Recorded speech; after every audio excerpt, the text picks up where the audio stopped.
The Life of St. Macrina, by her brother, St. Gregory of Nyssa.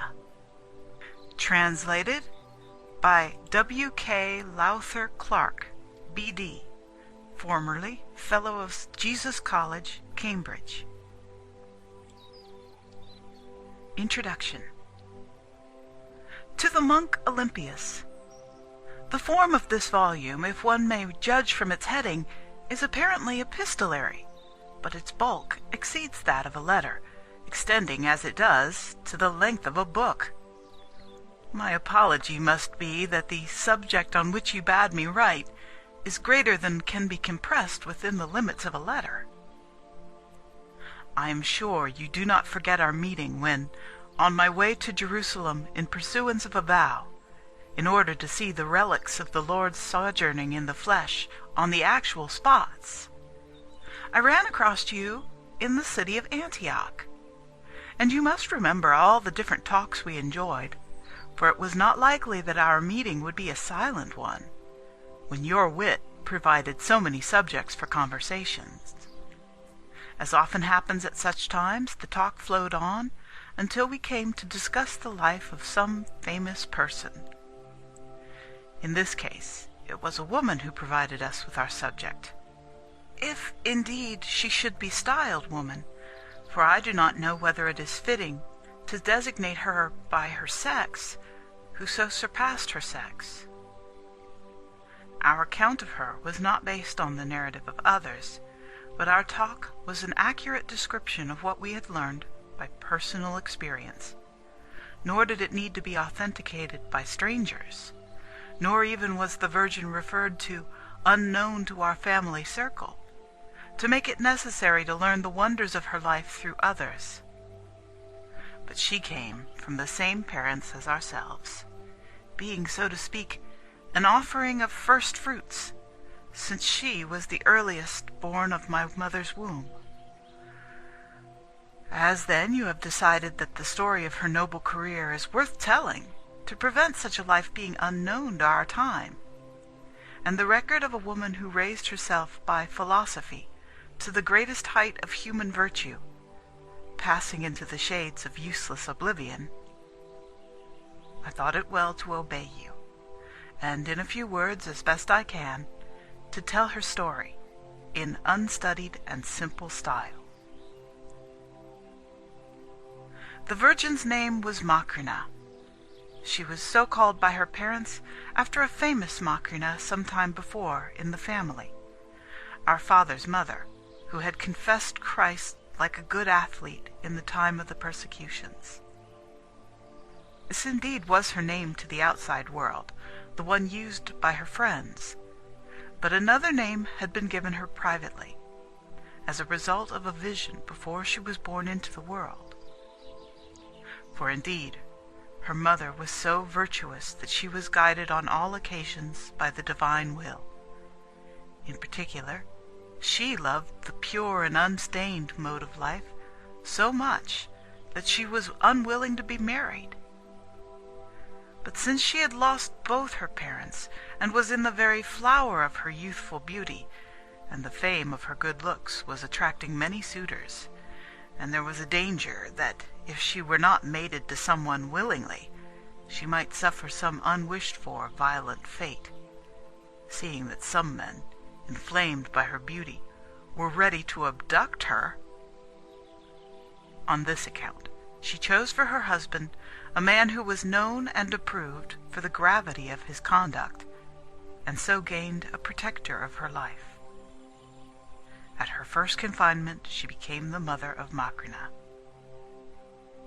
When the due time came for her pangs to be ended by delivery, she fell asleep, and seemed to be carrying in her hands what was still in her womb, and someone, in form and raiment more splendid than a human being, appeared, and addressed the child she was carrying by the name of Thecla.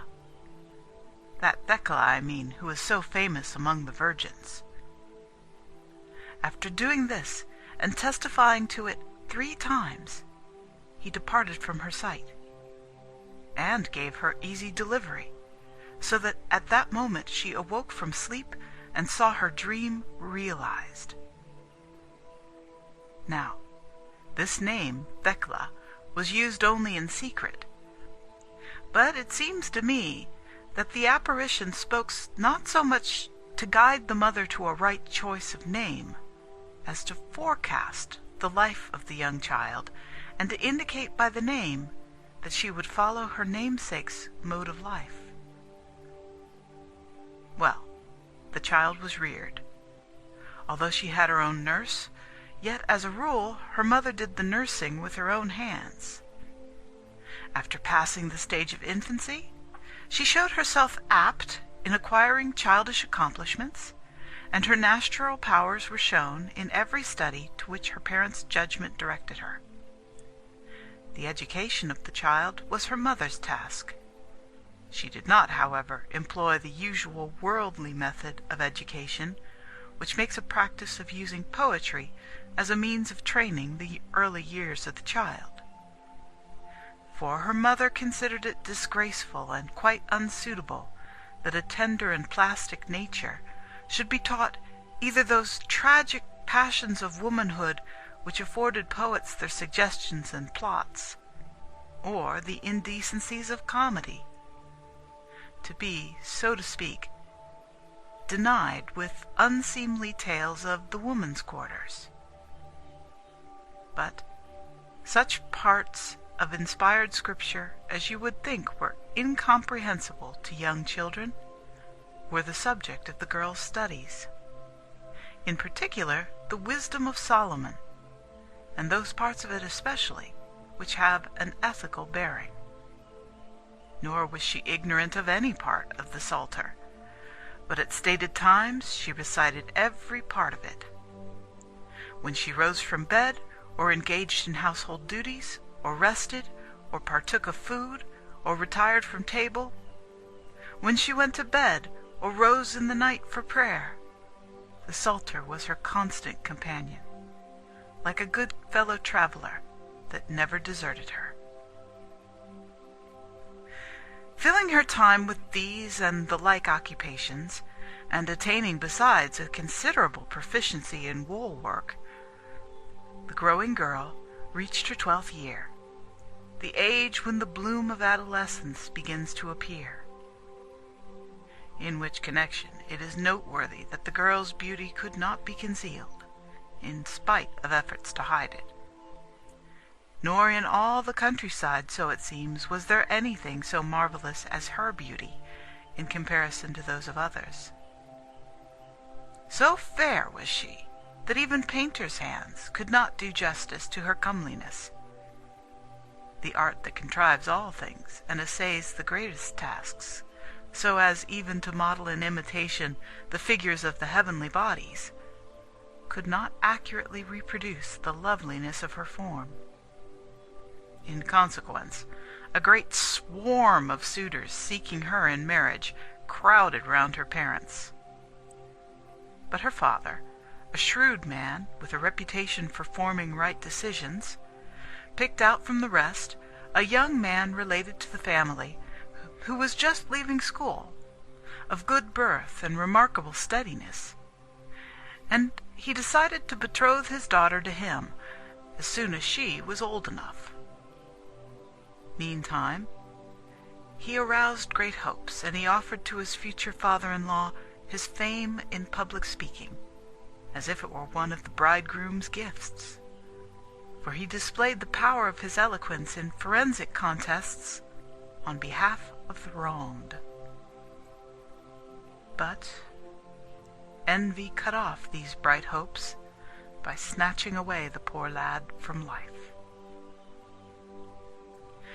Now, Macrina was not ignorant of her father's schemes, but when the plan formed for her was shattered by the young man's death, she said her father's intention was equivalent to a marriage, and she resolved to remain single henceforward, just as if the intention had become accomplished fact. And indeed her determination was more steadfast than could have been expected from her age. For when her parents brought proposals of marriage to her, as often happened, owing to the number of suitors that came, attracted by the fame of her beauty. She would say that it was absurd and unlawful not to be faithful to the marriage that had been arranged for her by her father, but to be compelled to consider another, since in the nature of things there was but one marriage, as there is one birth and one death. She persisted that the man who had been linked to her by her parents' arrangement was not dead, but that she considered him who lived to God, thanks to the hope of the resurrection, to be only absent, not dead. It was wrong not to keep faith with the bridegroom who was away. With such words repelling those who tried to talk her over, she settled on one safeguard of her good resolution, in a resolve not to be separated from her mother even for a moment of time, so that her mother would often say that she had carried the rest of her children in her womb for a definite time, but that Macrina she bore always, since in a sense she always carried her about. But the daughter's companionship was not a burden to her mother, nor profitless, for the attentions she received from her daughter were worth those of many maidservants, and the benefits were mutual. For the mother looked after the girl's soul, and the girl looked after her mother's body, and in all respects fulfilled the required services, even going so far as to prepare meals for her mother with her own hands. Not that she made this her chief business, but after she had anointed her hands by the performance of religious duties, for she deemed that zeal for this was consistent with the principles of her life, in the time that was left she prepared food for her mother by her own toil. And not only this, but she helped her mother bear her burden of responsibilities. For her mother had 4 sons and 5 daughters, and paid taxes to 3 different governors, since her property was scattered in as many districts.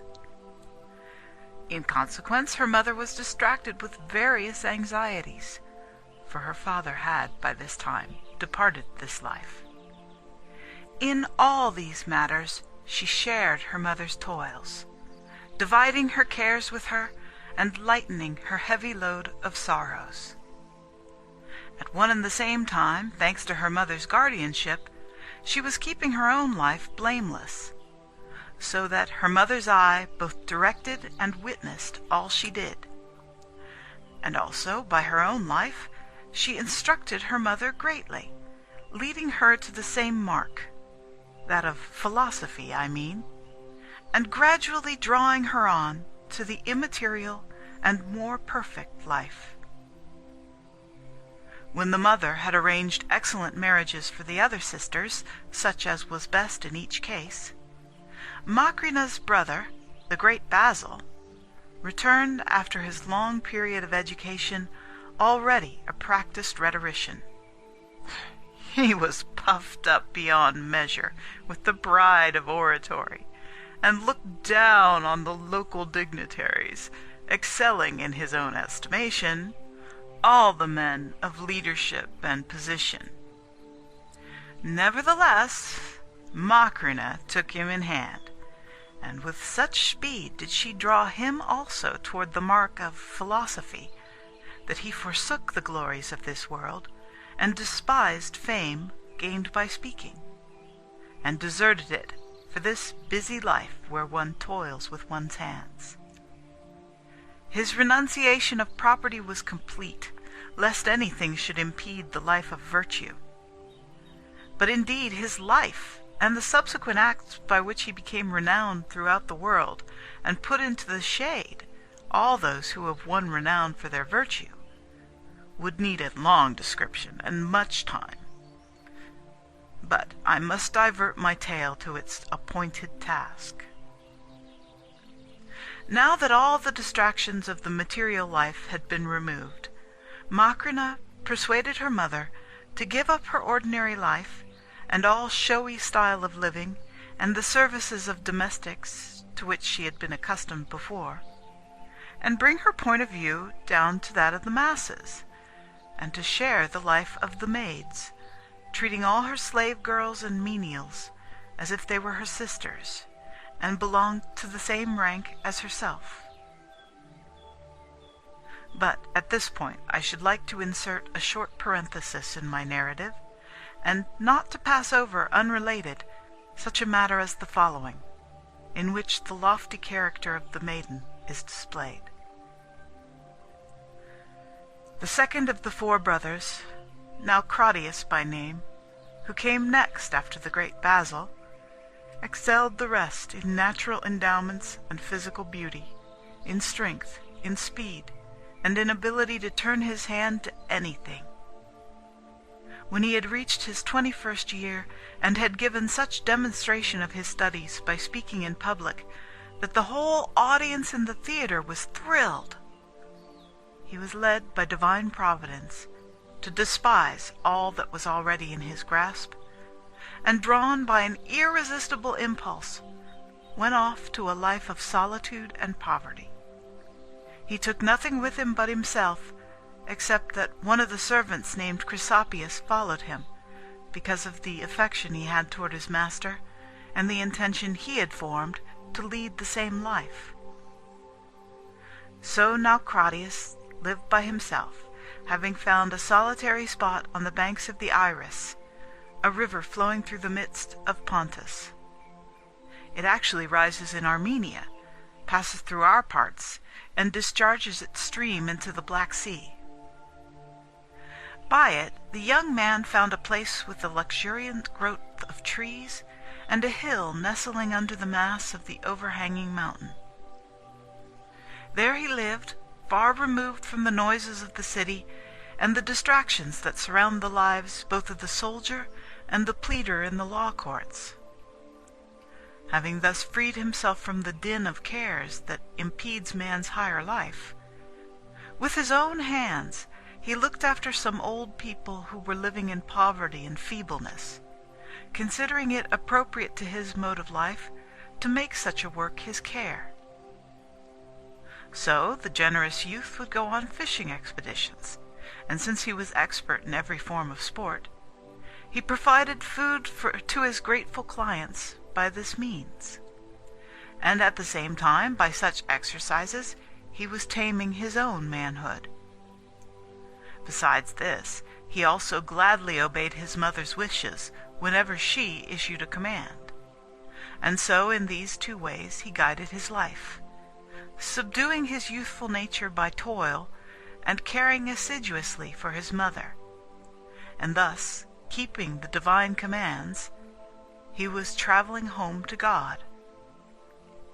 In this manner he completed the 5th year of his life as a philosopher, by which he made his mother happy, both by the way in which he adorned his own life by continence, and by the devotion of all his powers to do the will of her that bore him. Then there fell on the mother a grievous and tragic affliction, contrived, I think, by the adversary, which brought trouble and mourning upon all of the family. For he was snatched suddenly away from life. No previous sickness had prepared them for the blow, nor did any of the usual and well-known mischances bring death upon the young man. Having started out on one of the expeditions by which he provided necessaries for the old men under his care, he was brought back home dead, together with Chrysopius, who shared his life. His mother was far away, 3 days distant from the scene of the tragedy. Someone came to her, telling the bad news. Perfect though she was in every department of virtue, yet nature dominated her as it does others, for she collapsed, and in a moment lost both breath and speech, since her reason failed her under the disaster, and she was thrown to the ground by the assault of the evil tidings, like some noble athlete hit by a dirty blow. And now the virtue of the great Macrina was displayed. Facing the disaster in a rational spirit, she both preserved herself from collapse, and, becoming the prop of her mother's weakness, raised her up from the abyss of grief, and by her own steadfastness and imperturbability taught her mother's soul to be brave. In consequence, her mother was not overwhelmed by the affliction, nor did she behave in any ignoble and womanish way, so as to cry out at the calamity, or tear her dress, or lament over the trouble, or strike up funeral chants with mournful melodies. On the contrary, she resisted the impulses of nature, and she quieted herself both by such reflections as occurred to her spontaneously, and those that were applied by her daughter to cure the ill. For then was the nobility of Macrina's soul most of all conspicuous, since natural affection was making her suffer as well. For it was a brother, and a favorite brother, who had been snatched away by such a manner of death. Nevertheless, conquering nature, she so sustained her mother by her arguments that she too rose superior to her sorrow. Besides which, the moral elevation always maintained by Macrina's life gave her mother the opportunity of rejoicing over the blessings she enjoyed, rather than grieving over those that were missing. Notes: the use of the word philosophy to designate Christianity is common in the writings of the 4th century, and may perhaps be traced back to Origen's synthesis of the gospel and philosophy. It is employed in a twofold sense, both of the Christian religion generally and of asceticism in particular. See Gregory Nazianzus, describing the asceticism of his brother Caesarius. As philosophy is the greatest, so is it the most difficult of professions, which can be taken in hand by but few, and only by those who have been called forth by the divine magnanimity. Thecla was a contemporary of St. Paul, according to the Acts of Paul and Thecla, which may well have been founded on fact. When the cares of bringing up a family, and the anxieties of their education and settling in life had come to an end, and the property, a frequent cause of worldliness, had been for the most part divided amongst the children, then, as I said above, the life of the Virgin became her mother's guide, and led her on to this philosophic and spiritual manner of life. And weaning her from all accustomed luxuries, Macrina drew her on to adopt her own standard of humility. She induced her mother to live on a footing of equality with the staffs of maidservants, so as to share with them in the same food, the same kind of bed, and all the necessaries of life, without any regard to the differences of rank. Such was the manner of their life, so great the height of their philosophy, and so holy their conduct day and night, as to make verbal description inadequate. For just as souls, freed from the body by death, are saved from the cares of this life, so was their life so far removed from all earthly follies, and ordered with a view of imitating the angelic life. For no anger or jealousy, no hatred or pride was observed in their midst, nor anything else of this nature, since they had cast away all vain desires for honor and glory, all vanity, arrogance, and the like. Continence was their luxury, and obscurity their glory. Poverty and the throwing away of all material superfluities like dust from their bodies was their wealth. In fact, of all the things after which men eagerly chase in this life, there were none with which they could not easily dispense nothing was left but the care of divine things and the unceasing round of prayer and endless hymnody, coextensive with time itself, practiced by night and day, so that to them this meant work, and so-called work was rest. What human words could make you realize such a life as this, a life on the border between human and spiritual nature?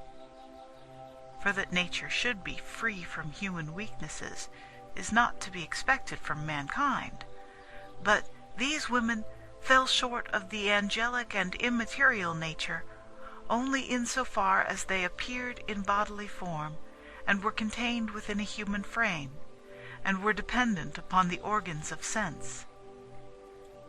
Perhaps some might even dare to say that the difference was not to their disadvantage, since, living in the body, and yet after the likeness of the immaterial beings, they were not bowed down by the weight of the body, but their life was exalted to the skies, and they walked on high in company with the powers of heaven. The period covered by this mode of life was no short one, and with the lapse of time their successes increased, as their philosophy continually grew purer with the discovery of new blessings. Macrina was helped most of all in achieving this great aim of her life by her own brother, Peter. With him the mother's pangs had ceased, for he was the latest born of the family. At one and the same time he received the names of son and orphan, for as he entered this life, his father passed away from it. But the eldest of the family, the subject of our story, took him soon after birth from the nurse's breast and reared him herself, and educated him on a lofty system of training, practicing him from infancy in holy studies, so as not to give his soul leisure to turn to empty things. Thus, having become all things to the lad, father, teacher, tutor, mother, giver of all good advice, she produced such results that before the age of boyhood had passed, when he was still a stripling in the first bloom of tender youth, he aspired to the high mark of philosophy. And thanks to his natural endowments, he was clever in every art that involves handwork, so that without any guidance he achieved a completely accurate knowledge of everything that ordinary people learn with time and trouble. Scorning to occupy his time with worldly studies, and having in nature a sufficient instructor in all good knowledge, and always looking to his sister as the model of all good, he advanced to such a height of virtue that in his subsequent life he seemed in no wise inferior to the great Basil. But at this time he was all in all to his sister and mother, cooperating with them in the pursuit of the angelic life. Once, when a severe famine had occurred, and crowds from all quarters were frequenting the retreat where they lived, drawn by the fame of their benevolence, Peter's kindness supplied such an abundance of food that the desert seemed a city by reason of the number of visitors. It was about this time that their mother died, honored by all, and went to God, yielding up her life in the arms of her 2 children. It is worthwhile to give the words of blessing which she used over her children, mentioning each of the absent ones in loving remembrance, so that no single one was deprived of the blessing, and commending especially to God in her prayers those who were present with her. For as these 2 sat by her on each side of the bed, she touched them with her hands, and uttered these prayers to God with her dying words. To Thee, O Lord, I give the fruit of my womb, as both first fruits and tithes. For this my eldest is the firstfruits, and this my lastborn is the tithe. Each is sanctified to thee by the law, and they are votive offerings to thee. Therefore, let thy sanctification descend upon this, my first, and this, my 10th. As she spoke, she indicated by gestures her daughter and her son. Then, having ceased to bless, she ceased to live, having first bidden her children lay her body in their father's grave. But they, having fulfilled the command, cleaved to philosophy with still loftier resolve, even striving against their own life, and eclipsing their previous records by their subsequent successes. Meanwhile, Basil, the famous saint, had been elected bishop of the great church of Caesarea. He advanced Peter to the sacred order of the priesthood, consecrating him in person with mystic ceremonial. And in this way a further advance in the direction of dignity and sanctity was made in their life, now that philosophy was enriched by the priesthood. 8 years after this, the world-renowned Basil departed from men to live with God, to the common grief of his native land and the whole world. Now when Macrina heard the news of the calamity in her distant retreat, she was distressed indeed in soul at so great a loss. For how could she not be distressed at a calamity which was felt even by the enemies of the truth? But just as they say that the testing of gold takes place in several furnaces, so that if any impurity escapes the first furnace, it may be separated in the second, and again, in the last one, all admixture of dross may be purged away. Consequently, it is the most accurate testing of pure gold, if having gone through every furnace, it shows no refuse. So it happened also in her case. When her noble character had been tested by these different accessions of trouble, in every respect the metal of her soul was proved to be unadulterated and undefiled. The first test was the loss of the one brother, the second the parting from her mother, the third was when the common glory of the family, great Basil, was removed from human life. So she remained, like an invincible athlete, in no wise broken by the assault of troubles. It was the 9th month, or a little longer, after this disaster, and a synod of bishops was gathered at Antioch, in which we also took part. And when we broke up, each to go home before the year was over, then I, Gregory, felt a desire to visit Macrina, for a long time had elapsed during which visits were prevented by the distraction of the troubles which I underwent, being constantly driven out of my own country by the leaders of heresy. And when I came to reckon the intervening time during which the troubles had prevented us meeting face to face, no less than 8 years, or very nearly that period, seemed to have elapsed. Now, when I had accomplished most of the journey, and was one day's journey distant, a vision appeared to me in a dream, and filled me with anxious anticipations of the future. I seemed to be carrying martyrs' relics in my hands. A light came from them, such as comes from a clear mirror when it is put facing the sun, so that my eyes were blinded by the brilliance of the rays. The same vision recurred 3 times that night. I could not clearly understand the riddle of the dream, but I saw trouble for my soul, and I watched carefully, so as to judge the vision by events. When I approached the retreat in which Macrina led her angelic and heavenly life. First of all, I asked one of the servants about my brother, whether he were at home. He told us that Peter had gone out 4 days ago now, and I understood, which indeed was the case, that he had gone to meet us by another way. Then I asked after the great lady. He said she was very ill, and I was the more eager to hurry on and complete the remainder of the journey, for a certain anxiety and premonitory fear of what was coming stole in and disquieted me.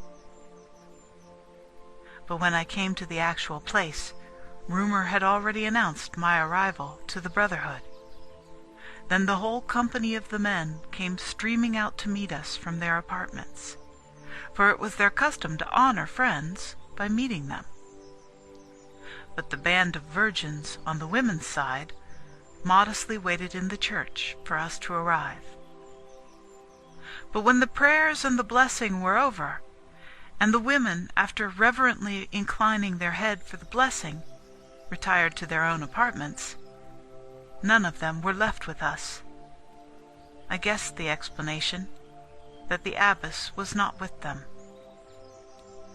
A man led me to the house in which was my big sister, and opened the door.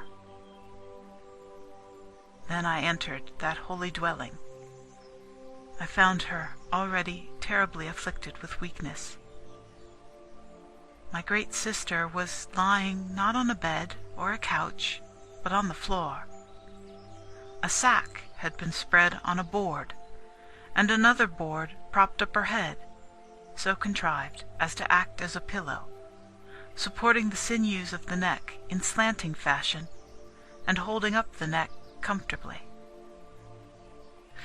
Now when she saw me near the door, she raised herself on her elbow, but could not come to meet me, her strength being already drained by fever.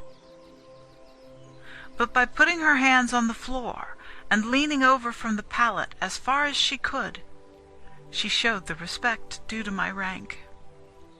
I ran to her and embraced her prostrate form, and raising her, again restored her to her usual position. Then she lifted up her hand to God and said, "This favor also thou hast granted me, O God, and hast not deprived me of my desire, because thou hast stirred up thy servant to visit thy handmaid." Lest she should vex my soul, she stilled her groans, and made great efforts to hide, if possible, the difficulty of her breathing. And in every way she tried to be cheerful, both taking the lead herself in friendly talk, and giving us an opportunity by asking questions. When in the course of the conversation mention was made of the great Basil, my soul was saddened, and my face fell dejectedly. But so far was she from sharing in my affliction, that, treating the mention of the saint as an occasion for yet loftier philosophy, she discussed various subjects, inquiring into human affairs, and revealing in her conversation the divine purpose concealed in disasters. Besides this, she discussed the future life, as if inspired by the Holy Spirit, so that it almost seemed as if my soul were lifted by the help of her words away from mortal nature and placed within the heavenly sanctuary. And just as we learn in the story of Job that the saint was tormented in every part of his body with discharges owing to the corruption of his wounds, yet did not allow the pain to affect his reasoning power, but in spite of the pains in the body did not relax his activities nor interrupt the lofty sentiments of his discourse, similarly did I see in the case of this great woman.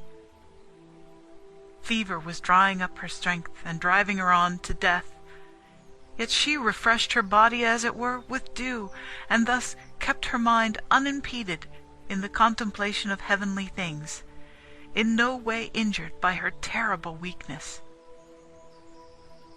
and if my narrative were not extending to an unconscionable length, I would tell everything in order, how she was uplifted as she discoursed to us on the nature of the soul, and explained the reason of life in the flesh, and why man was made, and how he was mortal, and the origin of death, and the nature of the journey from death to life again.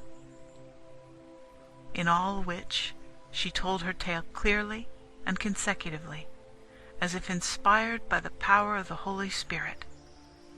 And the even flow of her language was like a fountain whose water streams down uninterruptedly.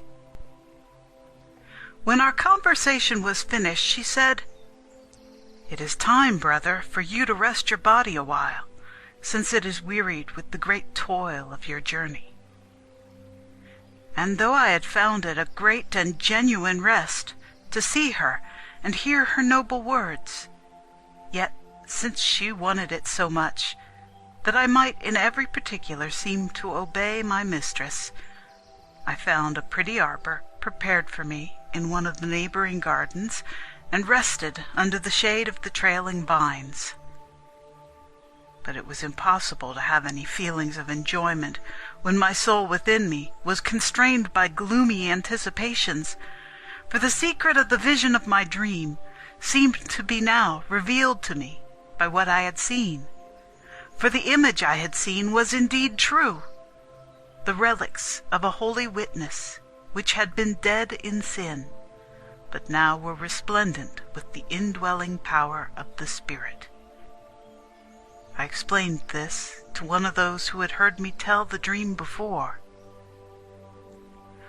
We were, as one might guess, in a dejected state, expecting sad tidings, when Macrina, somehow or other, divining our condition of mind, sent to us a messenger with more cheerful news, and bade us be of good cheer, and have better hope for her, for she was feeling a change for the better.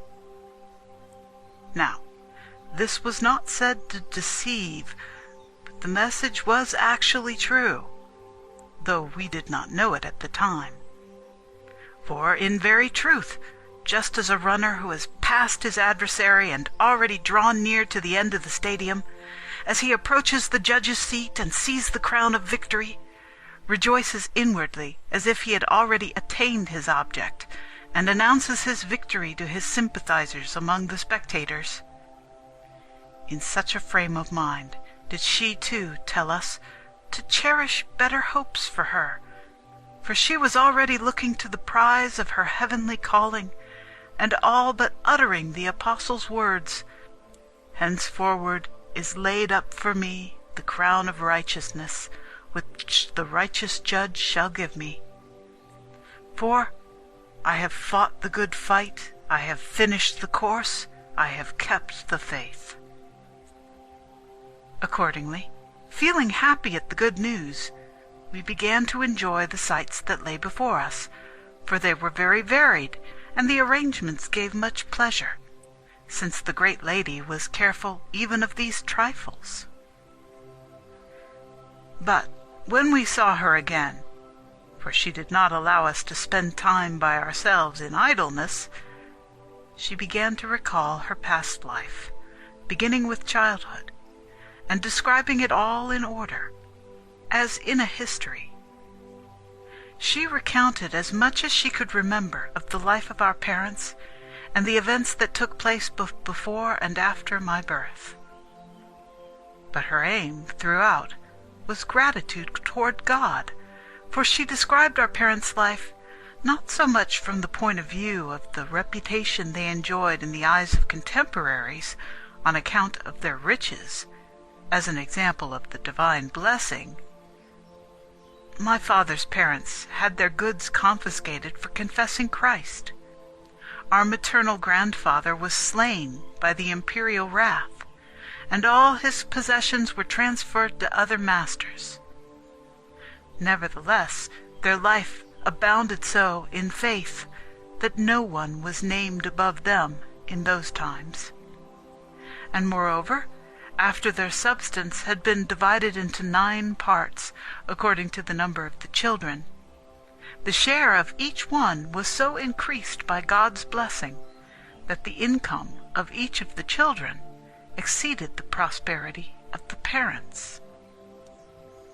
But when it came to Macrina herself, she kept nothing of the things assigned to her in the equal division between brothers and sisters, but all her share was given into the priest's hands, according to the divine command.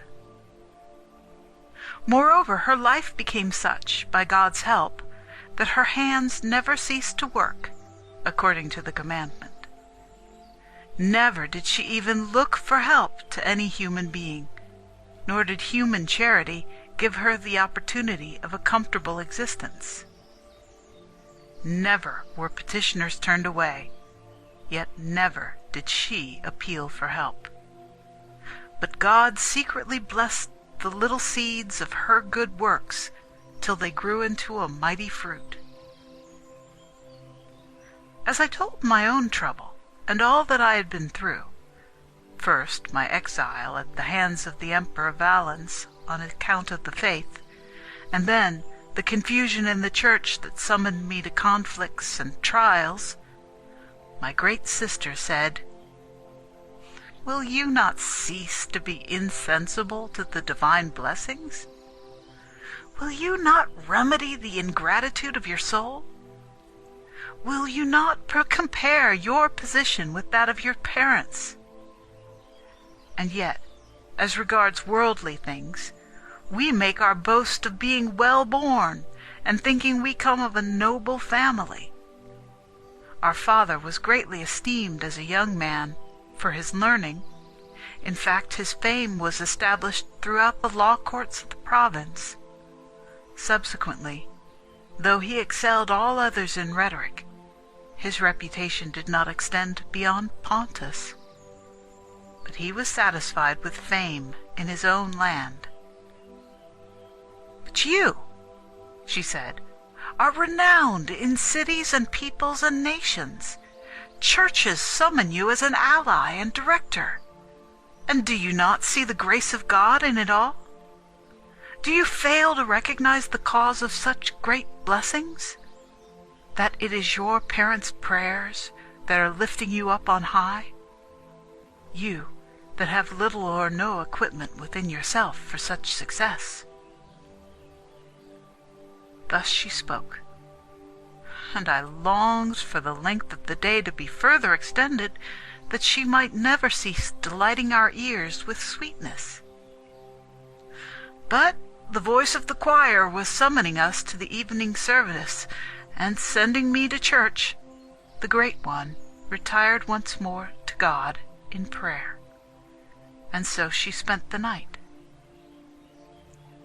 But when day came, it was clear to me from what I saw that the coming day was the utmost limit of her life in the flesh, since the fever had consumed all her innate strength. But she, considering the weakness of our minds, was contriving how to divert us from our sorrowful anticipations, and once more, with those beautiful words of hers, poured out what was left of her suffering soul, with short and difficult breathing. Many, indeed, and varied were the emotions of my heart at what I saw, for nature herself was afflicting me and making me sad, as was only to be expected, since I could no longer hope ever to hear such a voice again. Nor as yet was I reconciled to the thought of losing the common glory of our family. But my mind, as it were, inspired by the spectacle, supposed that she would actually rise superior to the common lot, for that she did not even in her last breath find anything strange in the hope of the resurrection, nor even shrink at the departure from this life, but with lofty mind continued to discuss up to her last breath the convictions she had formed from the beginning about this life. All this seemed to me more than human.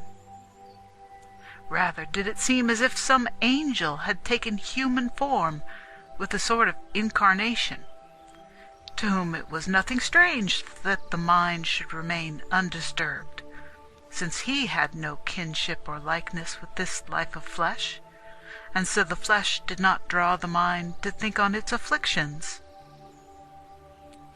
Therefore, I think she revealed to the bystanders that divine and pure love of the invisible bridegroom, which she kept hidden and nourished in the secret places of the soul, and she published abroad the secret disposition of her heart, her hurrying towards him whom she desired, that she might speedily be with him, loosed from the chains of the body. For in very truth, her course was directed toward virtue, and nothing else could divert her attention. Macrina's dying prayer. Most of the day had now passed, and the sun was declining toward the west. Her eagerness did not diminish, but as she approached her end, as if she discerned the beauty of the bridegroom more clearly, she hastened toward the beloved with the greater eagerness. Such thoughts as these she did utter, no longer to us who were present, but to him in person, on whom she gazed fixedly. Her couch had been turned toward the east, and ceasing to converse with us, she spoke henceforward to God in prayer, making supplication with her hands, and whispering with a low voice, so that we could just hear what was said. Such was the prayer. We need not doubt that it reached God, and that she too was hearing his voice. Thou, O Lord, hast freed us from the fear of death. Thou hast made the end of this life the beginning to us of true life. Thou, for a season, restest our bodies in sleep, and awakest them again at the last trump. Thou givest our earth, which thou hast fashioned with thy hands, to the earth, to keep in safety. One day thou wilt take again what thou hast given, transfiguring with immortality and grace our mortal and unsightly remains. Thou hast saved us from the curse and from sin, having become both for our sakes. Thou hast broken the heads of the dragon who had seized us with his jaws in the yawning gulf of disobedience. Thou hast shown us the way of resurrection, having broken the gates of hell and brought to nothing him who had the power of death, the devil. Thou hast given a sign to those that fear thee in the symbol of the Holy Cross, to destroy the adversary and save our life. O God eternal, to whom I have been attached from my mother's womb, whom my soul has loved with all its strength, to whom I have dedicated both my flesh and my soul, from my youth up until now. Do thou give me an angel of light to conduct me to the place of refreshment, where is the water of rest in the bosom of the Holy Fathers. Thou that didst break the flaming sword, and didst restore to paradise the man that was crucified with thee, and implored thy mercies, remember me too in thy kingdom, because I too was crucified with thee, having nailed my flesh to the cross for fear of thee, and of thy judgments have I been afraid. Let not the terrible chasm separate me from the elect, nor let the slanderer stand against me in the way, nor let my sin be found before thy eyes, if in anything I have sinned in word or deed or thought, led astray, by the weakness of our nature. O thou who hast power on earth to forgive sins, forgive me, that I may be refreshed and may be found before thee when I put off my body, without defilement on my soul. But may my soul be received into thy hands spotless and undefiled, as an offering before thee. As she said these words, she sealed her eyes and mouth and heart with the cross. And gradually her tongue dried up with the fever. She could articulate her words no longer, and her voice died away.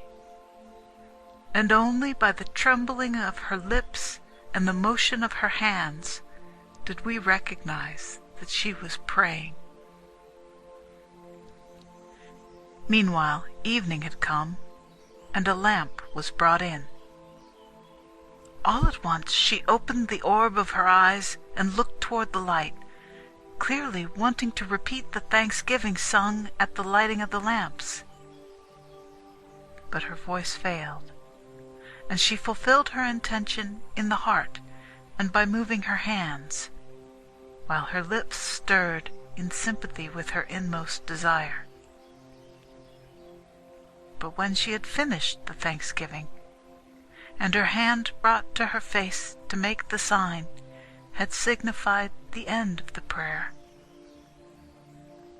she drew a great deep breath and closed her life and her prayer together.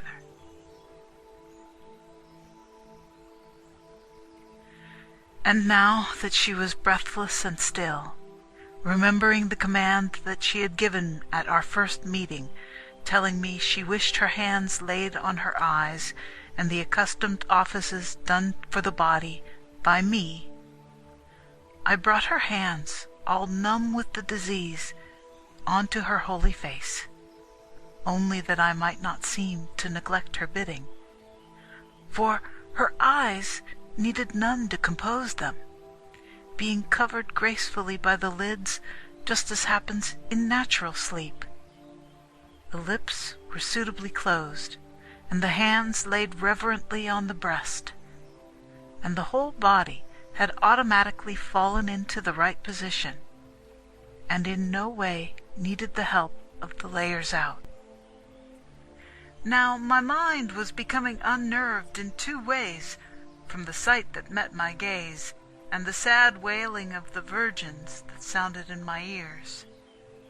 So far they had remained quiet and suppressed their grief, restraining their impulse to mourn for fear of her, as if they dreaded her rebuke even when her voice was silent, lest in any way a sound should break forth from them contrary to her command, and their mistress be grieved in consequence.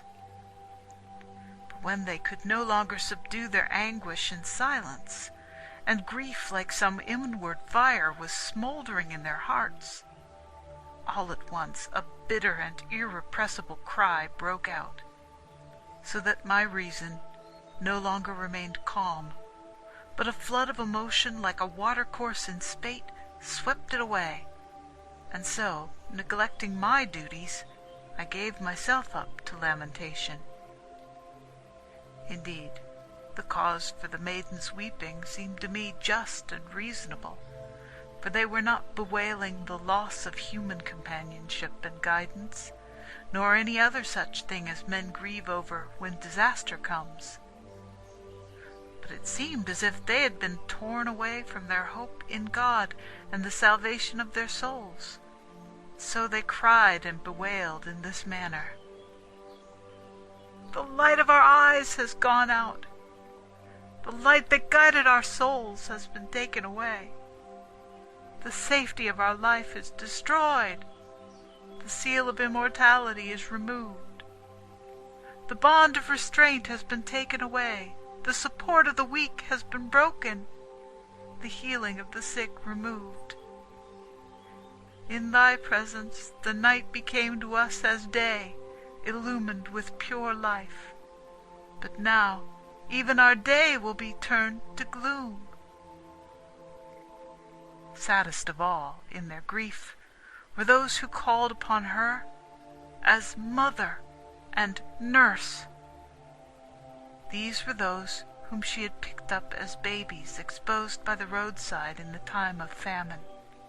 She had nursed and reared them, and led them to the pure and stainless life. But when, as it were, from sleep, I recovered my thoughts, I looked toward that holy face, and it seemed as if it rebuked me for the confusion of the noisy mourners. So I called to the sisters with a loud voice, "Look at her, and remember her commands, by which she trained you to be orderly and decent in everything." One occasion for tears did this divine soul ordain for us, recommending us to weep at the time of prayer, which now we may do by turning the lamentations into psalmody in the same strain. I had to shout in order to be heard above the noise of the mourners.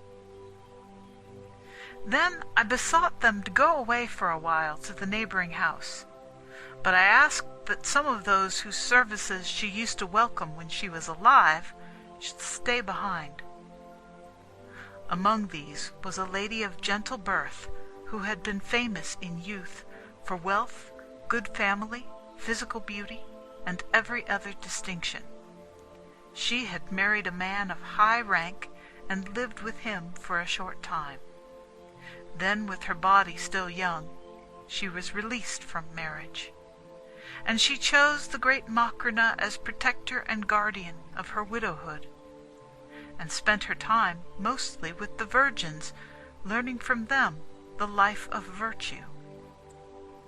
The lady's name was Vestiana, and her father was one of those who composed the Council of Senators. To her I said that there could be no objection now, at any rate, to putting finer clothing on the body, and adorning that pure and stainless form with fair linen clothing. But she said one ought to learn what the saint had thought proper in these matters, for it was not right that anything at all should be done by us contrary to what she would have wished, but just what was dear and pleasing to God would be her desire also. Now, there was a lady named Lampadia, leader of the band of sisters, a deaconess in rank. She declared that she knew Macrina's wishes in the matter of burial exactly. When I asked her about them, for she happened to be present at our deliberations, she said with tears, "The saint resolved that a pure life should be her adornment, that this should deck her body in life, and her grave in death. But so far as clothes to adorn the body go, she procured none when she was alive, nor did she store them for the present purpose, so that not even if we want it will there be anything more than what we have here, since no preparation is made for this need." "Is it not possible," said I, "to find in the store cupboard anything to make a fitting funeral?" "Store cupboard indeed," said she. "You have in front of you all her treasure. There is her cloak, there is her head covering, there are the well-worn shoes on her feet. This is all her wealth. These are her riches. There is nothing stored away in secret places beyond what you see, or put away safely in boxes or bedroom.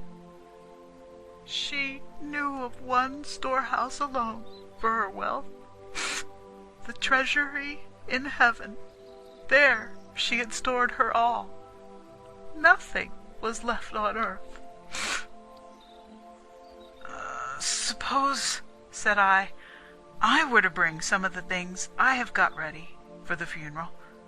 Should I be doing anything of which she would not have approved?" I Do not think that this would be against her wish, for had she been living, she would have accepted such honor from you on 2 grounds. Your priesthood, which she always prized so dear, and your relationship, for she would not have repudiated what came to her from her own brother. This was why she gave commands that your hands were to prepare her body for burial. When we had decided on this, and it was necessary for that sacred body to be robed in linen, we divided the work, and applied ourselves to our different tasks. I ordered one of my men to bring the robe, but Vestiana, above mentioned, was decking that holy head with her own hands when she put her hand on the neck. "See," she said, looking at me, "what sort of an ornament has hung on the saint's neck?" As she spoke, she loosened the fastener behind, then stretched out her hand, and showed us the representation of a cross of iron and a ring of the same material, both of which were fastened by a slender thread, and rested continually on her heart.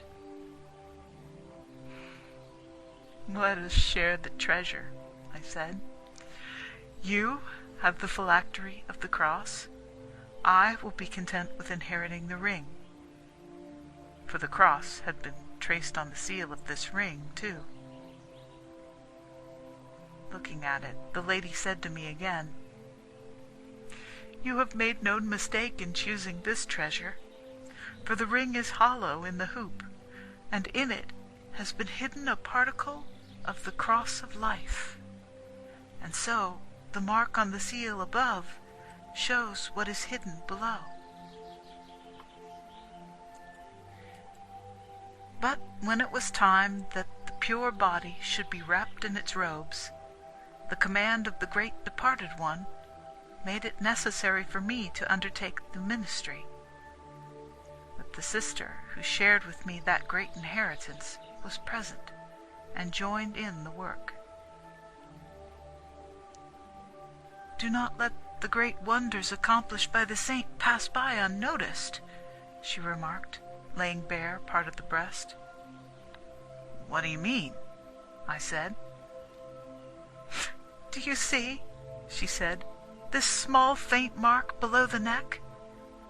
It was like a scar made by a small needle. As she spoke, she brought the lamp near the place she was showing me. "What is there surprising," I said, "if the body has been branded with some faint mark in this place?" "This," she replied, "has been left on the body as a token of God's powerful help. For there grew once in this place a cruel disease, and there was a danger either that the tumor should require an operation, or that the complaint should become quite incurable if it should spread to the neighborhood of her heart. Her mother implored her often and begged her to receive the attention of a doctor, since the medical art, she said, was sent from God for the saving of men. But she judged it worse than the pain to uncover any part of her body to a stranger's eyes. So while evening came, after waiting on her mother as usual with her own hands, she went inside the sanctuary and besought the God of healing all night long. A stream of tears fell from her eyes onto the ground, and she used the mud made by the tears as a remedy for her ailment.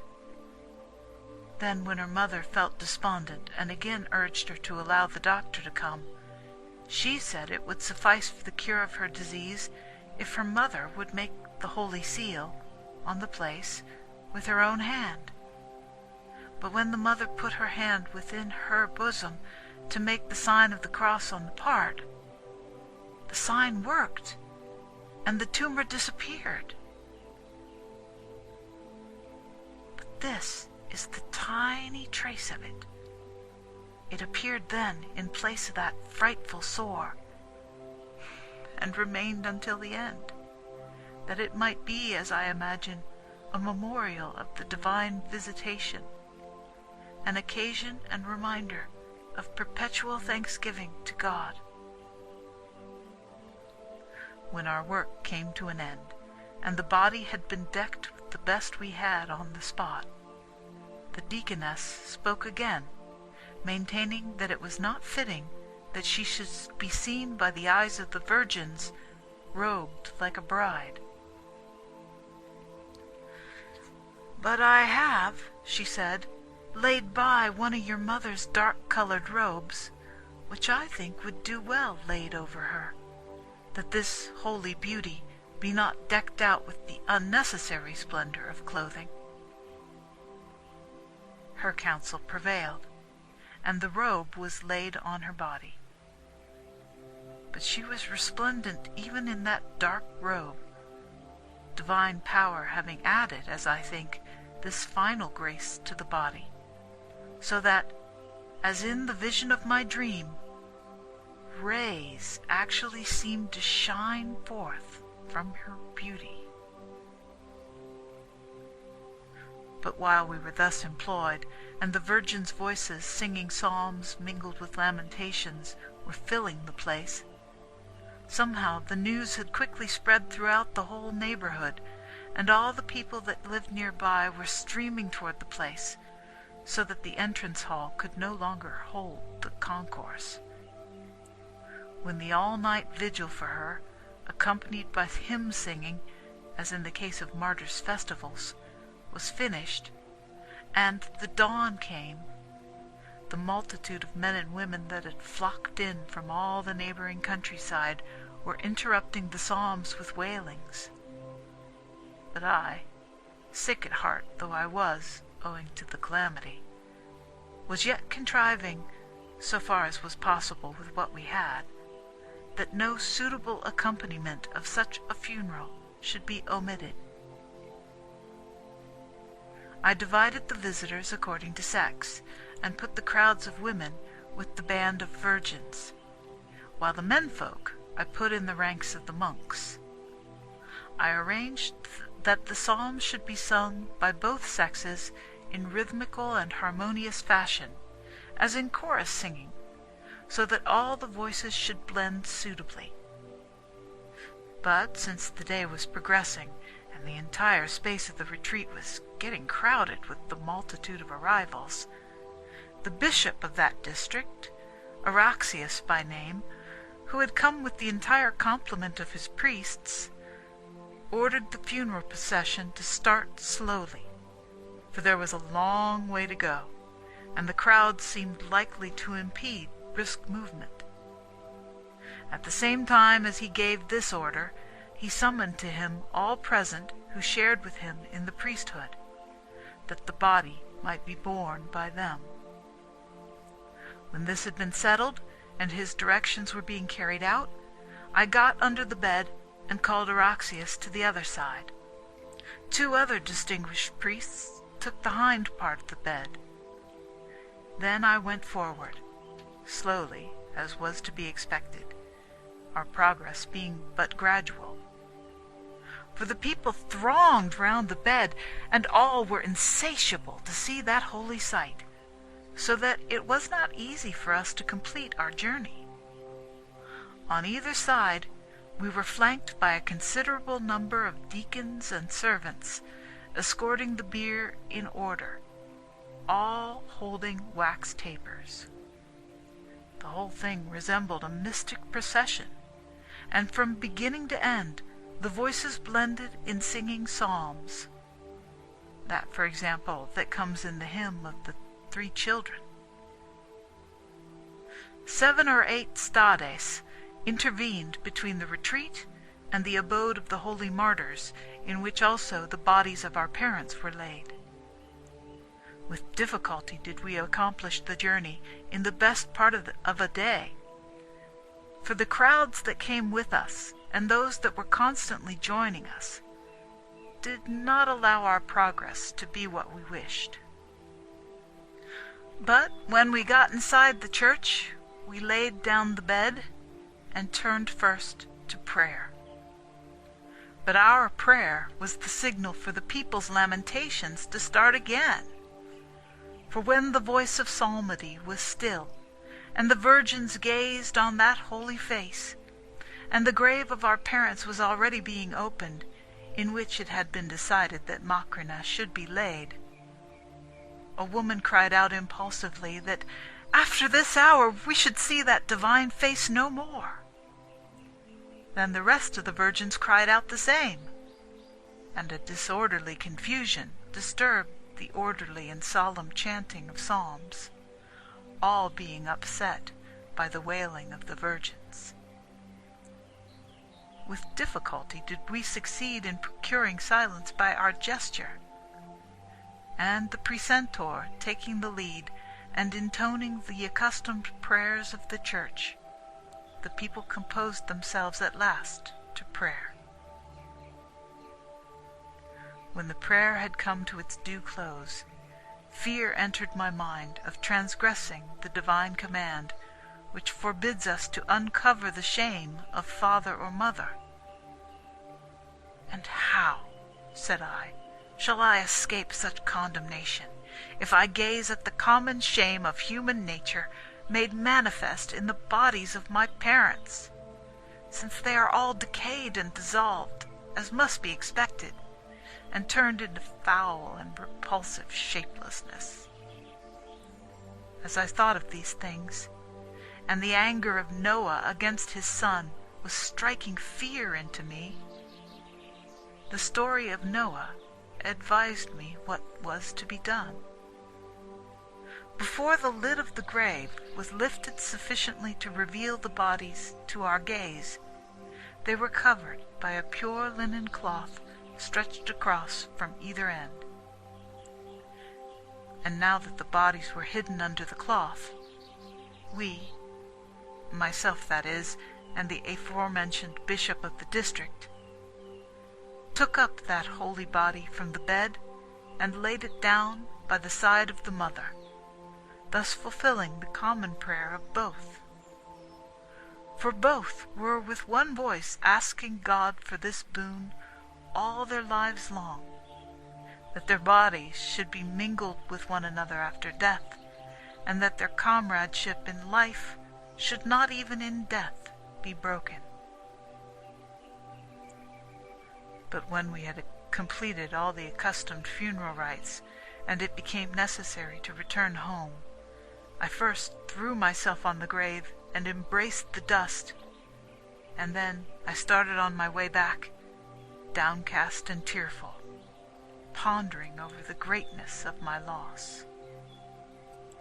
On my way, I met a distinguished soldier who had a military command in a little city of Pontus named Sebastopol, and dwelt there with his subordinates. He met me in friendly fashion when I reached the town, and was greatly disturbed to hear of the calamity, for he was linked to us by ties both of relationship and friendship. He told me a story of a marvelous episode in her life, which I shall incorporate into my history, and then close my tale. When we had ceased our tears and had entered into conversation, he said to me, "Learn what manner of goodness has been taken away from human life." With this prelude, he began his narrative. "My wife and I once had an earnest desire to pay a visit to the School of Virtue, for so I think the place ought to be called in which that blessed soul had her abode. Now there lived with us also our little daughter, who had been left with an affliction of the eye after an infectious illness, and her appearance was hideous and pitiable, the membrane round the eye being enlarged and whitish from the complaint. But when we came inside that divine abode, my wife and I separated in our visit to those seekers after philosophy, according to our sex. I went to the men's department, presided over by Peter, your brother, while my wife went to the women's side and conversed with the saint. And when a suitable interval had elapsed, we considered it time to depart from the retreat, and already our preparations were being made for this, but kind protests were raised from both sides equally. Your brother was urging me to stay and partake of the philosopher's table, and the Blessed Lady would not let my wife go, but holding our little girl in her bosom, said she would not give her up before she had prepared a meal for them and had entertained them with the riches of philosophy. And kissing the child, as was natural, and putting her lips to her eyes, she saw the complaint of the pupil, and said, "If you grant me this favor and share our meal, I will give you in return a reward not unworthy of such an honor." "What is that?" said the child's mother. "I have a drug," said the great lady, "which is powerful to cure eye complaints." And then news was brought me from the women's apartments telling me of this promise, and we gladly remained, thinking little of the pressing necessity of starting on our journey. But when the feast came to an end, and we had said the prayer, great Peter waiting on us with his own hands and cheering us, and when holy Macrina had dismissed my wife with all courtesy, then at last we went home together with glad and cheerful hearts, telling one another as we journeyed what had befallen us. I described to her what had happened in the men's room, both what I had heard and seen. She told every detail as in a history, and thought nothing ought to be left out, even the smallest points. She told everything in order, keeping the sequence of the narrative. When she came to the point at which the promise was made to cure the child's eyes, she broke off her tale. "Oh, what have we done?" she cried. "How could we have neglected the promise, that salve cure that the lady said she would give?" I was vexed at the carelessness, and bade someone run back quickly to fetch it. Just as this was being done, the child, who was in her nurse's arms, looked at her mother, and the mother looked at the child's eyes. "Stop," she said, "being vexed at the carelessness." She cried aloud with joy and fright, "For see, nothing of what was promised us is lacking. She has indeed given her the true drug which cures disease. It is the healing which comes from prayer. She has both given it, and it has already proved efficacious. And nothing is left to the affliction of the eye. It is all purged away by that divine drug." And as she said this, she took up the child and laid her in my arms, and I understood the marvels of the gospel that had hitherto been incredible to me, and I said, "What is there surprising in the blind recovering their sight by the hand of God, when now his handmaiden, accomplishing those cures by faith in him, has worked a thing not much inferior to those miracles?" Such was his story. It was interrupted by sobs, and tears choked his utterance. So much for the soldier and his tale. I do not think it advisable to add to my narrative all the similar things that we heard from those who lived with her and knew her life accurately. For most men judge what is credible in the way of a tale by the measure of their own experience. But what exceeds the capacity of the hearer, men receive with insult and suspicion of falsehood, as remote from truth. Consequently, I omit that extraordinary agricultural operation in the famine time, how that the grain for the relief of need, though constantly distributed, suffered no perceptible diminution, remaining always in bulk the same as before it was distributed to the needs of the suppliants. And after this there are happenings still more surprising, of which I might tell, healings of diseases, and castings out of demons, and true predictions of the future. All are believed to be true, even though apparently incredible, by those who have investigated them accurately. But by the carnally minded, they are judged outside the possible. Those, I mean, who do not know that according to the proportion of faith, so is given the distribution of spiritual gifts, little to those of little faith, much to those who have plenty of sea room in their religion. And so, lest the unbeliever should be injured by being led to disbelieve the gifts of God, I have abstained from a consecutive narrative of these sublime wonders, thinking it sufficient to conclude my life of Macrina with what has already been said. On the Soul and the Resurrection, translated by William Moore and Henry Austin Wilson. Basil, great among the saints, had departed from this life to God, and the impulse to mourn for him was shared by all the churches. But his sister, the teacher, was still living, and so I journeyed to her, yearning for an interchange of sympathy over the loss of her brother. My soul was truly sorrow-stricken by this grievous blow, and I sought for one who could feel it equally, to mingle my tears with. But when we were in each other's presence, the sight of the teacher awakened all my pain, for she too was lying in a state of prostration, even unto death. Well, she gave in to me for a while, like a skillful driver, in the ungovernable violence of my grief. And then she tried to check me by speaking, and to correct with the curb of her reasonings the disorder of my soul. She quoted the Apostle's words about the duty of not being grieved for them that sleep, because only men without hope have such feelings. With a heart still fermenting with my pain, I asked, how can that ever be practiced by mankind? There is such an instinctive and deep-seated abhorrence of death in everyone. Those who look on a deathbed can hardly bear the sight, and those whom death approaches recoil from him all they can.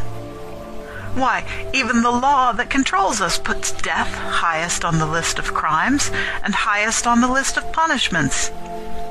By what device, then, can we bring ourselves to regard as nothing a departure from life, even in the case of a stranger, not to mention that of relations, when so be they cease to live? We see before us the whole course of human life, aiming at this one thing: how we may continue in this life. Indeed, it is for this that houses have been invented for us to live in order that our bodies may not be prostrated in their environment by cold or heat. Agriculture, again, what is it but the providing of our sustenance? In fact, all thought about how we are to go on living is occasioned by the fear of dying. Why is medicine so honored among men? Because it is thought to carry on the combat with death, to a certain extent, by its methods. Why do we have corslets and long shields and greaves and helmets and all the defensive armor, and enclosures of fortifications and iron-barred gates, except that we fear to die? Death, then, being naturally so terrible to us, how can it be easy for a survivor to obey this command, to remain unmoved by friends departed? Why, what is the special pain you feel, asked the teacher, in the mere necessity itself of dying? This common talk of unthinking persons is no sufficient accusation. What? Is there no occasion for grieving? I replied to her, when we see one who so lately lived and spoke, becoming all of a sudden lifeless and motionless, with the sense of every bodily organ extinct, with no sight or hearing in operation, or any other faculty of apprehension that sense possesses. And if you apply fire or steel to him, even if you were to plunge a sword into the body, or cast it to the beasts of prey, or bury it underneath a mound, that dead man is alike unmoved at any treatment. Seeing then that this change is observed in all these ways, and that principle of life, whatever it might be, disappears all at once out of sight, as the flame of an extinguished lamp which burnt on it the moment before neither remains upon the wick nor passes to any other place, but completely disappears. How can such a change be borne without emotion by one who has no clear ground to rest upon? We hear the departure of the spirit, we see the shell that is left, but of the part that has been separated, we are ignorant, both as to its nature and as to the place where it has fled. For neither earth, nor air, nor water, nor any other element can show as residing within itself this force that has left the body, at whose withdrawal only a corpse remains, ready for dissolution. While I was thus enlarging upon the subject, the teacher signed to me with her hand and said, "Surely, what alarms and disturbs your mind is not the thought that the soul, instead of lasting forever, ceases with the body's dissolution?"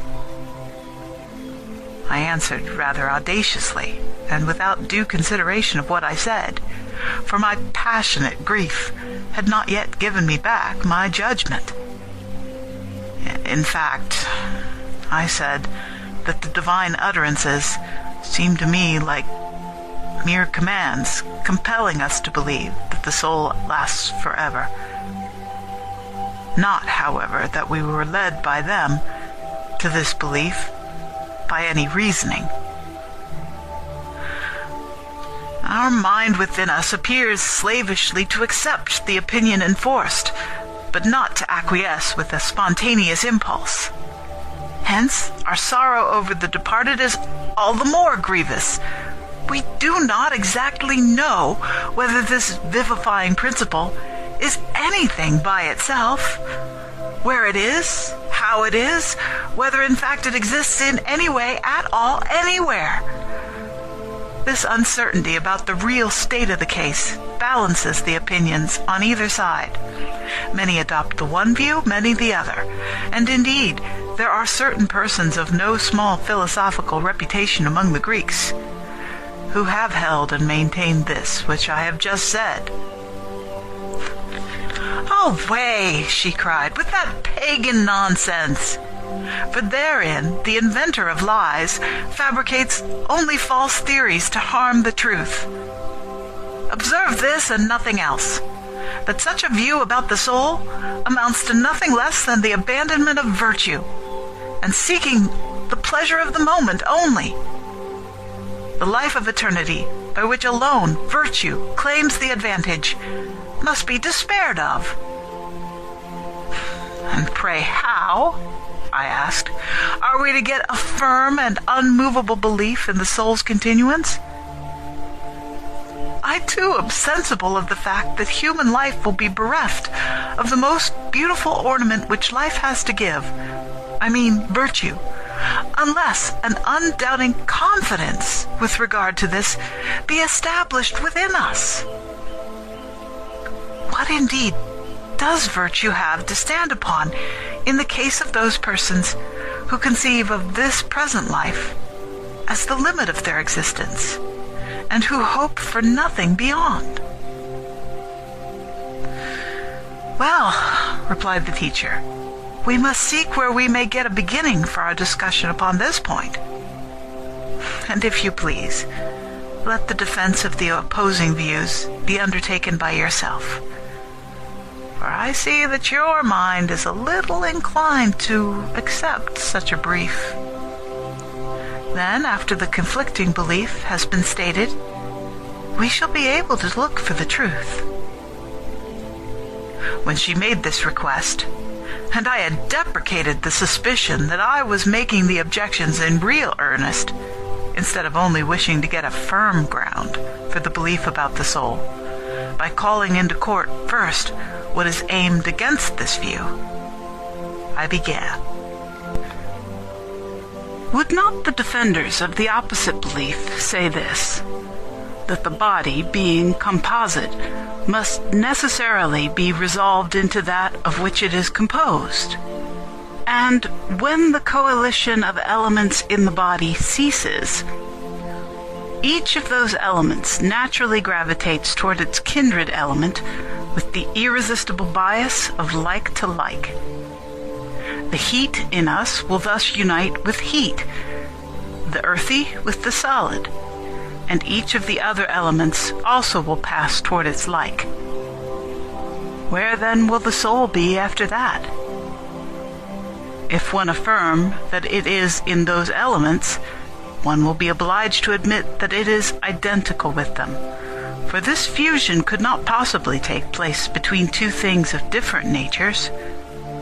But this being granted, the soul must necessarily be viewed as a complex thing, fused as it is with qualities so opposite.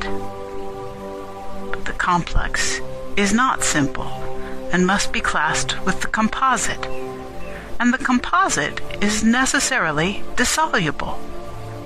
And dissolution means the destruction of the compound.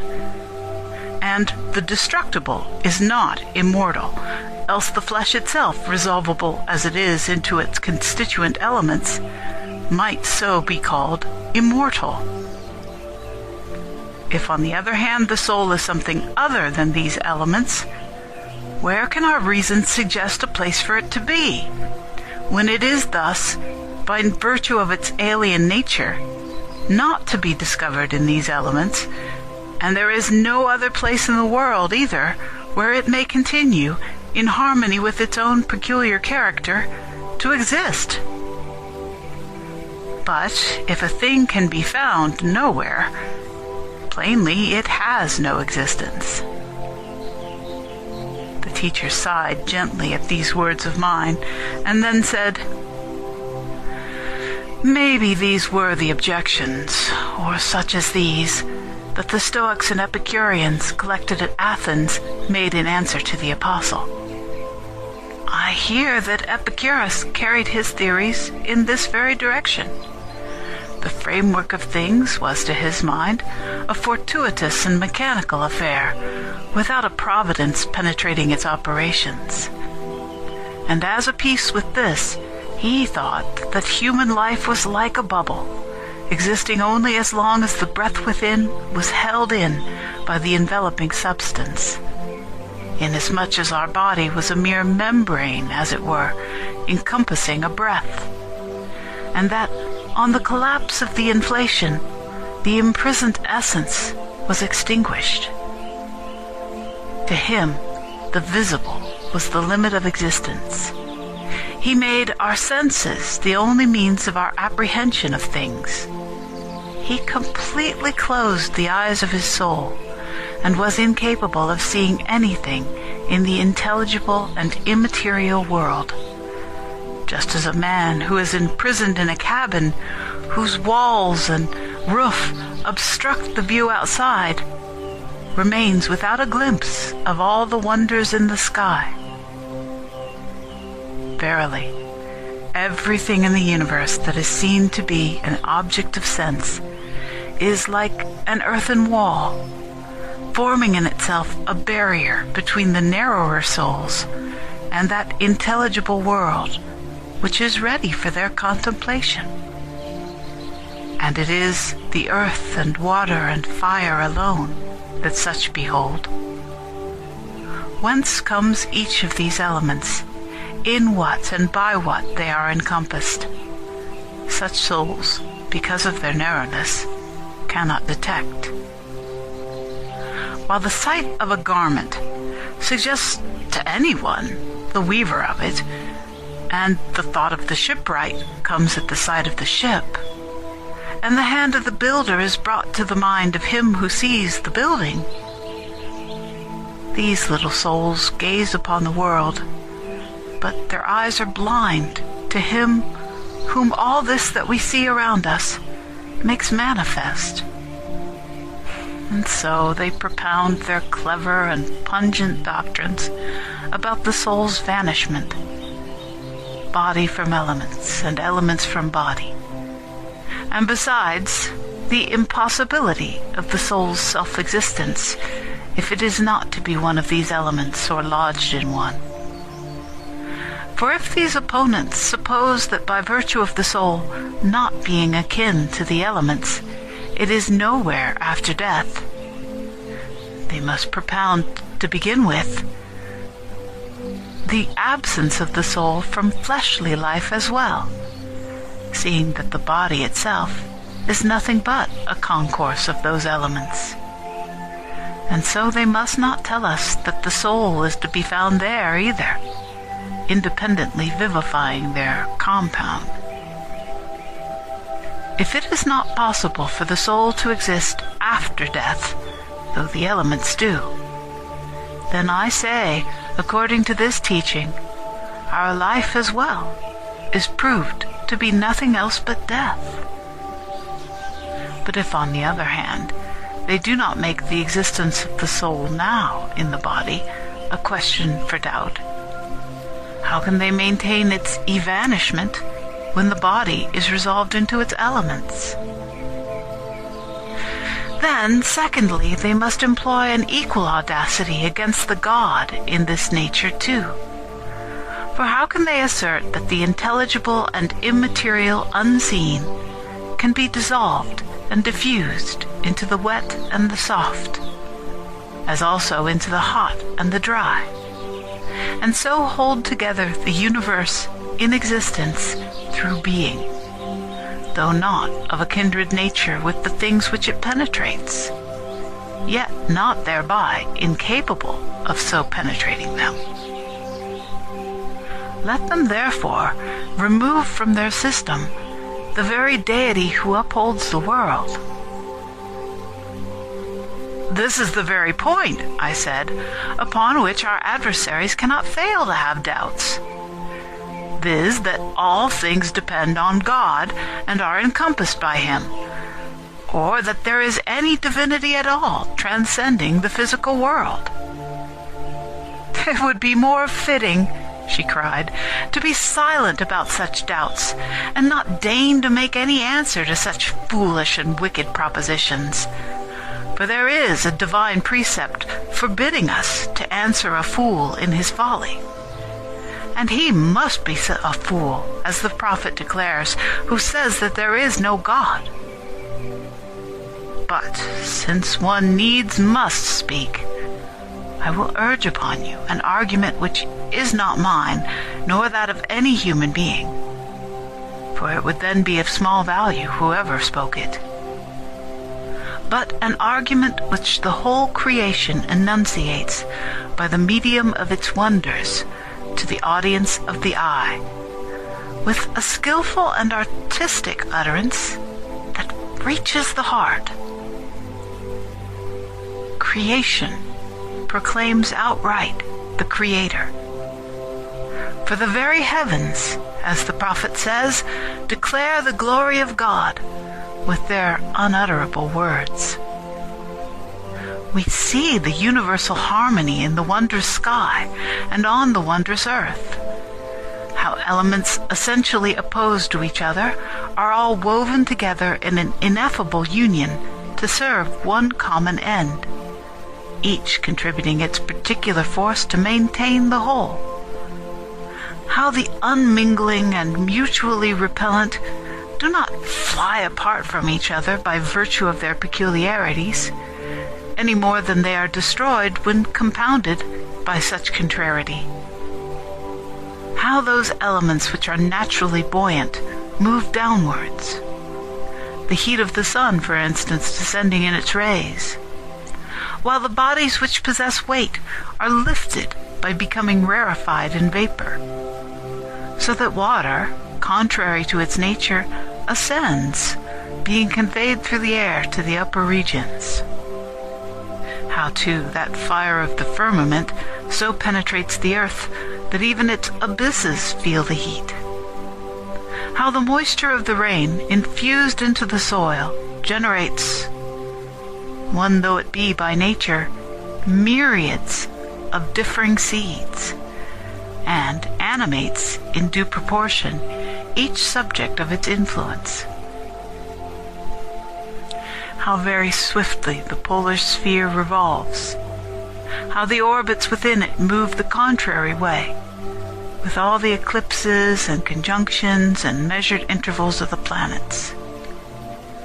We see all this with the piercing eyes of the mind, nor can we fail to be taught by means of such a spectacle that the divine power, working with skill and method, is manifesting itself in this actual world, and penetrating each portion, combines those portions with the whole, and completes the whole by the portions, and encompasses the universe with a single all-controlling force, self-centered and self-contained, never ceasing from its motion, yet never altering the position which it holds. And pray how, I asked, does this belief in the existence of God prove, along with it, the existence of the human soul? For God, surely, is not the same thing as the soul, so that if one were believed in, the other must necessarily be believed in.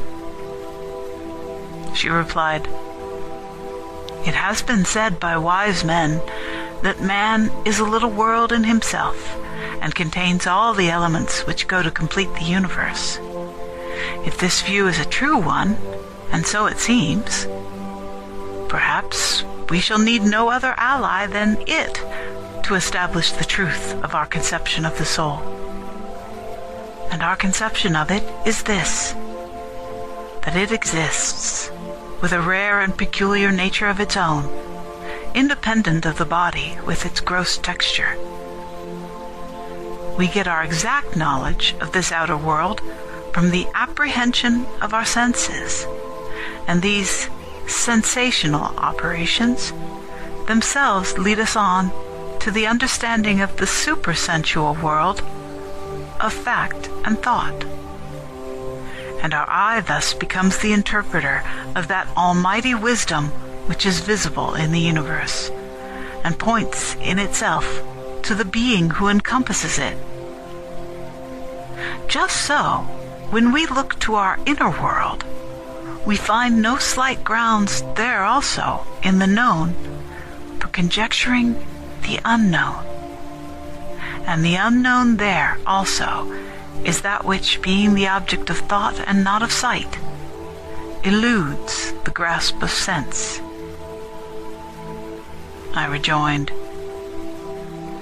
"Nay, it may be very possible to infer a wisdom transcending the universe from the skillful and artistic designs observable in this harmonized fabric of physical nature, but as regards the soul, what knowledge is possible to those who would trace from any indications the body has to give the unknown through the known?" "Most certainly," the Virgin replied, "to those who wish to follow the wise proverb and know themselves, the soul herself is a competent instructress. Of the fact, I mean, that she is an immaterial and spiritual thing, working and moving in a way corresponding to her peculiar nature, and evincing these peculiar emotions through the organs of the body. For this bodily organization exists the same even in those who have just been reduced by death to the state of corpses. But it remains without motion or action, because the force of the soul is no longer in it. It moves only when there is sensation in the organs, and not only that, but the mental force, by means of that sensation, penetrates with its own impulses and moves whither it will all those organs of sensation."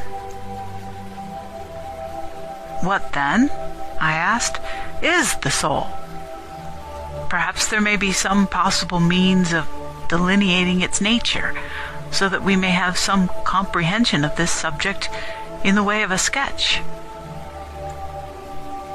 "Its definition," the teacher replied, has been attempted in different ways by different writers, each according to his own bent. But the following is our opinion about it. The soul is an essence, created and living and intellectual, transmitting from itself to an organized and sentient body the power of living and of grasping objects of sense, as long as a natural constitution capable of this holds together. Saying this, she pointed to the physician who was sitting to watch her state, and said, "There is a proof of what I say, close by us. How, I ask, does this man, by putting his fingers to feel the pulse, hear, in a manner, through this sense of touch, nature calling loudly to him and telling him of her peculiar pain? In fact, that the disease in the body is an inflammatory one, and that the malady originates in this or that internal organ, and that there is such and such a degree of fever. How, too, is he taught by the agency of the eye other facts of this kind, when he looks to see the posture of the patient and watches the wasting of the flesh? As too, the state of the complexion, pale somewhat and bilious, and the gaze of the eyes, as is the case with those in pain, involuntarily inclining to sadness, indicate the internal condition. So the ear gives information of the like, ascertaining the nature of the malady by the shortness of the breathing, and by the groan that comes with it. One might say that even the sense of smell in the expert is not incapable of detecting the kind of disorder, but that it notices the secret suffering of the vitals in the particular quality of the breath. Could this be so, if there were not a certain force of intelligence present in each organ of the senses? What would our hand have taught us of itself, without thought conducting it from feeling to understanding the subject before it? What would the ear as separate from mind, or the eye, or the nostril, or any other organ, have helped toward the settling of the question all by themselves? Verily, it is most true what one of heathen culture is recorded to have said, that it is the mind that sees and the mind that hears. Else, if you will not allow this to be true, you must tell me why, when you look at the sun, as you have been trained by your instructor to look at him, you assert that he is not in the breadth of his disk, the size he appears to the many, but that he exceeds by many times the measure of the entire earth. Do you not confidently maintain that it is so, because you have arrived by reasoning through phenomena at the conception of such and such a movement, of distances of such and such of time and space, of such causes of eclipse? And when you look at the waxing and waning moon, you are taught other truths by the visible figure of that heavenly body, that it is itself devoid of life, and that it revolves in the circle nearest the earth, and that it is lit by light from the sun, just as is the case with mirrors, which, receiving the sun upon them, do not reflect rays of their own, but those of the sun, whose light is given back from their smooth, flashing surface. Those who see this but do not examine it think that the light comes from the moon herself, but that this is not the case is proved by this, that when she is diametrically facing the sun, she has the whole of the disk that looks our way illuminated.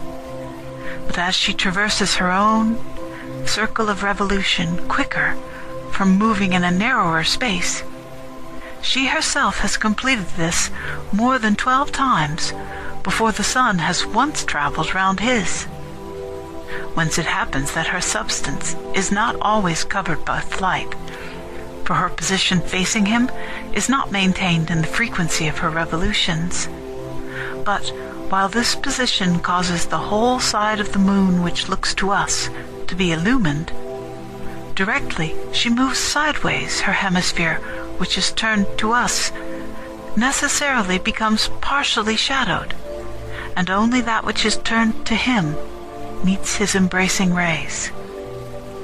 The brightness, in fact, keeps on retiring from that which can no longer see the sun to that which still sees him, until she passes right across the sun's disk and receives his rays upon her hinder part.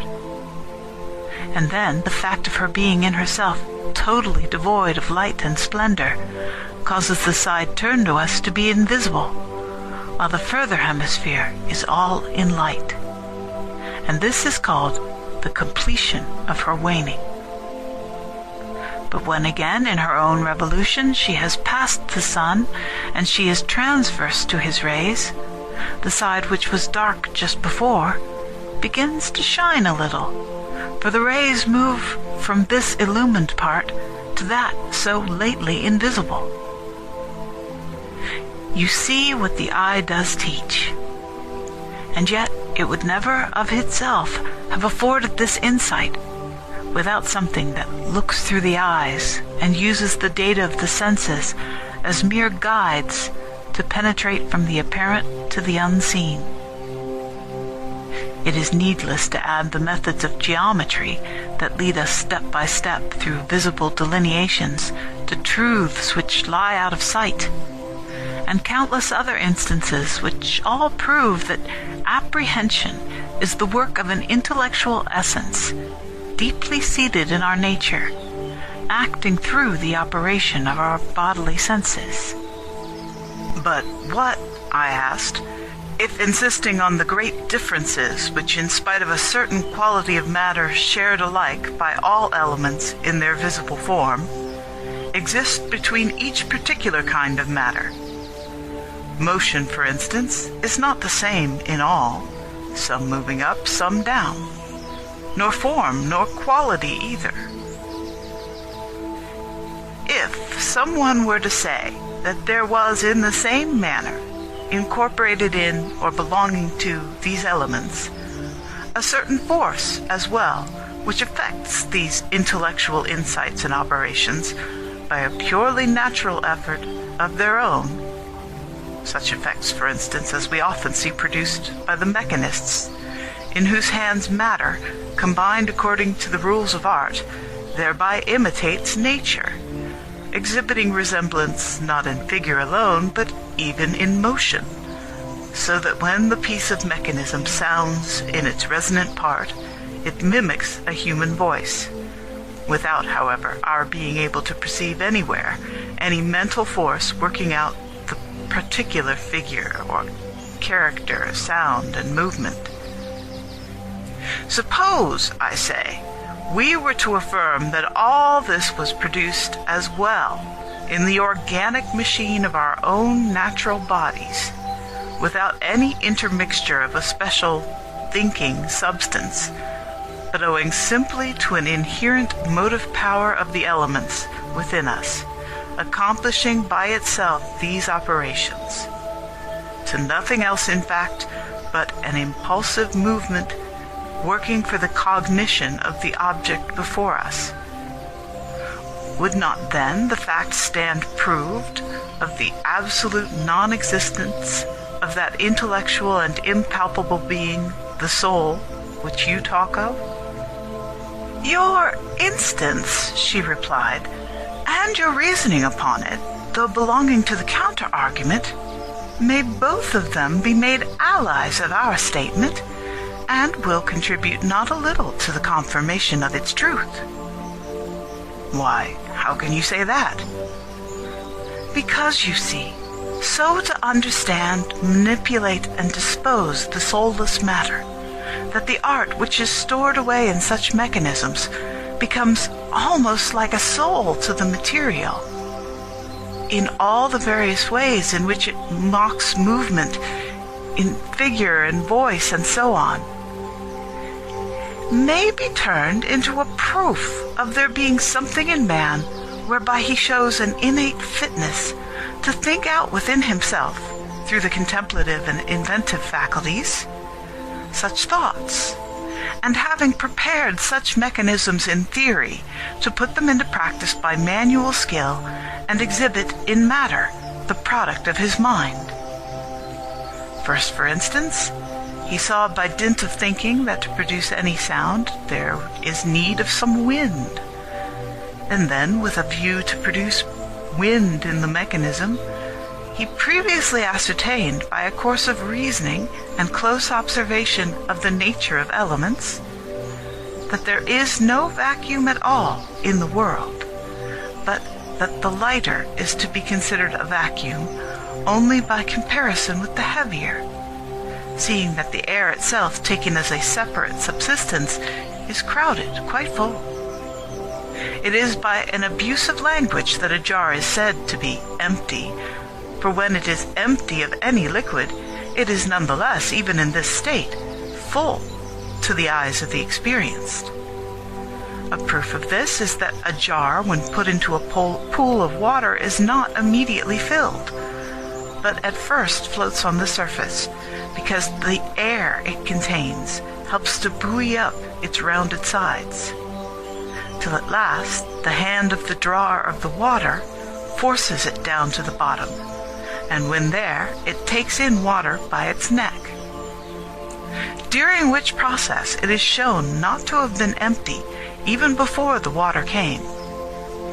For there is the spectacle of a sort of combat going on in the neck between the two elements, the water being forced by its weight into the interior and therefore streaming in, the imprisoned air, on the other hand, being straitened for room by the gush of water along the neck, and so rushing in the contrary direction.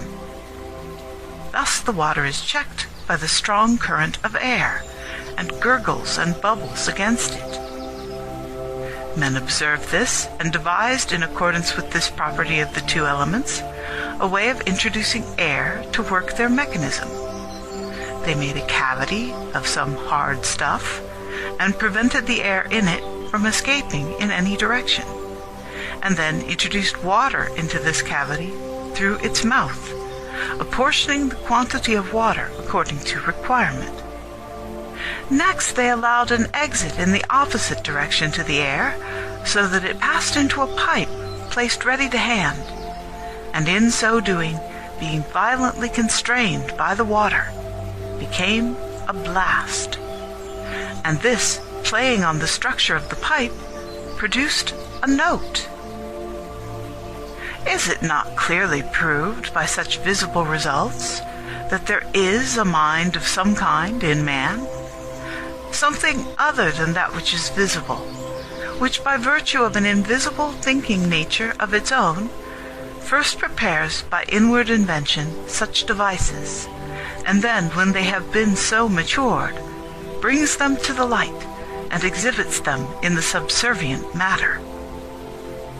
For if it were possible to ascribe such wonders, as the theory of our opponents does, to the actual constitution of the elements, why, we should have these mechanisms building themselves spontaneously.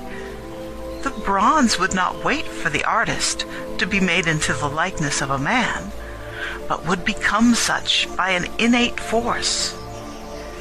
The air would not require the pipe to make a note, but would sound spontaneously by its own fortuitous flux and motion. And the jet of the water upwards would not be, as it now is, the result of an artificial pressure, forcing it to move in an unnatural direction, but the water would rise into the mechanism of its own accord, finding in that direction a natural channel. But if none of these results are produced spontaneously by elemental force, but on the contrary, each element is employed at will by artifice, and if artifice is a kind of movement and activity of mind, will not the very consequences of what has been urged by way of objection show us mind as something other than the thing perceived? That the thing perceived, I replied, is not the same as the thing not perceived, I grant. But I do not discover any answer to our question in such a statement. It is not yet clear to me what we are to think that thing not perceived to be. All I have been shown by your argument is that it is not anything material, and I do not yet know the fitting name for it. I wanted especially to know what it is, not what it is not. We do learn, she replied, much about many things by this very same method, inasmuch as in the very act of saying a thing is not so-and-so, we, by implication, interpret the very nature of the thing in question. For instance, when we say guileless, we indicate a good man. When we say unmanly, we have expressed the idea that the man is a coward. And it is possible to suggest a great many things in like fashion, wherein we either convey the idea of goodness by the negation of badness, or vice versa.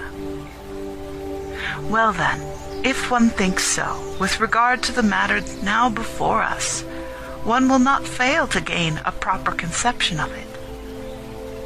The question is, what are we to think of mind in its very essence?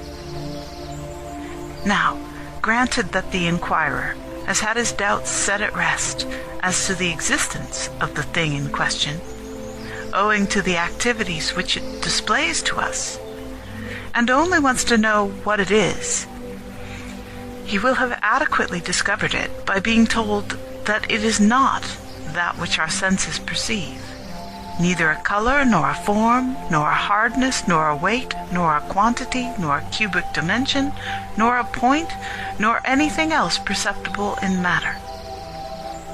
Supposing, that is, that there does exist a something beyond all these. Here I interrupted her discourse. If you leave all these out of the account, I do not see how you can possibly avoid cancelling along with them the very thing which you are in search of. I cannot at present conceive to what, as apart from these, the perceptive activity is to cling.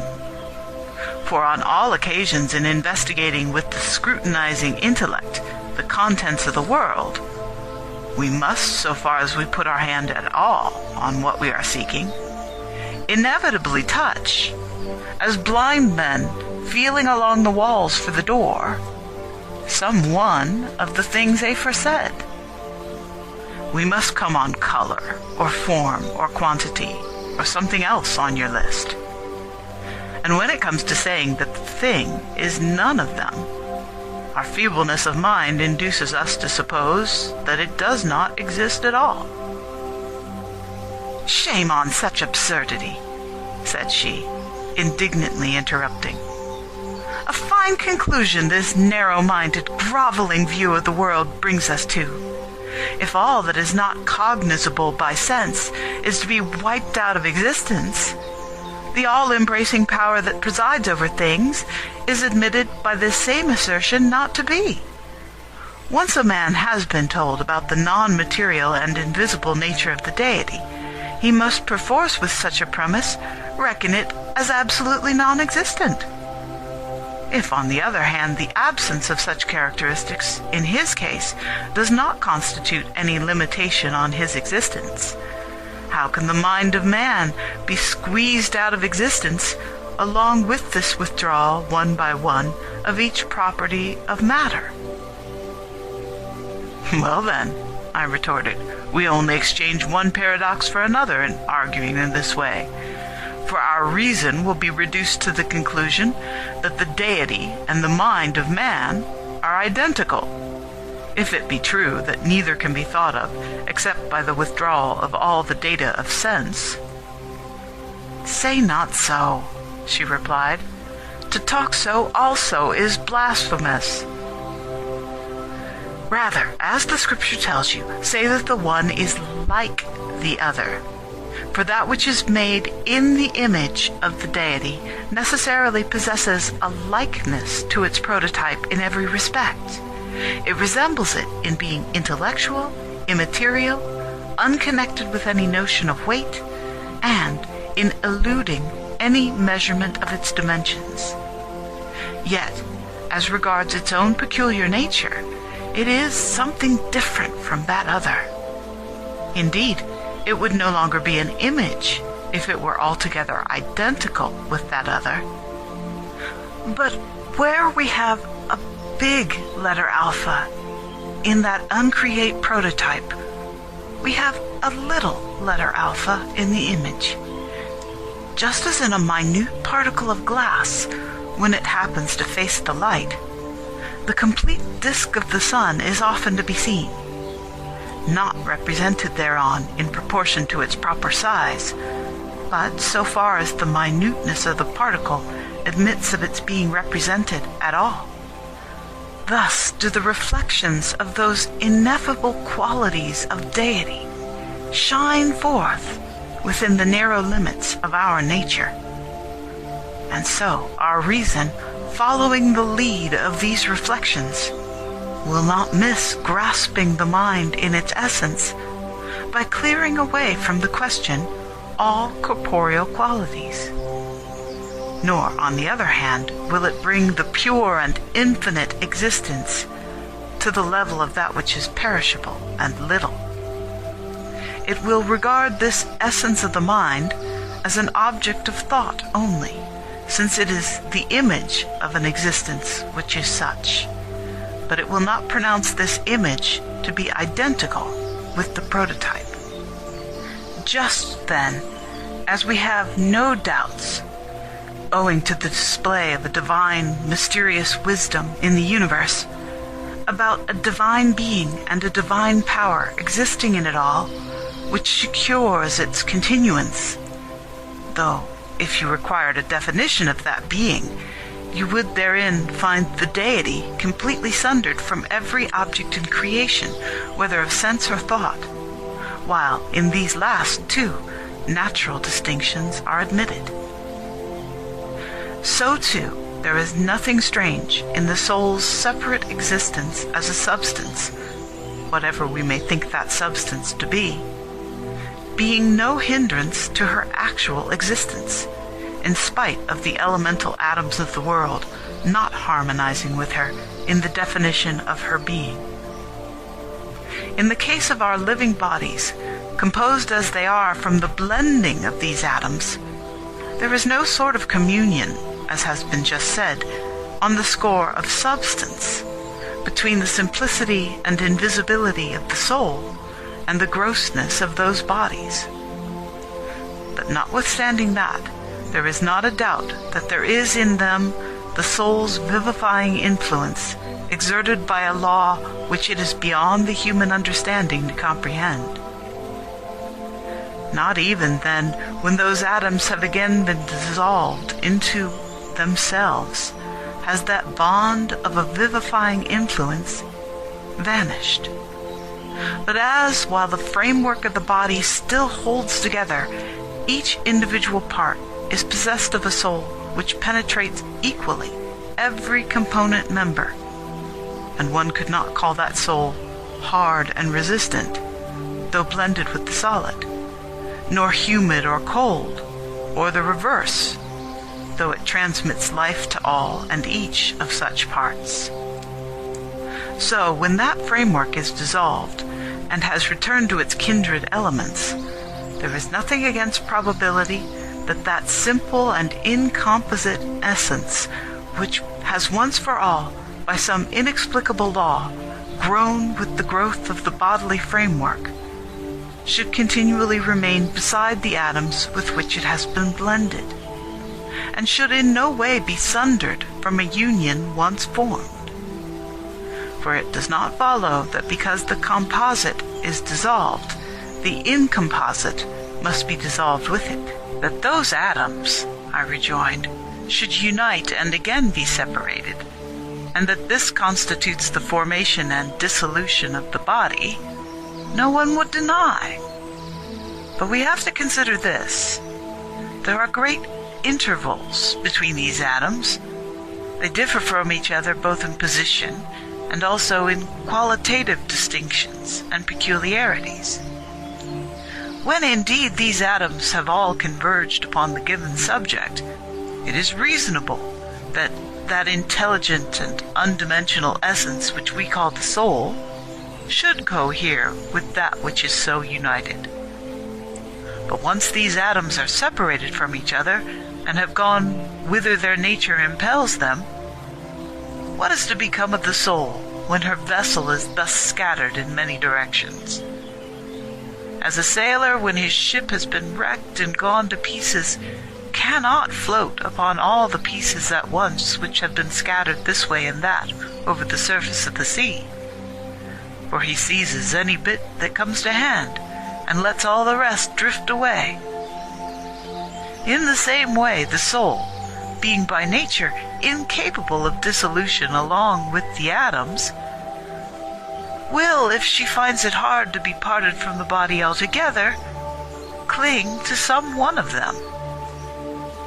And if we take this view, consistency will no more allow us to regard her as immortal for living in one atom than as mortal for not living in a number of them. But the intelligent and undimensional, she replied, is neither contracted nor diffused, contraction and diffusion being a property of body only. But by virtue of a nature which is formless and bodiless, it is present with the body equally in the contraction and in the diffusion of its atoms. And it is no more narrowed by the compression which attends the uniting of the atoms than it is abandoned by them when they wander off to their kindred, however wide the interval is held to be which we observe between alien atoms. For instance, there is a great difference between the buoyant and light as contrasted with the heavy and solid, between the hot as contrasted with the cold, between the humid as contrasted with its opposite. Nevertheless, it is no strain to an intelligent essence to be present in each of those elements to which it has once cohered. This blending with opposites does not split it up. In locality, in peculiar qualities, these elemental atoms are held to be far removed from each other. But an undimensional nature finds it no labor to cling to what is locally divided, seeing that even now it is possible for the mind at once to contemplate the heavens above us and to extend its busy scrutiny beyond the horizon. Nor is its contemplative power at all distracted by these excursions into distances so great. There is nothing, then, to hinder the soul's presence in the body's atoms, whether fused in union or decomposed in dissolution. Just as in the amalgam of gold and silver, a certain methodical force is to be observed which has fused the metals, and if the one be afterwards smelted out of the other, the law of this method, nevertheless, continues to reside in each, so that while the amalgam is separated, this method does not suffer division along with it. For you cannot make fractions out of the indivisible. In the same way, this intelligent essence of the soul is observable in the concourse of the atoms, and does not undergo division when they are dissolved. But it remains with them, and even in their separation is coextensive with them, yet not itself dissevered nor discounted into sections to accord with the number of the atoms. Such a condition belongs to the material and spatial world, but that which is intelligent and undimensional is not liable to the circumstances of space. Therefore the soul exists in the actual atoms which she has once animated, and there is no force to tear her away from her cohesion with them. What cause for melancholy, then, is there herein, that the visible is exchanged for the invisible? And why is it that your mind has conceived such a hatred of death?" Upon this, I recurred to the definition which she had previously given of the soul, and I said that, to my thinking, her definition had not indicated distinctly enough all the powers of the soul which are a matter of observation. It declares the soul to be an intellectual essence which imparts to the organic body a force of life by which the senses operate. Now the soul is not thus operative only in our scientific and speculative intellect. It does not produce results in that world only, or employ the organs of sense only for this, their natural work. On the contrary, we observe in our nature many emotions of desire and many of anger, and both these exist in us as qualities of our kind, and we see both of them in their manifestations displaying further many most subtle differences. There are many states, for instance, which are occasioned by desire, many others which, on the other hand, proceed from anger, and none of them are of the body. But that which is not of the body is plainly intellectual. Now, our definition exhibits the soul as something intellectual, so that one of two alternatives, both absurd, must emerge when we follow out this view to the end. Either anger and desire are both second souls in us, and a plurality of souls must take the place of the single soul, or the thinking faculty in us cannot be regarded as a soul either, if they are not. The intellectual element adhering equally to all of them, and stamping them all as souls, or else excluding every one of them equally from the specific qualities of soul. "You are quite justified," she replied, "in raising this question, and it has before this been discussed by many elsewhere, namely, what we are to think of the principle of desire and the principle of anger within us. Are they consubstantial with the soul, inherent in the soul's very self from her first organization? Or are they something different, accruing to us afterwards?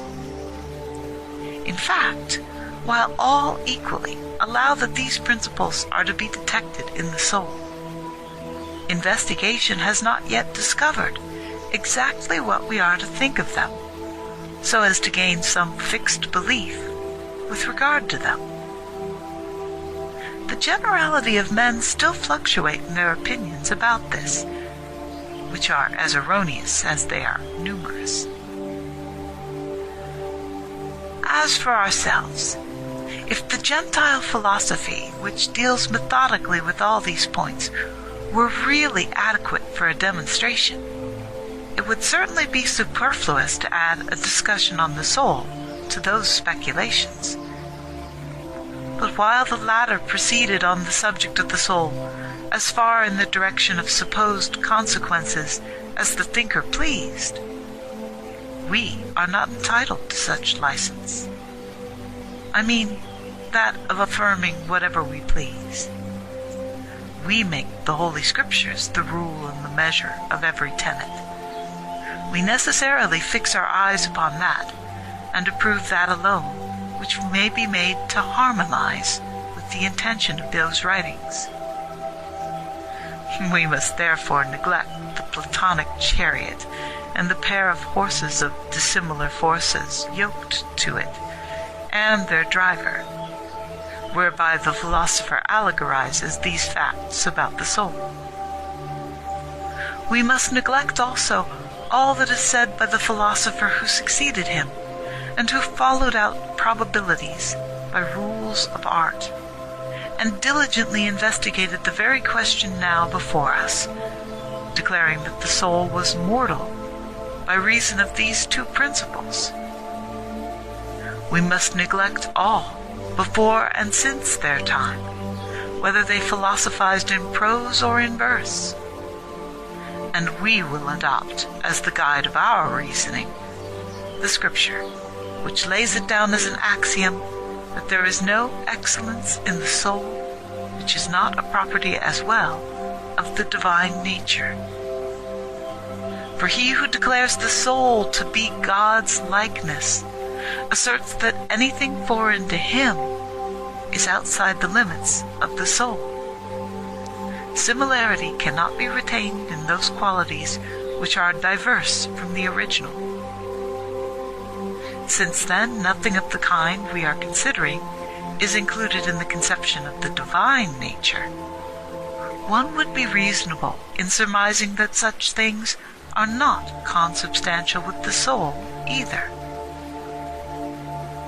Now, to seek to build up our doctrine by rule of dialectic and the knowledge which draws and destroys conclusions involves a species of discussion which we shall ask to be excused from, as being a weak and questionable way of demonstrating truth. Indeed, it is clear to everyone that subtle dialectic possesses a force that may be turned both ways, as well as for the overthrow of truth as for the detection of falsehood. And so we begin to suspect even truth itself, when it is advanced in company with such a kind of artifice, and to think that the very ingenuity of it is trying to bias our judgment and upset the truth. If, on the other hand, anyone will accept a discussion which is in a naked, unsyllogistic form, we will speak upon these points by making our study of them so far as we can follow the chain of scriptural tradition. What is it, then, that we assert? We say that the fact of the reasoning animal man being capable of understanding and knowing is most surely attested by those outside our faith, and that this definition would never have sketched our nature so if it had viewed anger and desire and all such like emotions as consubstantial with that nature. In any other case, one would not give a definition of the subject in hand by putting a generic instead of a specific quality. And so, as the principle of desire and the principle of anger are observed equally in rational and irrational natures, one could not rightly mark the specific quality by means of this generic one. But how can that which, in defining a nature, is superfluous and worthy of exclusion, be treated as a part of that nature, and so available for falsifying that definition? Every definition of an essence looks to the specific quality of the subject in hand, and whatever is outside that speciality is set aside as having nothing to do with the required definition. Yet beyond question, these faculties of anger and desire are allowed to be common to all reasoning and brute natures. Anything common is not identical with that which is peculiar. It is imperative, therefore, that we should not range these faculties among those whereby humanity is exclusively meant. But just as one may perceive the principle of sensation and that of nutrition and growth in man, and yet not shake thereby the given definition of his soul, for the quality A being in the soul does not prevent the quality B being in it too. So, when one detects in humanity these emotions of anger and desire, one cannot on that account fairly quarrel with the definition, as if it fell short of a full indication of man's nature. What then, I asked the teacher, are we to think about this? For I cannot yet see how we can fitly repudiate faculties which are actually within us. You see, she replied, there is a battle of the reason with them, and a struggle to rid the soul of them. And there are men in whom this struggle has ended in success. It was so with Moses, as we know. He was superior both to anger and desire. History testifying of him in both respects, that he was meek beyond all men, and by meekness it indicates the absence of all anger, and a mind quite devoid of resentment. And that he desired none of those things about which we see the desiring faculty, in the generality, so active. This could not have been so if these faculties were nature, and were referable to the contents of man's essence. For it is impossible for one who has come quite outside his nature to be in existence at all. But if Moses was at one and the same time in existence and not in these conditions, then it follows that these conditions are something other than nature, and not nature itself. For if on the one hand, that is truly nature in which the essence of the being is found, and on the other, the removal of these conditions is in our power, so that their removal not only does no harm, but is even beneficial to our nature, it is clear that these conditions are to be numbered among externals, and are affections rather than the essence of the nature. For the essence is that thing only which it is. As for anger, most think it a fermenting of the blood around the heart, others an eagerness to inflict pain in return for other pain. We would take it to be the impulse to hurt one who has provoked us. But none of these accounts of it tally with the definition of the soul. Again, if we were to define what desire is in itself, we should call it a seeking for that which is wanting, or a longing for pleasurable enjoyment, or a pain at not possessing that upon which the heart is set, or a state with regard to some pleasure which there is no opportunity of enjoying. These and similar descriptions all indicate desire, but they have no connection with the definition of the soul. But it is so with regard to all those other conditions also, which we see to have some relation to the soul.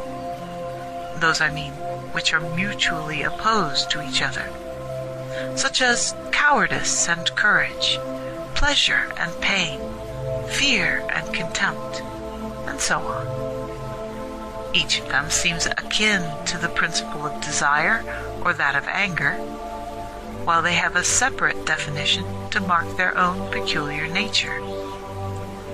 Courage and contempt, for instance, exhibit a certain phase of the irascible impulse. The dispositions arising from cowardice and fear exhibit, on the other hand, a diminution and weakening of that same impulse.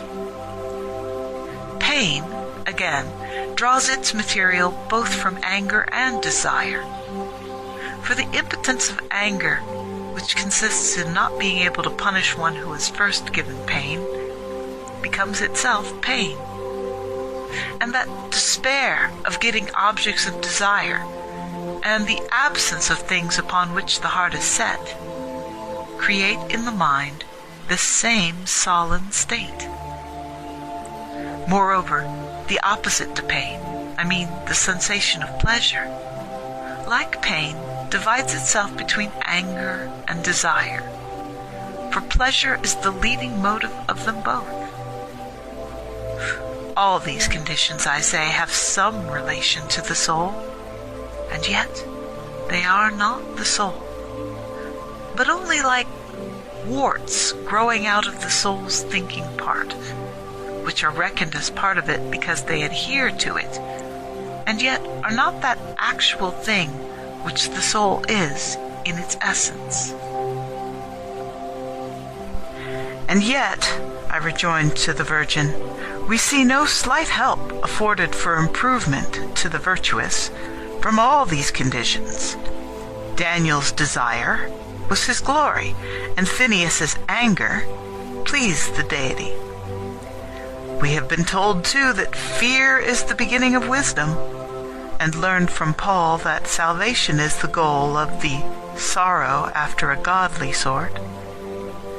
The gospel bids us have contempt for danger, and the not being afraid with any amazement is nothing else but a description of courage, and this last is numbered by wisdom among the things that are good.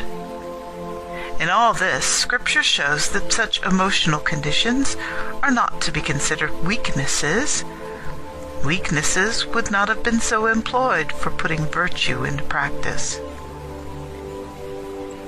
I think, replied the teacher, that I am myself responsible for this confusion arising from different accounts of the matter, for I did not state it as distinctly as I might have, by introducing a certain order of consequences for our consideration. Now, however, some such order shall, as far as it is possible, be devised, so that our essay may advance in the way of logical sequence, and so give no room for such contradictions.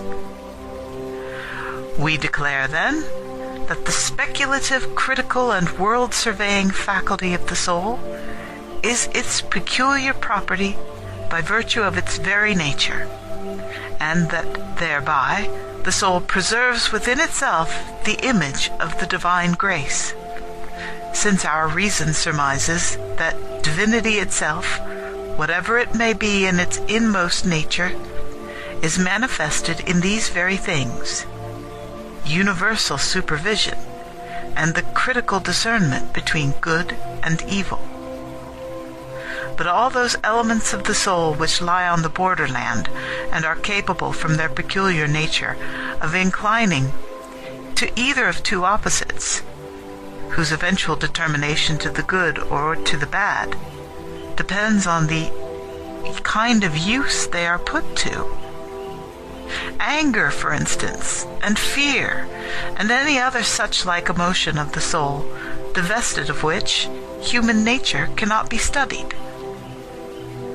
All these we reckon as accretions from without, because in the beauty, which is man's prototype, no such characteristics are to be found. Now, let the following statement be offered as a mere exercise in interpretation. I pray that it may escape the sneers of cavilling hearers.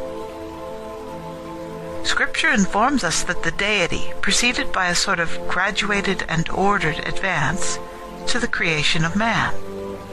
After the foundations of the universe were laid, as history records, man did not appear on the earth at once, but the creation of the brutes preceded his, and the plants preceded them. Thereby Scripture shows that the vital forces blended with the world of matter according to a gradation. First, it infused itself into insensate nature, and in continuation of this, advanced into the sentient world, and then ascended to intelligent and rational beings.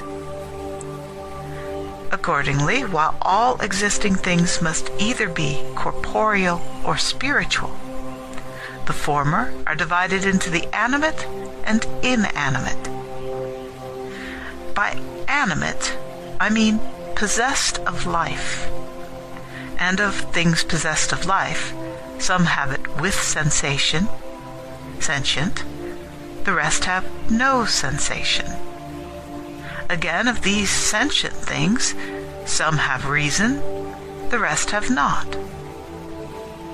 Seeing then that this life of sensation could not possibly exist apart from the matter which is the subject of it, and the intellectual life could not be embodied either without growing in the sentient, on this account the creation of man is related as coming last, as of one who took up into himself every single form of life, both that of plants and that which is seen in brutes.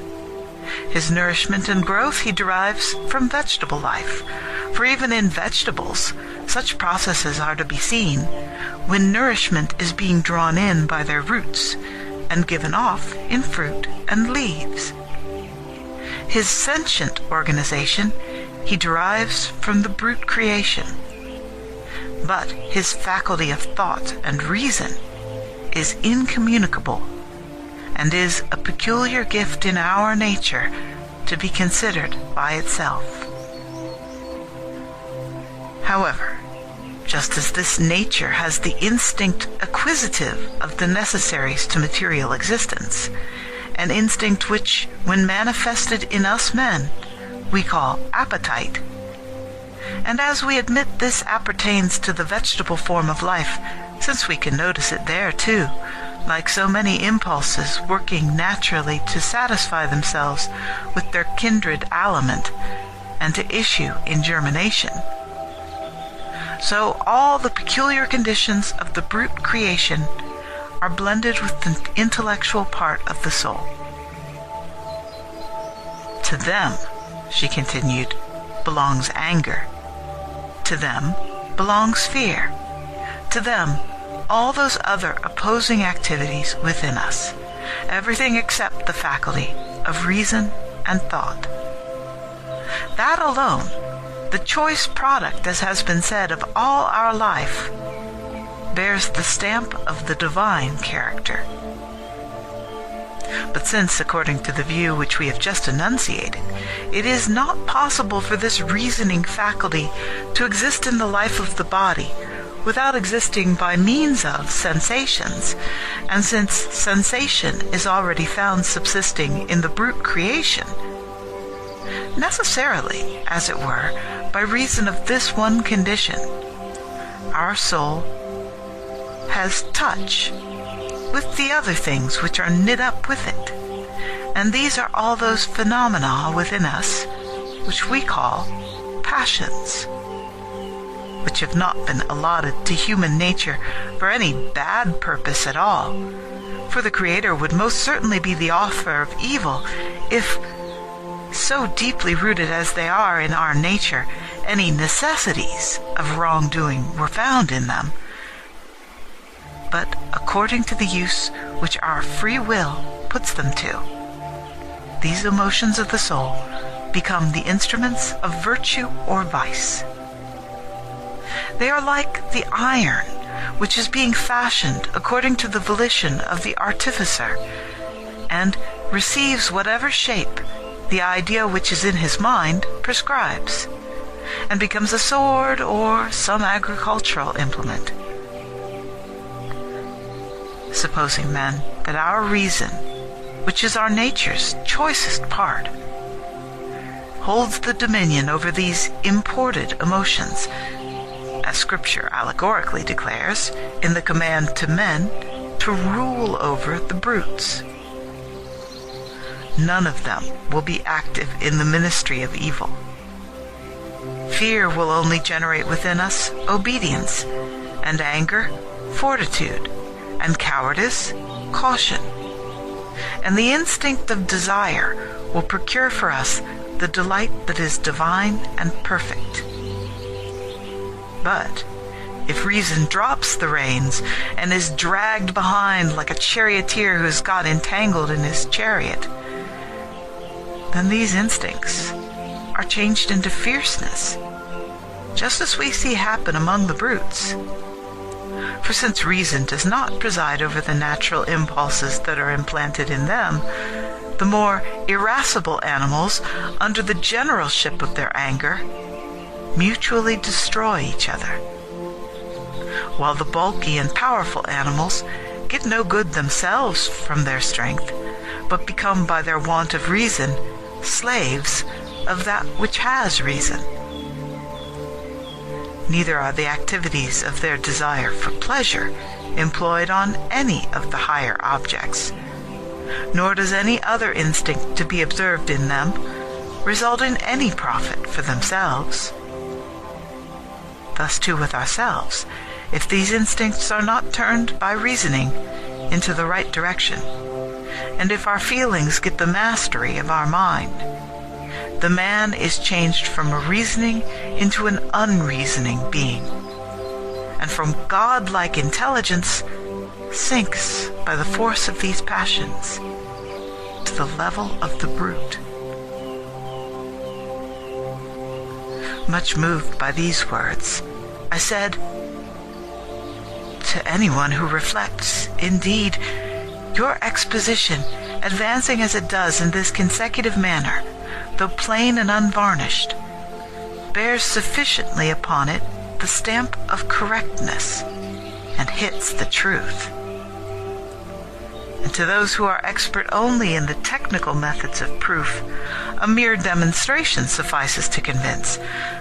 But as for ourselves, we were agreed that there is something more trustworthy than any of these artificial conclusions, namely, that which the teachings of Holy Scripture point to. And so I deem that it is necessary to inquire, in addition to what has been said, whether this inspired teaching harmonizes with it all." "And who," she replied, "could deny that truth is to be found only in that upon which the seal of scriptural testimony is set? So, if it is necessary that something from the Gospels should be adduced in support of our view, a study of the parable of the wheat and the tares will not be out of place here. The householder there sowed good seed, and we are plainly the house. But the enemy, having watched for the time when men slept, sowed that which was useless in that which was good for food, setting the tares in the very middle of the wheat. The two kinds of seed grew up together, for it was not possible that seed put into the very middle of the wheat should fail to grow up with it. But the superintendent of the field forbids the servants to gather up the useless crop, on account of their growing at the very root of the opposite sort, so as not to root up the nutritious along with that foreign growth.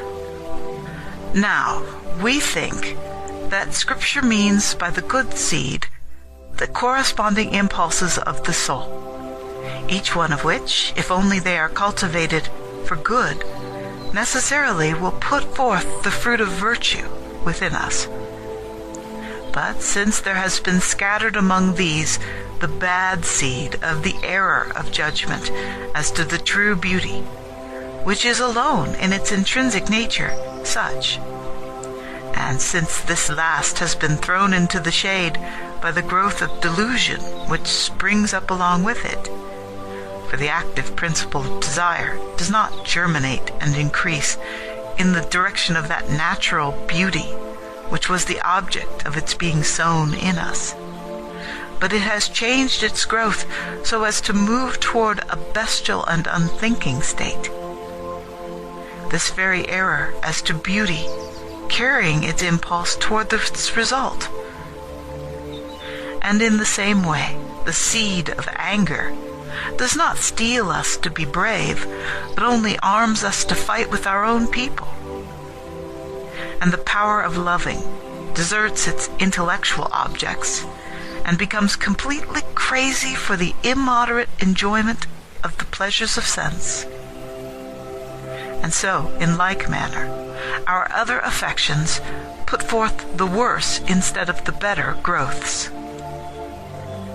On account of this, the wise husbandman leaves this growth that has been introduced among his seed to remain there, so as to secure our not being altogether stripped of better hopes by desire having been rooted out along with that good-for-nothing growth.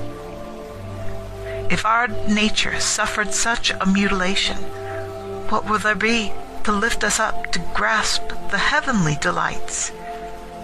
If love is taken from us, how shall we be united to God? If anger is to be extinguished, what arms shall we possess against the adversary? Therefore, the husbandman leaves those bastard seeds within us, not for them always to overwhelm the more precious crop, but in order that the land itself, for so in his allegory he calls the heart, by its native inherent power, which is that of reasoning, may wither up the one growth and may render the other fruitful and abundant. But if that is not done, then he commissions the fire to mark the distinction in the crops. If then a man indulges these affections in a due proportion and holds them in his own power instead of being held in theirs, employing them for an instrument as a king does his subjects' many hands, then efforts toward excellence more easily succeed for him.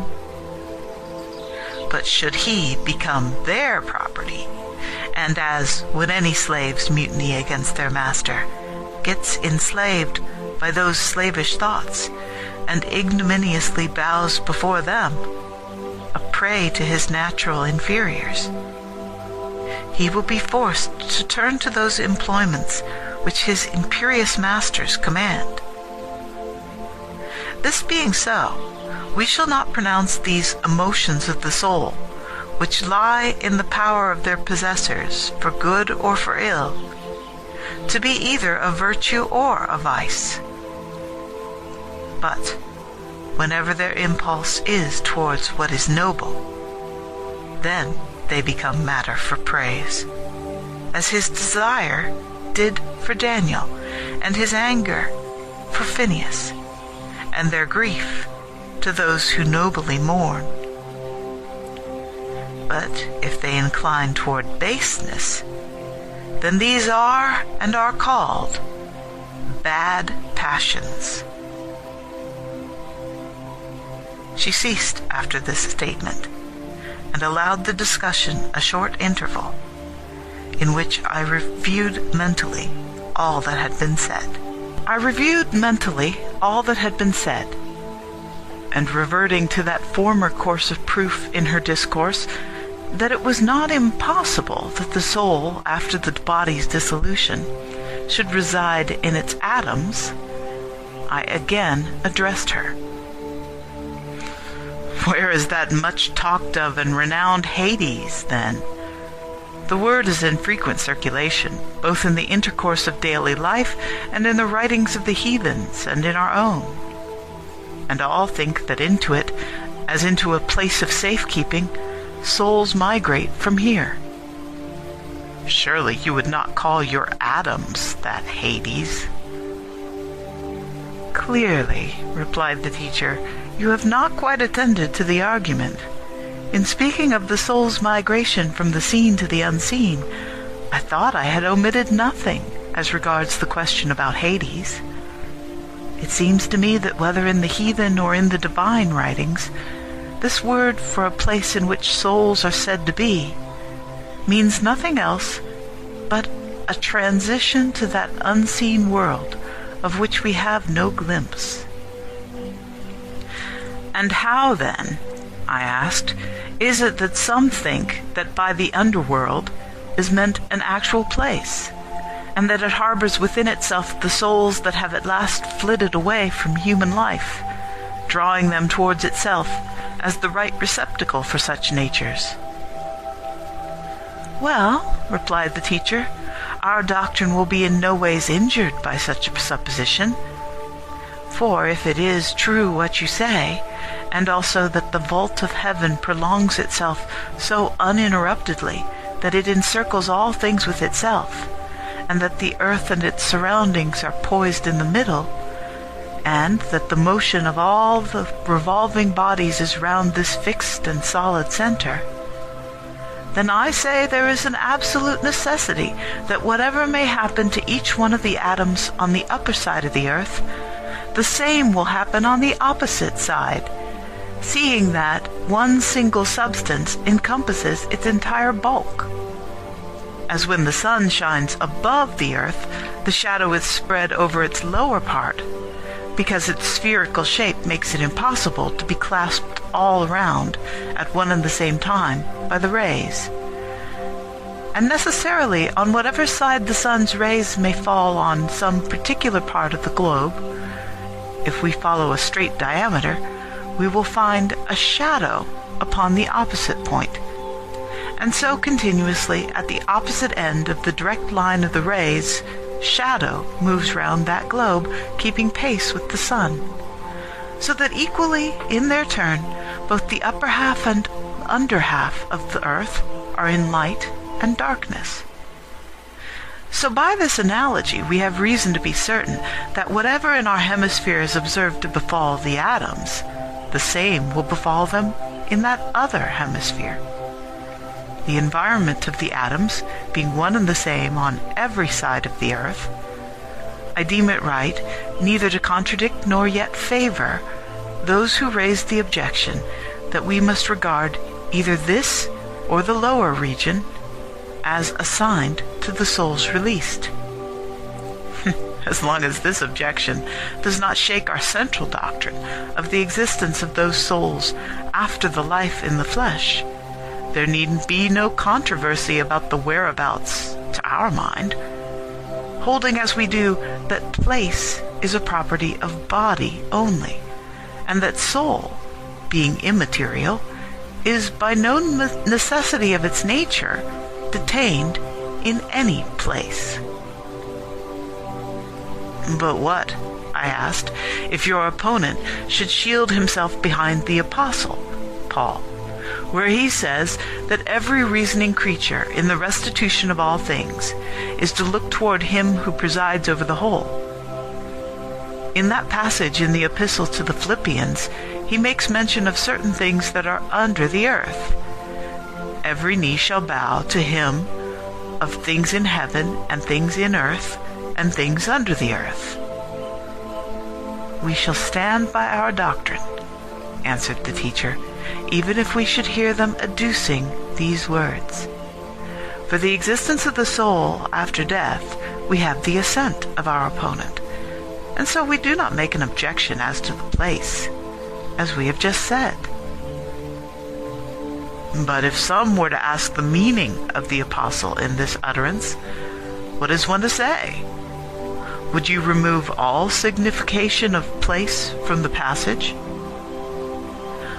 I do not think, she replied, that the divine apostle divided the intellectual world into localities when he named part as in heaven, part as on earth, and part as under the earth.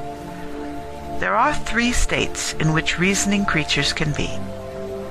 One, from the very first, received an immaterial life, and we call it the angelic.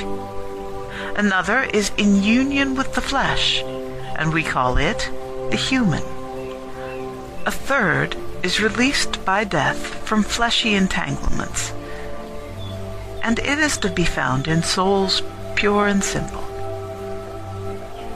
Now, I think that the divine apostle, in his deep wisdom, looked to this when he revealed the future concord of all these reasoning beings in the work of goodness, and that he puts the unembodied angel world in heaven, and that still involved with the body on earth, and that released from the body under the earth. Or indeed, if there is any other world to be classed under that which is possessed of reason, it is not left out. And whether anyone choose to call this last demons or spirits or anything else of the kind, we shall not care. We certainly believe both because of the prevailing opinion and still more of Scripture's teaching, that there exists another world of beings besides, divested of such bodies as ours are, who are opposed to that which is good, and are capable of hurting the lives of men, having by an act of will lapsed from the nobler view, and by this revolt from goodness personified in themselves the contrary principle. And this world is what some say the apostle adds to the number of the things under the earth, signifying in that passage that when evil shall have been someday annihilated in the long revolutions of the ages, nothing shall be left outside the world of goodness, but that even from those evil spirits shall rise in harmony the confession of Christ's Lordship. If this is so, then no one can compel us to see any spot of the underworld in the expression things under the earth. The atmosphere spreads equally over every part of the earth, and there is not a single corner of it left unrobed by this circumambient air. When she had finished, I hesitated a moment, and then said, I am not yet satisfied about the thing which we have been inquiring into. After all that has been said, my mind is still in doubt, and I beg that our discussion may be allowed to revert to the same line of reasoning as before, omitting only that upon which we are thoroughly agreed.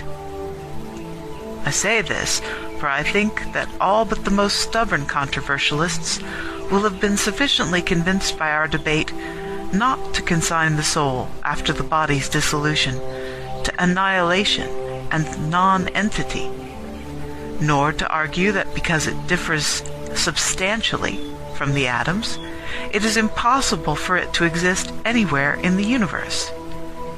For however much a being that is intellectual and immaterial may fail to coincide with these atoms, it is in no way hindered, so far, from existing in them. And this belief of ours rests on two facts. Firstly, on the souls existing in our bodies in this present life, though fundamentally different from them. And secondly, on the fact that the divine being, as our argument has shown, though distinctly something other than visible and material substances, nevertheless pervades each one among all existences, and by this penetration of the whole keeps the world in a state of being. So that following these analogies, we need not think that the soul either is out of existence when she passes from the world of forms to the unseen. But how, I insisted, after the united whole of the atoms has assumed, owing to their mixing together, a form quite different, the form, in fact, with which the soul has been actually domesticated?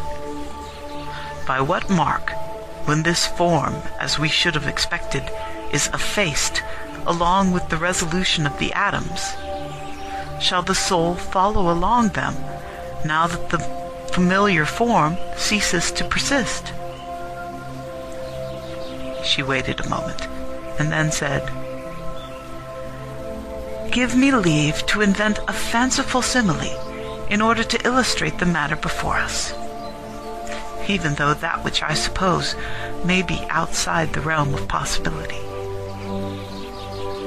Grant it possible, then, in the art of painting, not only to mix opposite colors, as painters are always doing, to represent a particular tint, but also to separate again the same mixture and restore to each of the colors its natural dye. If then white or black or red or golden color or any other color that has been mixed to form the given tint were to be again separated from that union with another and remain by itself, we suppose that our artist will nonetheless remember the actual nature of that color, and that in no case will he show forgetfulness, either of the red, for instance, or the black, if, after having become quite a different color by composition with each other, they each return to their natural dye. We suppose, I say, that our artist remembers the manner of the mutual blending of these colors, and so knows what sort of color was mixed with a given color, and what sort of color was the result, and how, the other color being ejected from the composition, the original color, in consequence of such release, resumed its own peculiar hue.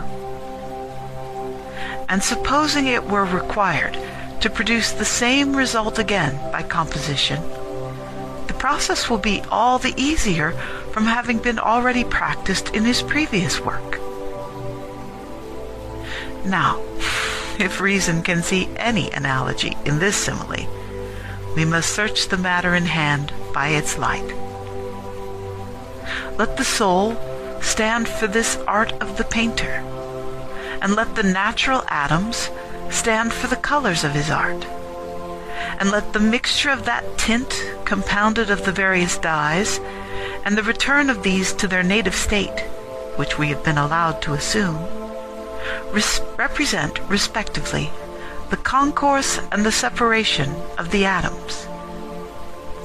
Then, as we assume in the simile that the painter's art tells him the actual dye of each color, when it has returned after mixing to its proper hue, so that he has an exact knowledge of the red and of the black, and of any other color that went to form the required tint by a specific way of uniting with another kind, a knowledge which includes its appearance both in the mixture and now when it is in its natural state, and in the future again, supposing all the colors were mixed over again in like fashion. So, we assert, does the soul know the natural peculiarities of those atoms whose concourse makes the frame of the body in which it has itself grown, even after the scattering of those atoms.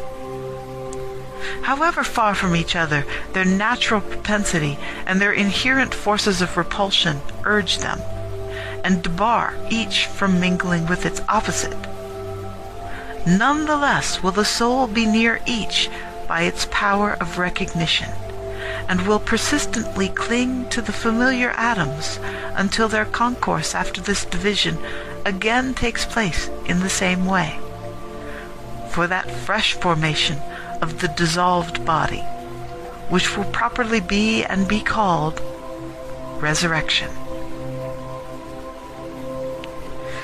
You seem, I interrupted, in this passing remark to have made an excellent defense of the faith in the resurrection.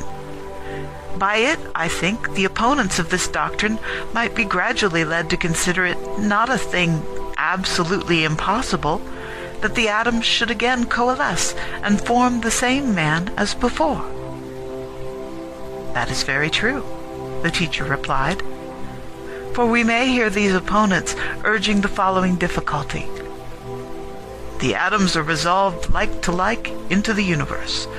By what device then does the warmth, for instance, residing in such and such a man, after joining the universal warmth, again dissociate itself from this connection with its kindred, so as to form this man who is being remolded?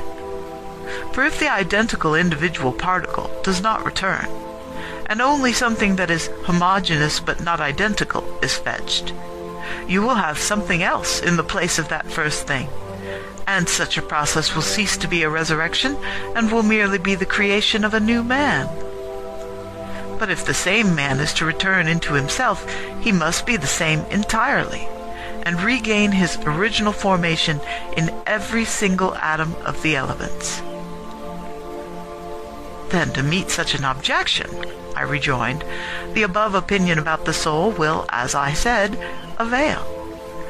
Namely, that she remains after dissolution in those very atoms in which she first grew up, and, like a guardian placed over private property, does not abandon them when they are mingled with their kindred atoms, and by the subtle ubiquity of her intelligence makes no mistake about them, with all their subtle minuteness, but diffuses herself along with those which belong to herself when they are being mingled with their kindred dust, and suffers no exhaustion in keeping up with the whole number of them when they stream back into the universe, but remains with them, no matter in what direction or what fashion nature may arrange them.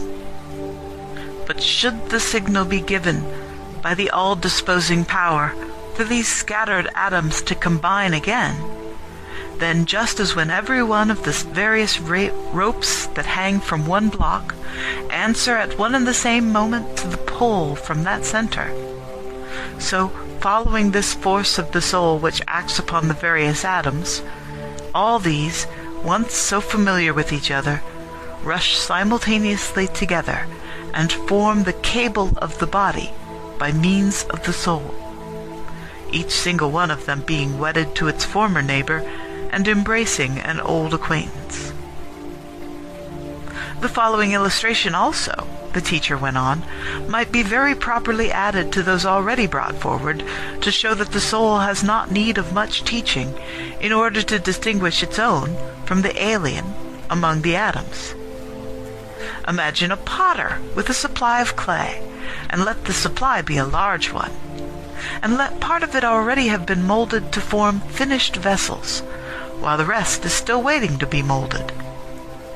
And suppose the vessels themselves not to be all of similar shape, but one to be a jug, for instance, and another a wine jar, another a plate, another a cup, or any other useful vessel. And further, let not one owner possess them all, but let us fancy for each a special owner.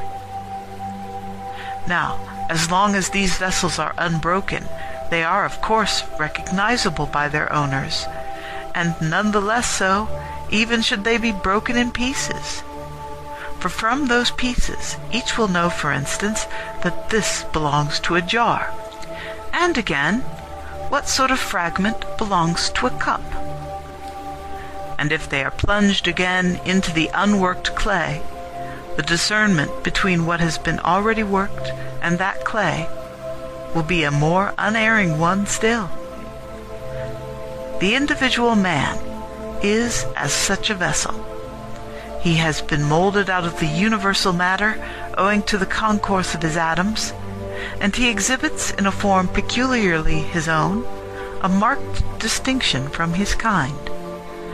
And when that form has gone to pieces, the soul that has been mistress of this particular vessel will have an exact knowledge of it, derived even from its fragments. Nor will she leave this property either in the common blending with all the other fragments. Or, if it be plunged into the still formless part of the matter from which the atoms have come, she always remembers her own as it was when compact in bodily form. And after dissolution, she never makes any mistake about it, led by marks still clinging to the remains. I applauded this as well devised to bring out the natural features of the case before us. And I said, "It is very well to speak like this and to believe that it is so, but suppose someone were to quote against it our Lord's narrative about those who are in hell, as not harmonizing with the results of our inquiry. How are we to be prepared with an answer?" The teacher replied, "The expressions of that narrative of the Word are certainly material. But still, many hints are interspersed in it to rouse the skillful inquirer to a more discriminating study of it. I mean that he who parts the good from the bad by a great gulf, and makes the man in torment crave for a drop to be conveyed by a finger, and the man who has been ill-treated in this life rest on a patriarch's bosom, and who relates their previous death and consignment to the tomb, takes an intelligent searcher of his meaning, far beyond a superficial interpretation. For what sort of eyes has the rich man to lift up in hell, when he has left his bodily eyes in the tomb? And how can a disembodied spirit feel any flame? And what sort of tongue can he crave to be cooled with the drop of water when he has lost his tongue of flesh? What is the finger that is to convey to him this drop? What sort of place is the bosom of repose? The bodies of both of them are in the tomb, and their souls are disembodied, and do not consist of parts either.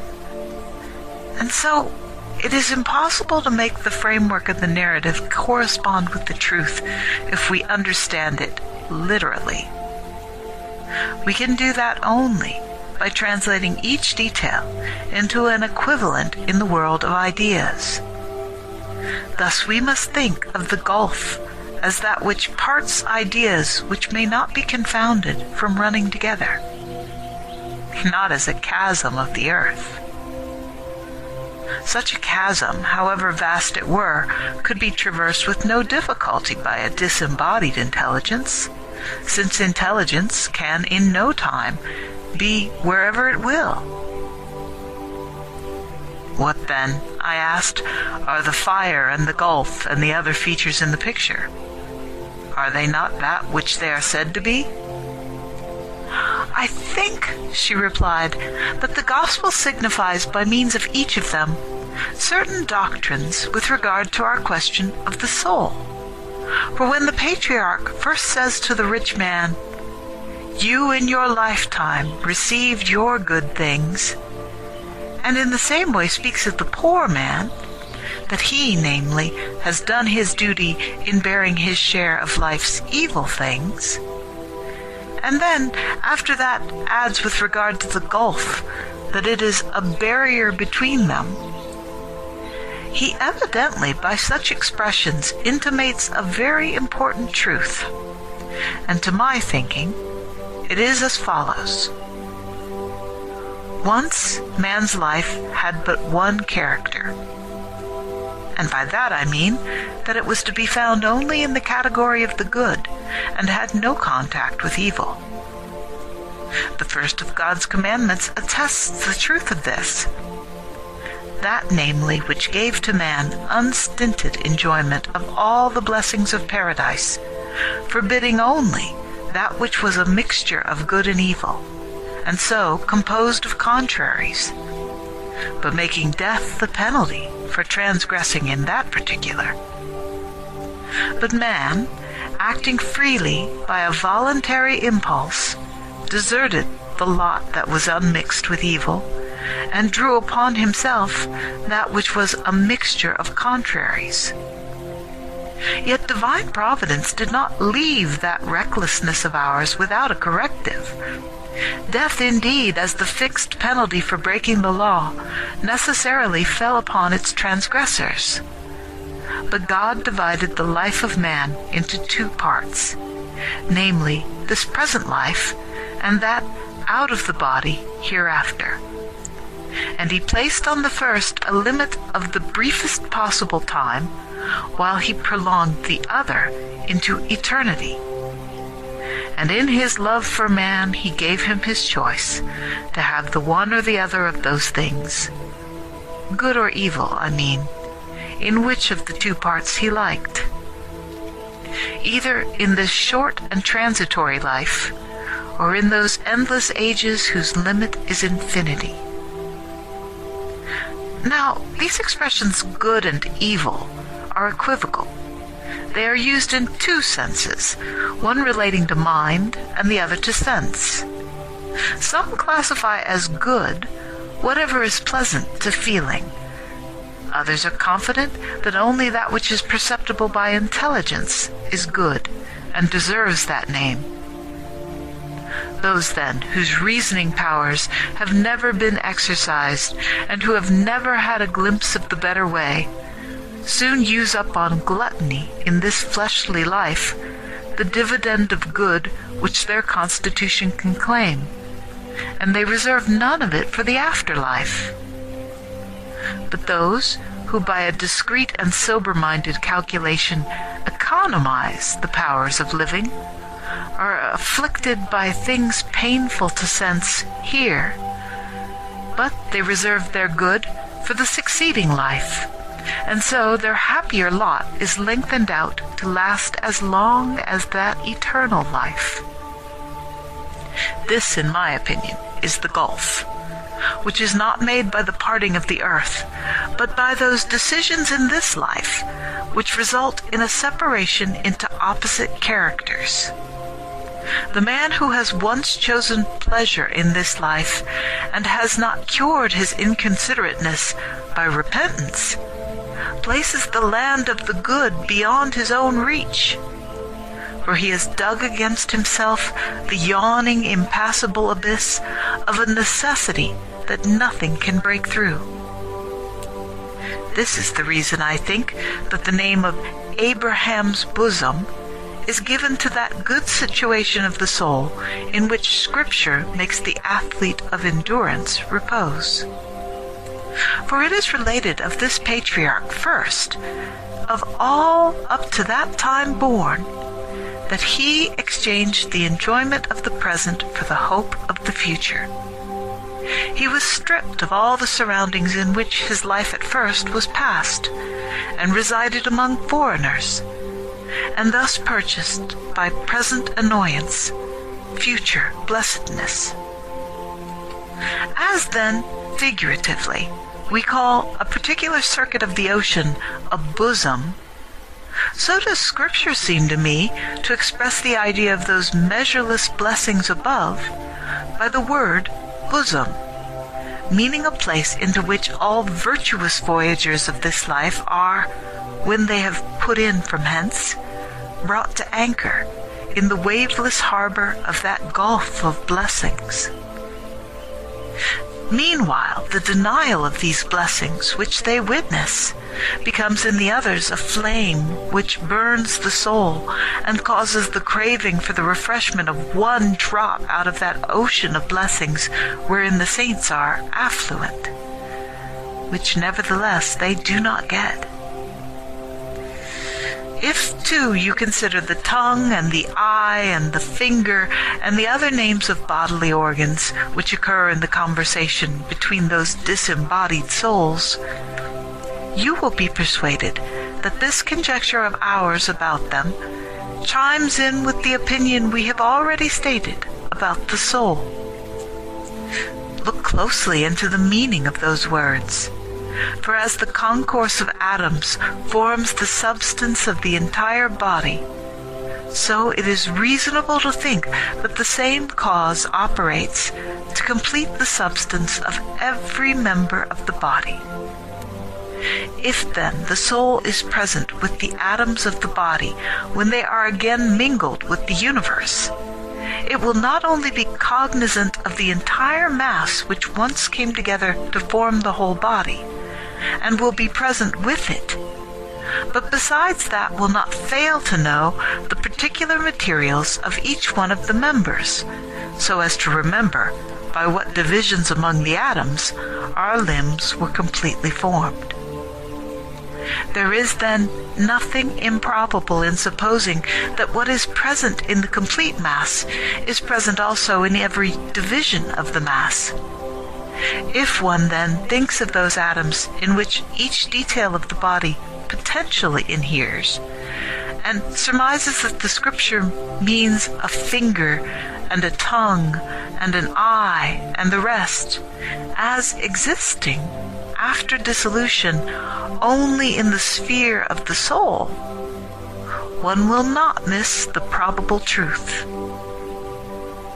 Moreover, if each detail carries the mind away from a material acceptation of the story, surely the hell which we have just been speaking of cannot reasonably be thought a place so named.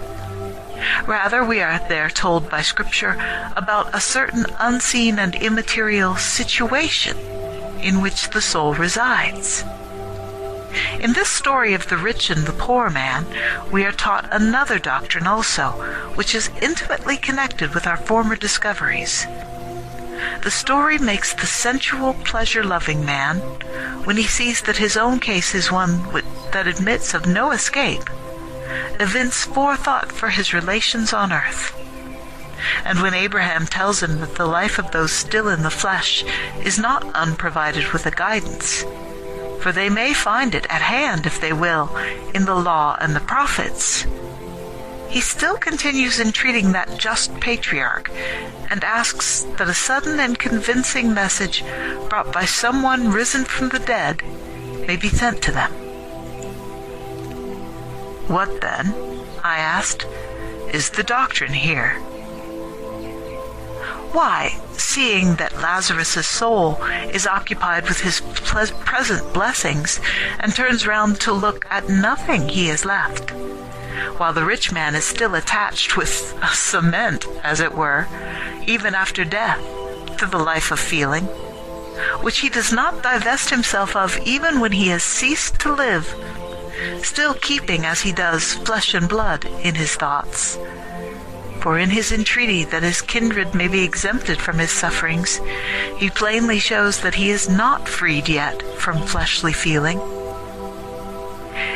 In such details of the story, she continued, I think our Lord teaches us this, that those still living in the flesh must, as much as ever they can, separate and free themselves, in a way, from its attachments by virtuous conduct, in order that after death they may not need a second death to cleanse them from the remnants that are owing to this cement of the flesh.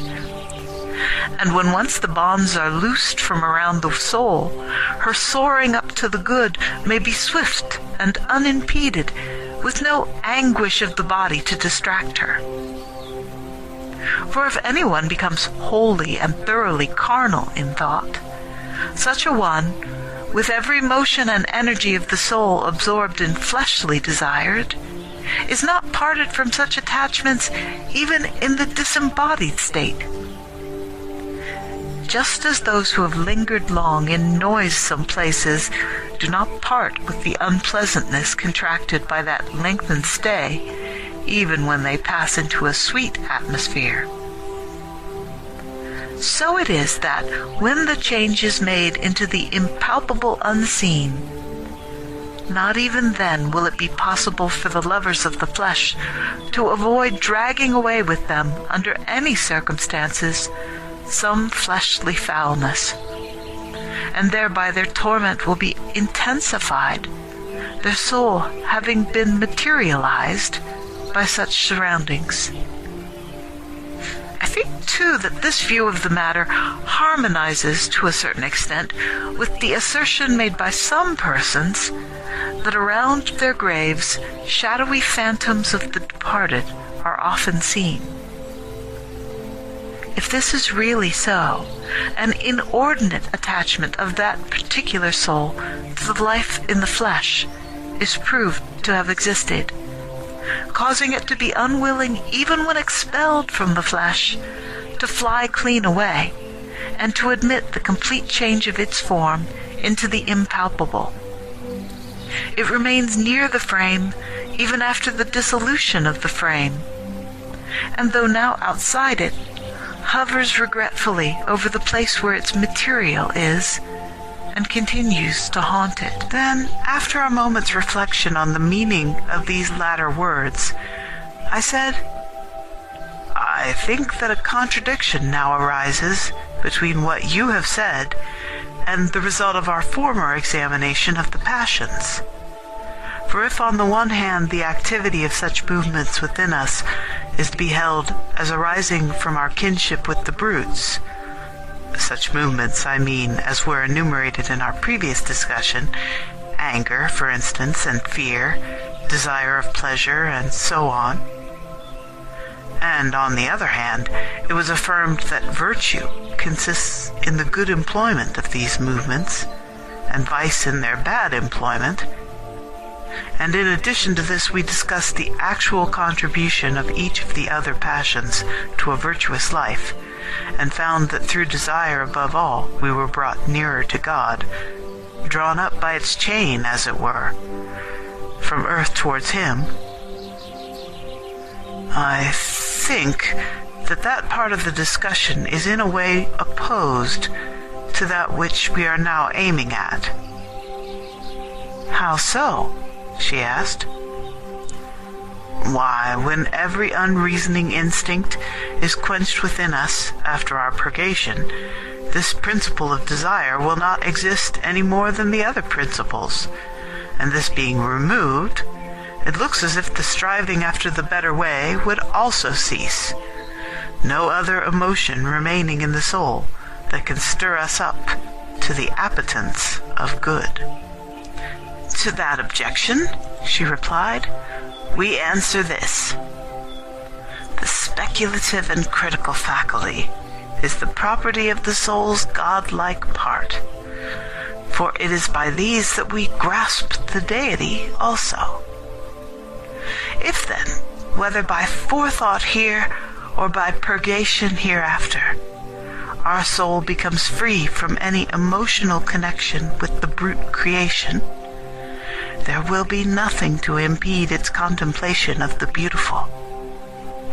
For this last is essentially capable of attracting in a certain way every being that looks toward it. If then the soul is purified of every vice, it will most certainly be in the sphere of beauty. The deity is in very substance beautiful, and to the deity the soul will, in its state of purity, have affinity, and the soul will embrace Him as like itself. Whenever this happens, then, there will be no longer any need of the impulse of desire to lead the way to the beautiful. Whoever passes his time in darkness, he it is who will be under the influence of a desire for the light. But whenever he comes into the light, then enjoyment takes the place of desire, and the power to enjoy renders desire useless and out of date.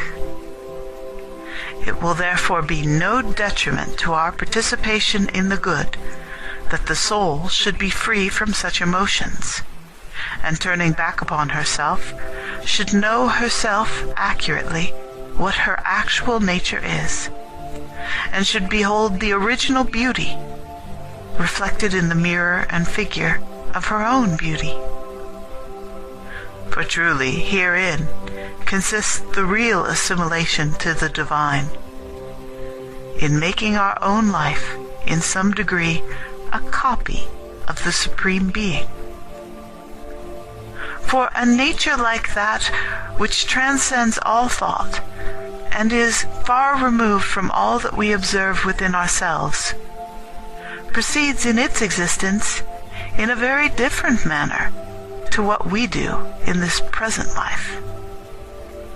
Man, possessing a constitution whose law it is to be moving, is carried in that particular direction whither the impulse of his will directs.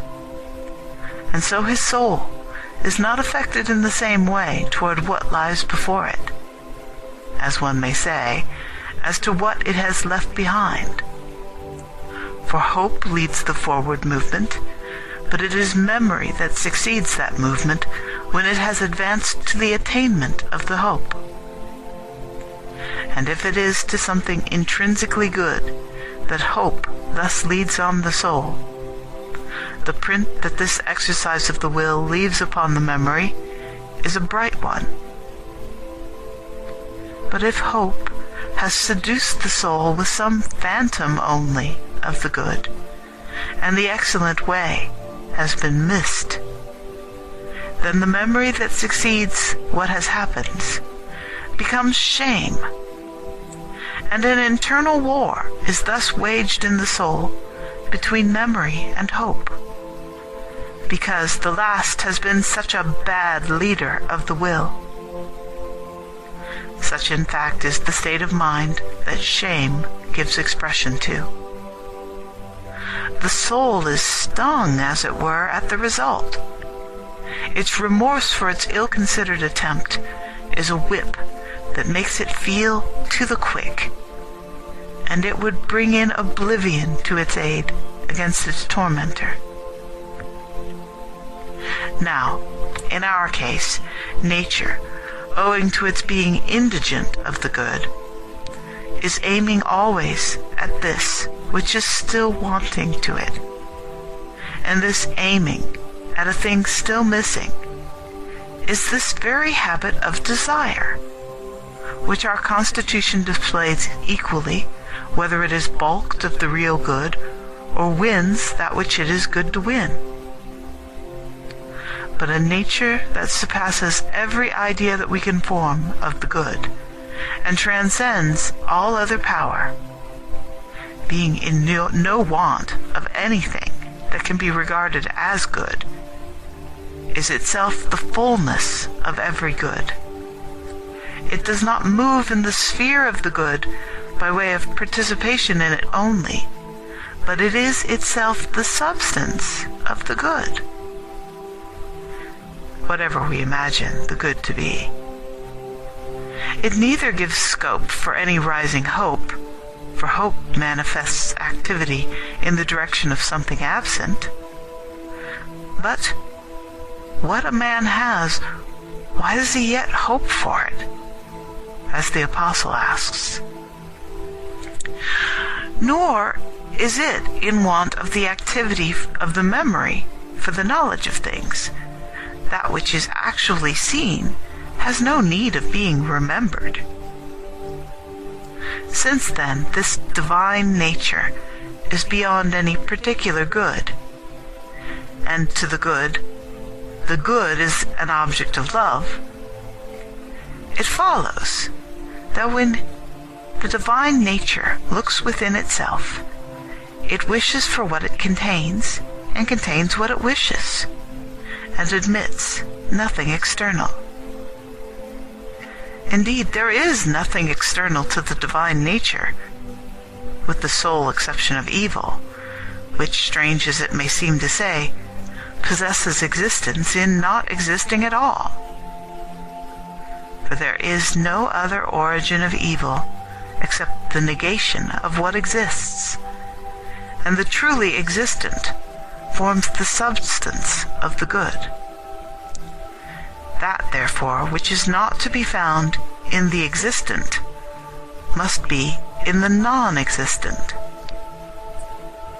Whenever the soul, then, having divested itself of the multifarious emotions incident to its nature, gets its divine form, and, mounting above desire, enters within that towards which it was once incited by that desire, it offers no harbor within itself, either for hope or memory. It holds the object of the one. The other is extruded from the consciousness by its occupation in enjoying all that is good. And thus the soul copies the life that is above, and is conformed to the peculiar features of the divine nature. None of its habits are left to it except that of love, which clings by natural affinity to the beautiful. For this is what love is, the inherent affection towards a chosen object. When, then, the soul, having become simple and single in form, and so perfectly godlike, finds that perfectly simple and immaterial good, which is really worth enthusiasm and love, it attaches itself to the good and blends with it by means of the movement and activity of love, fashioning itself according to that which it is continually finding and grasping, becoming by this assimilation to the good all but the nature of that which it participates is, the soul will consequently, owing to there being no lack of any good in that thing itself in which it participates, be itself also in no lack of anything. And so it will expel from within the activity and the habit of desire. For desire arises only when the thing missed is not found. For this teaching, we have the authority of God's own apostle, who announces a subduing and a ceasing of all other activities, even for the good, which are within us, and finds no limit for love alone. Prophecies, he says, shall fail, forms of knowledge shall cease, but charity never fails, which is equivalent to its always being as it is. And though he says that faith and hope have endured so far by the side of love, yet again he prolongs love's date beyond theirs, and with good reason too. For hope is in operation only so long as the enjoyment of the things hoped for is not to be had, and faith in the same way is a support in the uncertainty about the things hoped for so he defines it, the substance of things hoped for. But when the thing hoped for actually comes, then all other faculties are reduced to quiescence, and love alone remains active, finding nothing to succeed itself. Love, therefore, is the foremost of all excellent achievements, and the first of the commandments of the law. If ever then the soul reach this goal, it will be in no need of anything else. It will embrace that plenitude of things which are, whereby alone it seems in any way to preserve within itself the stamp of God's actual blessedness. For the life of the Supreme Being is love, seeing that the beautiful is necessarily lovable to those who recognize it. And the deity does recognize it, and so this recognition becomes love, that which he recognizes being essentially beautiful. This true beauty the insolence of satiety cannot touch, and no satiety interrupting this continuous capacity to love the beautiful.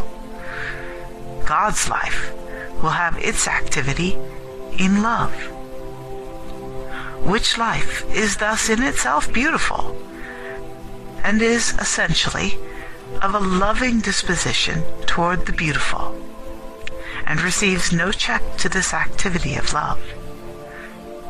In fact, in the beautiful, no limit is to be found, so that love should have to cease with any limit of the beautiful. This last can be ended only by its opposite. But when you have a good as here, which is in its essence incapable of changing for the worse, then that good will go on unchecked into infinity. Moreover, as every being is capable of attracting its like, and humanity is in a way like God, as bearing within itself some resemblances to its prototype, the soul is by a strict necessity attracted to the kindred deity. In fact, what belongs to God must by all means and at any cost be preserved for him. If then, on the one hand, the soul is unencumbered with superfluities, and no trouble connected with the body presses it down, its advance towards him who draws it to himself is sweet and congenial. But suppose, on the other hand, that the soul has been transfixed with the nails of propension, so as to be held down to a habit connected with material things. A case like that of those in the ruins caused by earthquakes, whose bodies are crushed by mounds of rubbish. And let us imagine, by way of illustration, that these are not only pressed down by the weight of the ruins, but have been pierced as well with spikes and splinters discovered with them in the rubbish. What then would be naturally the plight of those bodies when they were being dragged by relatives from the ruins to receive the holy rites of burial? Mangled and torn entirely, disfigured in the most direful manner conceivable, with the nails beneath the heap harrowing them by the very violence necessary to pull them out. Such, I think, is the plight of the soul as well, when the divine force, for God's very love of man, drags that which belongs to him from the ruins of the irrational and material. Not in hatred or revenge for a wicked life, to my thinking, does God bring upon sinners those painful dispensations. He is only claiming and drawing to himself whatever came into existence to please him.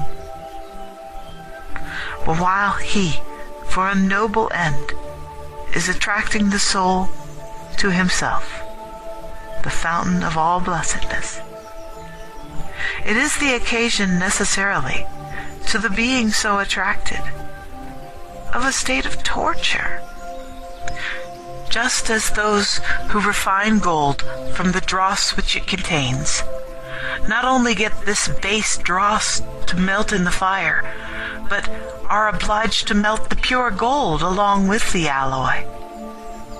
And then, while this last is being consumed, the gold remains. So, while evil is being consumed in the purgatorial fire, the soul that is welded to this evil must inevitably be in the fire too, until the spurious material alloy is consumed and annihilated by this fire. If a clay of a more tenacious kind is deeply plastered around a rope, and then the end of the rope is put through a narrow hole, and then someone on the further side violently pulls it by that end, the result must be that while the rope itself obeys the force exerted, the clay that has been plastered upon it is scraped off it with this violent pulling, and is left outside the hole. And moreover is the cause why the rope does not run easily through the passage, but has to undergo a violent tension at the hands of the puller. In such a manner, I think, we may figure to ourselves the agonized struggle of that soul which has wrapped itself up in earthy material passions, when God is drawing it, his own one, to himself. And the foreign matter which has somehow grown into its substance has to be scraped from it by main force, and so occasions the soul that keen, intolerable anguish. Then it seems, I said, that it is not punishment, chiefly and principally, that the deity as judge afflicts sinners with, but he operates, as your argument has shown, only to get the good separated from the evil, and to attract the good within the communion of blessedness. That, said the teacher, is my meaning. And also that the agony will be measured by the amount of evil there is in each individual. For it would not be reasonable to think that the man who has remained so long as we have supposed in evil, known to be forbidden, and that the man who has fallen only into moderate sins, should be tortured to the same amount in the judgment upon their vicious habits. But according to the quantity of material will be the longer or shorter time that agonizing flame will be burning. That is, as long as there is fuel to feed it. In the case of the man who has acquired a heavy weight of material, the consuming fire must necessarily be very searching. But where that which the fire has to feed upon has spread less far, there the penetrating fierceness of the punishment is mitigated, so far as the object itself, in the amount of its evil, is diminished. In any and every case, evil must be removed out of existence, so that, as we said above, the absolutely non-existent should cease to be at all. Since it is not in its nature that evil should exist outside the will, does it not follow that when it shall be that every will rests in God, evil will be reduced to complete annihilation, owing to no receptacle being left for it? But, said I, what help can one find in this devout hope, when one considers the greatness of the evil in undergoing torture even for a single year? And if that intolerable anguish be prolonged for the interval of an age, what grain of comfort is left from any subsequent expectation to him whose purgation is thus commensurate with an entire age?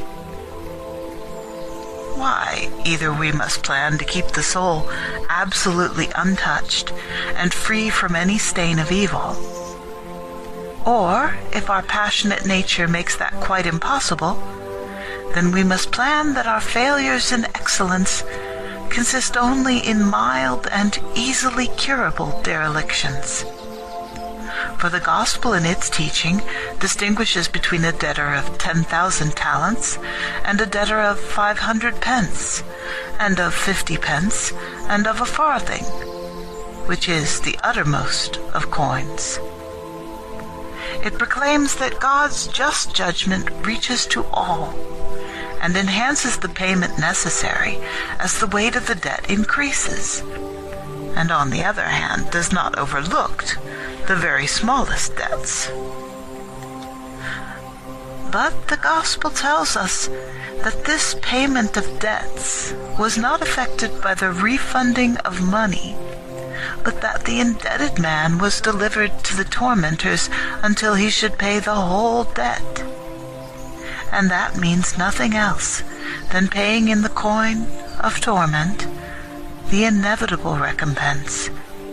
The recompense, I mean, that consists in taking the share of pain incurred during his lifetime when he inconsiderately chose mere pleasure, undiluted with its opposite, so that, having put off from him all that foreign growth which sin is, and discarded the shame of any debts, he might stand in liberty and fearlessness. Now, liberty is the coming up to a state which owns no master and is self-regulating. It is that with which we were gifted by God at the beginning, but which has been obscured by the feeling of shame arising from indebtedness. Liberty, too, is in all cases one and the same, essentially. It has a natural attraction to itself. It follows, then, that as everything that is free will be united with its like, and as virtue is a thing that has no master, that is free, everything that is free will be united with virtue, But further, the divine being is the fountain of all virtue. Therefore, those who have parted with evil will be united with him. And so, as the Apostle says, God will be all in all.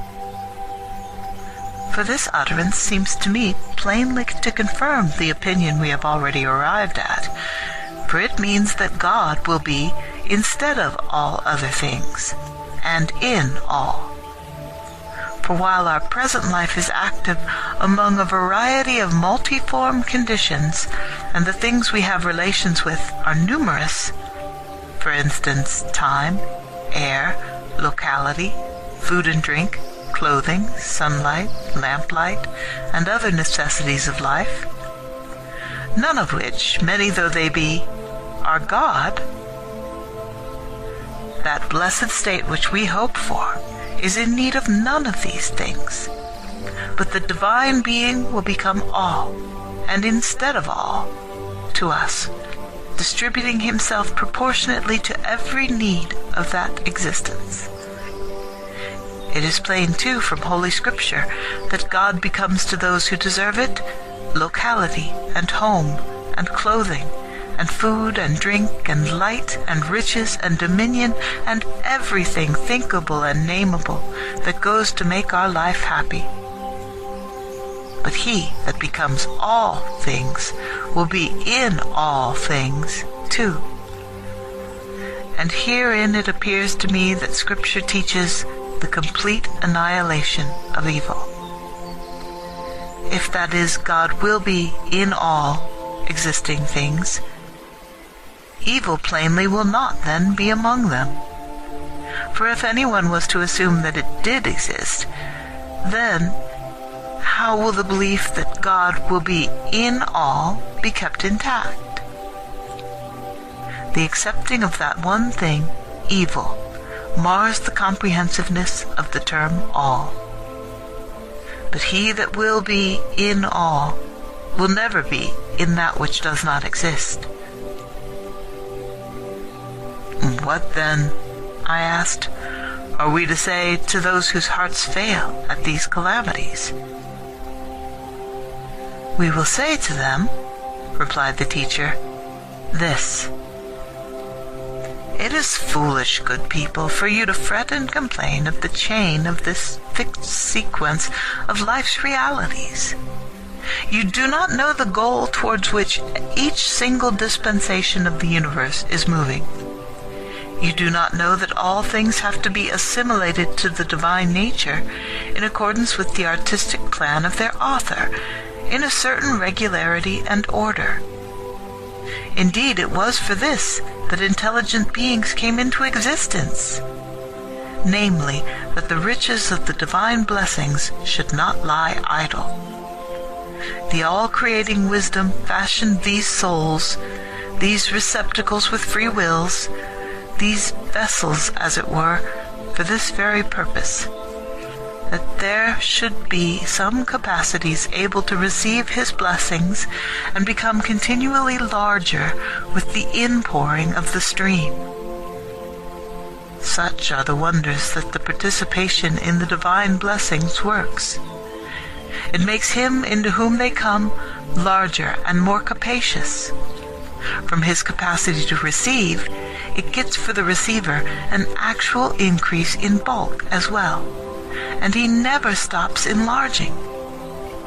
The fountain of blessings wells up unceasingly, and the partaker's nature, finding nothing superfluous and without a use in that which it receives, makes the whole influx an enlargement of its own proportions, and becomes at once more wishful to imbibe the nobler nourishment and more capable of containing it. Each grows along with each, both the capacity which is nursed in such abundance of blessings and so grows greater, and the nurturing supply, which comes on in a flood, answering to the growth of those increasing powers. It is likely, therefore, that this bulk will mount to such a magnitude as there is no limit to check, so that we should not grow into it. with such a prospect before us? Are you angry that our nature is advancing towards its goal along the path appointed for it? Why, our career cannot run there except that which weighs us down. I mean, this encumbering load of earthiness be shaken off the soul. Nor can we be domiciled in purity with the corresponding part of our nature unless we have cleansed ourselves by a better training from the habit of affection which we have contracted in life toward this earthiness. But if there be in you any clinging to this body, and the being unlocked from this darling thing give you pain, let not this either make you despair. You will behold this bodily envelopment which is now dissolved in death, woven again out of the same atoms. Not indeed into this organization with its gross and heavy texture, but with its threads worked up into something more subtle and ethereal, so that you will not only have near you that which you love, but it will be restored to you with a brighter and more entrancing beauty. But it somehow seems to me now, I said, that the doctrine of the resurrection necessarily comes on for our discussion.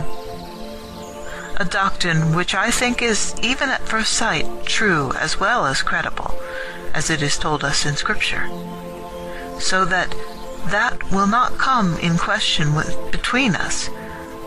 But since the weakness of the human understanding is strengthened still farther by any arguments that are intelligible to us, it would be well not to leave this part of the subject either without philosophical examination. Let us consider then what ought to be said about it. As for the thinkers, the teacher went on, outside our own system of thought, they have, with all their diverse ways of looking at things, one in one point, another in another, approached and touched the doctrine of the resurrection. While they none of them exactly coincide with us, they have in no case wholly abandoned such an expectation. Some indeed make human nature vile in their comprehensiveness, maintaining that a soul becomes alternately that of a man and of something irrational, that it transmigrates into various bodies, changing at pleasure from the man into fowl, fish, or beast, and then returning to humankind. While some extend this absurdity even to trees and shrubs, so that they consider their wooden life as corresponding and akin to humanity. Others of them hold only thus much, that the soul exchanges one man for another man, so that the life of humanity is continued always by means of the same souls, which being exactly the same in number, are being born perpetually, first into one generation and then into another. As for ourselves, we take our stand upon the tenets of the Church, and assert that it will be well to accept only so much of these speculations as is sufficient to show that those who indulge in them are to a certain extent in accord with the doctrine of the resurrection. Their statement, for instance, that the soul after its release from this body insinuates itself into other bodies is not absolutely out of harmony with the revival which we hope for. For our view, which maintains that the body, both now and again in the future, is composed of the atoms of the universe, is held equally by these heathens. In fact, you cannot imagine any constitution of the body independent of a concourse of these atoms. But the divergence lies in this. We assert that the same body again as before, composed of the same atoms, is compacted around the soul. they suppose that the soul alights on other bodies, not only rational, but irrational, and even insensate. And while all are agreed that these bodies which the soul resumes derive their substance from the atoms of the universe, they part company from us in thinking that they are not made out of identically the same atoms as those which in this mortal life grew around the soul. Let then this external testimony stand for the fact that it is not contrary to probability that the soul should again inhabit a body. After that, however, it is incumbent upon us to make a survey of the inconsistencies of their position, and it will be easy thus, by means of the consequences that arise as we follow out the consistent view, to bring the truth to light. What then is to be said about these theories? This, that those who would have it that the soul migrates into natures divergent from each other, seems to me to obliterate all natural distinctions, to blend and confuse together in every possible respect the rational, the irrational, the sentient, and the insensate. If, that is, all these are to pass into each other, with no distinct natural order secluding them from mutual transition. To say that one and the same soul, on account of a particular environment of body, is at one time a rational and intellectual soul, and that then it is caverned along with the reptiles, or herds with the birds, or is a beast of burden, or a carnivorous one, or swims in the deep, or even drops down to an insensate thing, so as to strike out roots or become a complete tree, producing buds on branches, and from those buds a flower or a thorn, or a fruit edible or noxious. To say this is nothing short of making all things the same, and believing that one single nature runs through all beings, that there is a connection between them which blends and confuses hopelessly all the marks by which one could be distinguished from another. The philosopher, who asserts that the same thing may be born in anything, intends no less than that all things are to be one. When the observed differences in things are for him no obstacle to mixing together things which are utterly incongruous, he makes it necessary that even when one sees one of the creatures that are venom-darting or carnivorous, one should regard it, in spite of appearances, as of the same tribe, nay, even of the same family as oneself. With such beliefs, a man will look upon even hemlock as not alien to his own nature, detecting as he does humanity in the plant. The bunch of grapes itself, produced though it be by cultivation for the purpose of sustaining life, he will not regard without suspicion, for it too comes from a plant. And we find that even the fruit of the ears of grain upon which we live are plants. How then can one put in the sickle to cut them down? And how can one squeeze the bunch, or pull up the thistle from the field, or gather flowers, or hunt birds, or set fire to the logs of the funeral pyre?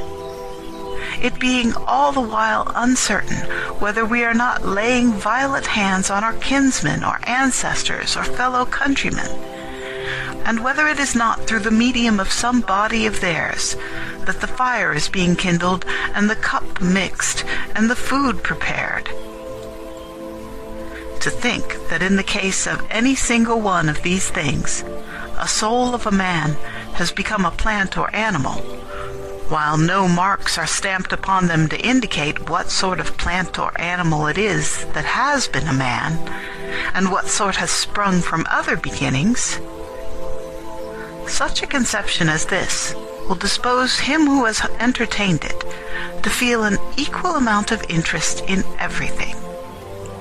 He must, perforce, either harden himself against actual human beings who are in the land of the living, or, if his nature inclines him to love his kindred, he will feel alike towards every kind of life, whether he meet it in reptiles or in wild beasts.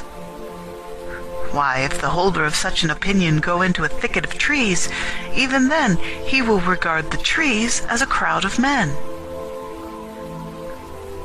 What sort of life will his be, when he has to be tender towards everything on the ground of kinship, or else hardened toward mankind on account of his seeing no difference between them and the other creatures?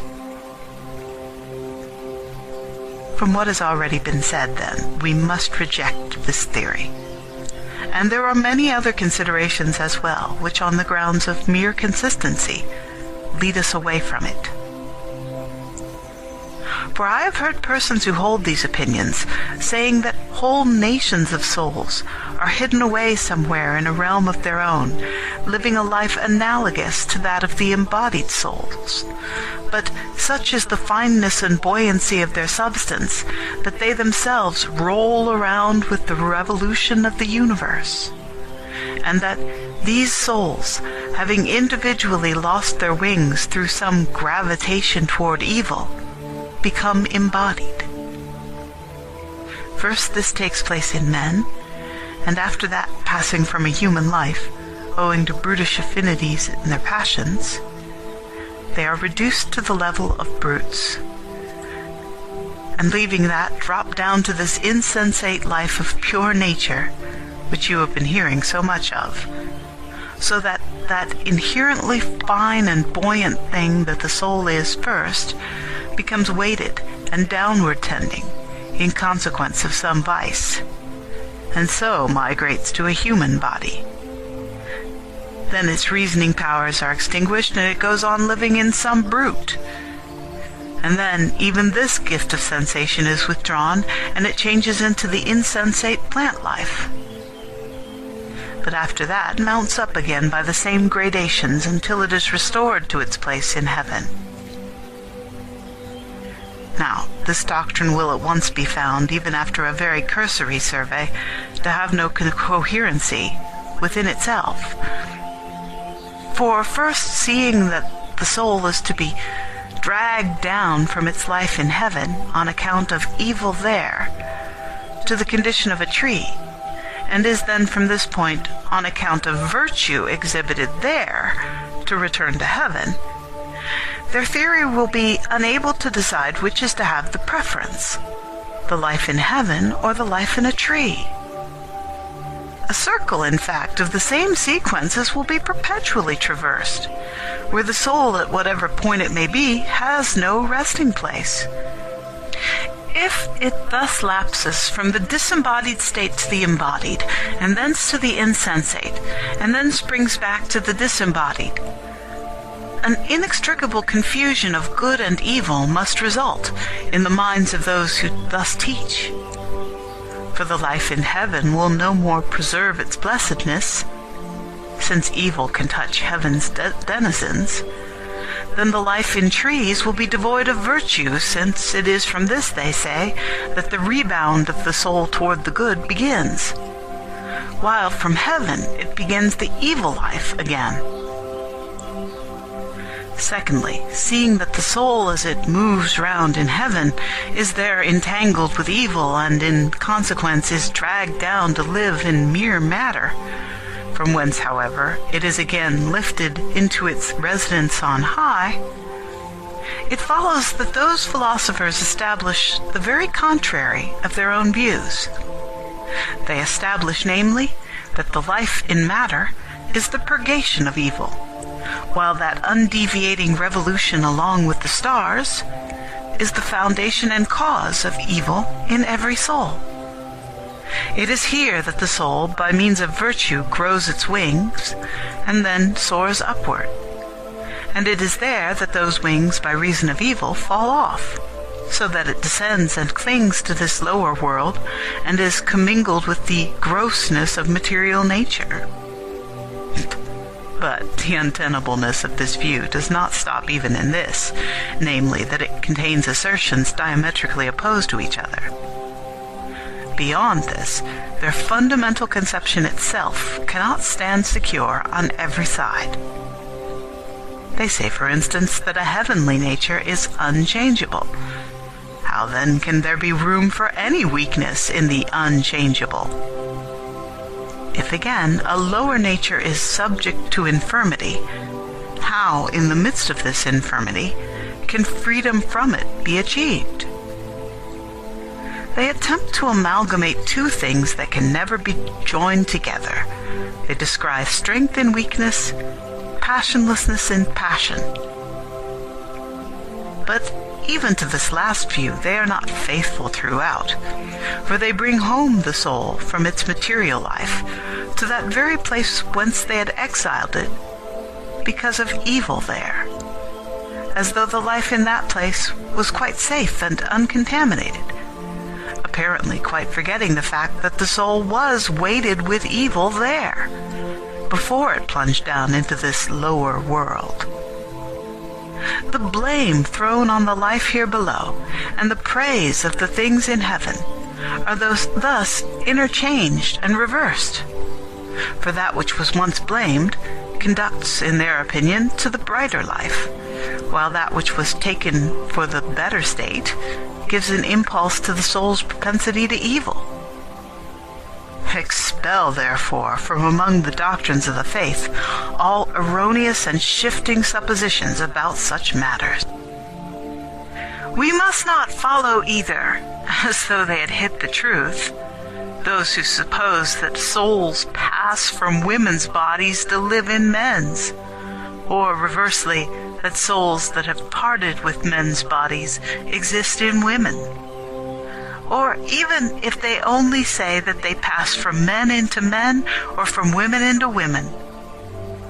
As for the former theory, not only has it been rejected for being shifting and illusory and for landing us in opinions diametrically opposed to each other, but it must be rejected also because it is a godless theory, maintaining as it does that nothing among the things in nature is brought into existence without deriving its peculiar constitution from evil at its source. If, that is, neither men, nor plants, nor cattle can be born unless some soul from above has fallen into them, and if this fall is owing to some tendency to evil, then they evidently think that evil controls the creation of all things. In some mysterious way, too, both events are to occur at once, the birth of the man in consequence of a marriage, and the fall of the soul, synchronizing as it must with the proceedings at that marriage. A greater absurdity even than this is involved. If, as is the fact, a large majority of the brute creation copulate in the spring, are we then to say that the spring brings it about that evil is engendered in the revolving world above, so that at one and the same moment there certain souls are impregnated with evil and so fall, and here certain animals conceive? And what are we to say about the husbandman who sets the vine shoots in the soil? How does his hand manage to have covered in a human soil along with this plant, and how does the molting of wings last simultaneously with his employment in planting? The same absurdity, it is to be observed, exists in the other of the two theories as well. In the direction, I mean, of thinking that the soul must be anxious about the intercourses of those living in wedlock, and must be on the lookout for the times of bringing forth, in order that it may insinuate itself into the bodies then produced. Supposing the man refuses the union, or the woman keeps herself clear of the necessity of becoming a mother, will evil then fail to weigh down that particular soul? Will it be marriage, in consequence, that sounds up above the first note of evil in the soul? Or will this reverse state invade the soul quite independently of any marriage. But then in this last case, the soul will have to wander about in the interval, like a houseless vagabond, lapsed as it has from its heavenly surroundings, and yet, as may happen in some cases, still without a body to receive it. But how after that can they imagine that the deity exercises any superintendence over the world, referring as they do the beginnings of human lives to this casual and meaningless descent of a soul? For all that follows must necessarily accord with the beginning, and so if a life begins in consequence of a chance accident, the whole course of it becomes at once a chapter of accidents, and the attempt to make the whole world depend on a divine power absurd, when it is made by these men, who deny to the individualities in it a birth from the fiat of the divine will, and refer the several origins of beings to encounters that come of evil, as though there never could have existed such a thing as a human life unless a vice had struck, as it were, its leading note. If the beginning is like that, a sequel will most certainly be set in motion in accordance with that beginning. None would dare to maintain that what is fair can come out of what is foul, any more than from good can come its opposite. We expect fruit in accordance with the nature of the seed. Therefore this blind movement of chance is to rule the whole of life, and no providence is any more to pervade the world. Nay, even the forecasting by our calculations will be quite useless. Virtue will lose its value, and to turn away from evil will not be worth the while. Everything will be entirely under the control of the driver chance, and our lives will not differ at all from vessels devoid of ballast, and will drift on waves of unaccountable circumstances, now to this, now to that incident of good or evil. The treasures of virtue will never be found in those who owe their constitution to causes quite contrary to virtue. If God really superintends our lives, then confessedly evil cannot begin life. But if we do owe our birth to evil, then we must go on living in complete uniformity with it. Thereby it will be shown that it is folly to talk about the houses of correction, purgatory, which await us after this life is ended, and the just recompenses, and all the other things there asserted and believed in too, that tend to the suppression of vice. For how can a man, owing as he does his birth to evil, be outside its pale? How can he, whose very nature has its rise in a vice, as they assert, possess any deliberate impulse toward a life of virtue? Take any single one of the brute creation.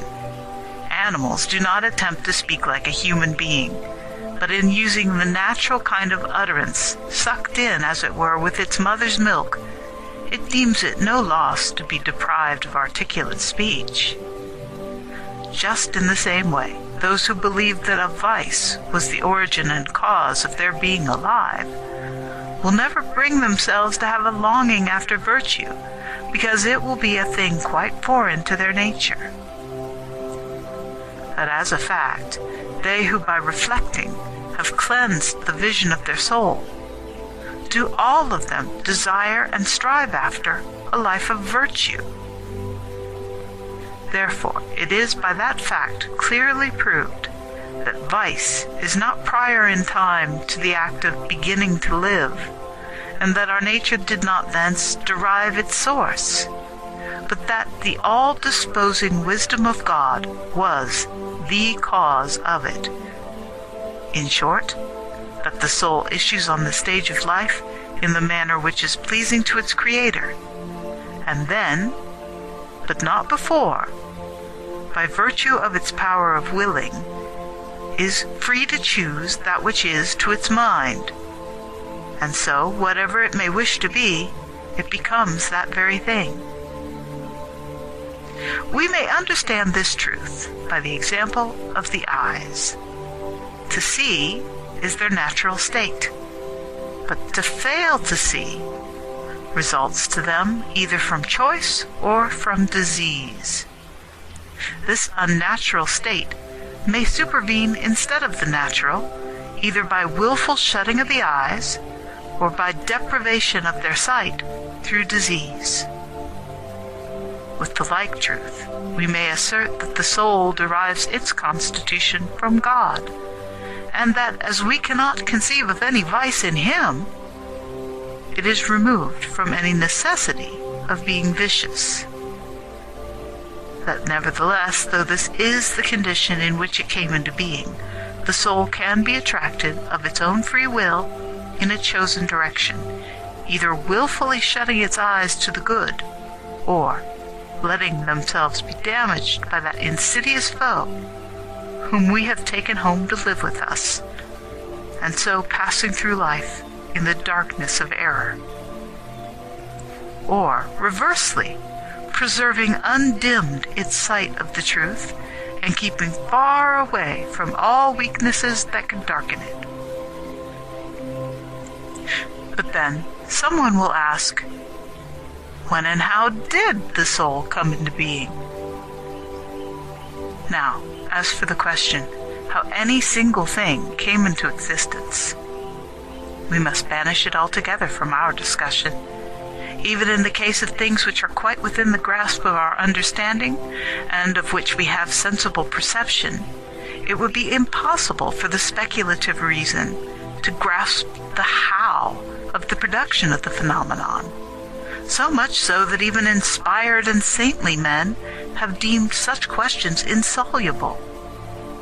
For instance, the Apostle says, "Through faith we understand that the worlds were framed by the word of God, so that things which are seen are not made of things which do appear." He would not, I take it, have spoken like that if he had thought the question could be settled by any efforts of the reasoning powers. While the Apostle affirms that it is an object of his faith that it was by the will of God that the world itself and all which is therein was framed, whatever this world be that involves the idea of the whole visible and invisible creation, he has, on the other hand, left out of the investigation the how of this framing. Nor do I think that this point can ever be reached by any inquirers. The question presents on the face of it many insuperable difficulties. How, for instance, can a world of movement come from one that is at rest? How from the simple and undimensional that which shows dimension and compositeness? Did it come actually out of the Supreme Being? But the fact that this world presents a difference in kind to that being militates against such a supposition. Did it then come from some other quarter? Yet faith can contemplate nothing as quite outside the divine nature, for we should have to believe in two distinct and separate principles if outside the creative cause we are to suppose something else, which the artificer with all his skill has to put under contribution for the formative processes of the universe. Since then the cause of all things is one and one only, and yet the existences produced by that cause are not of the same nature as its transcendent quality, an inconceivability of equal magnitude arises in both our suppositions, i.e., both that the creation comes straight out of the divine being, and that the universe owes its existence to some cause other than him.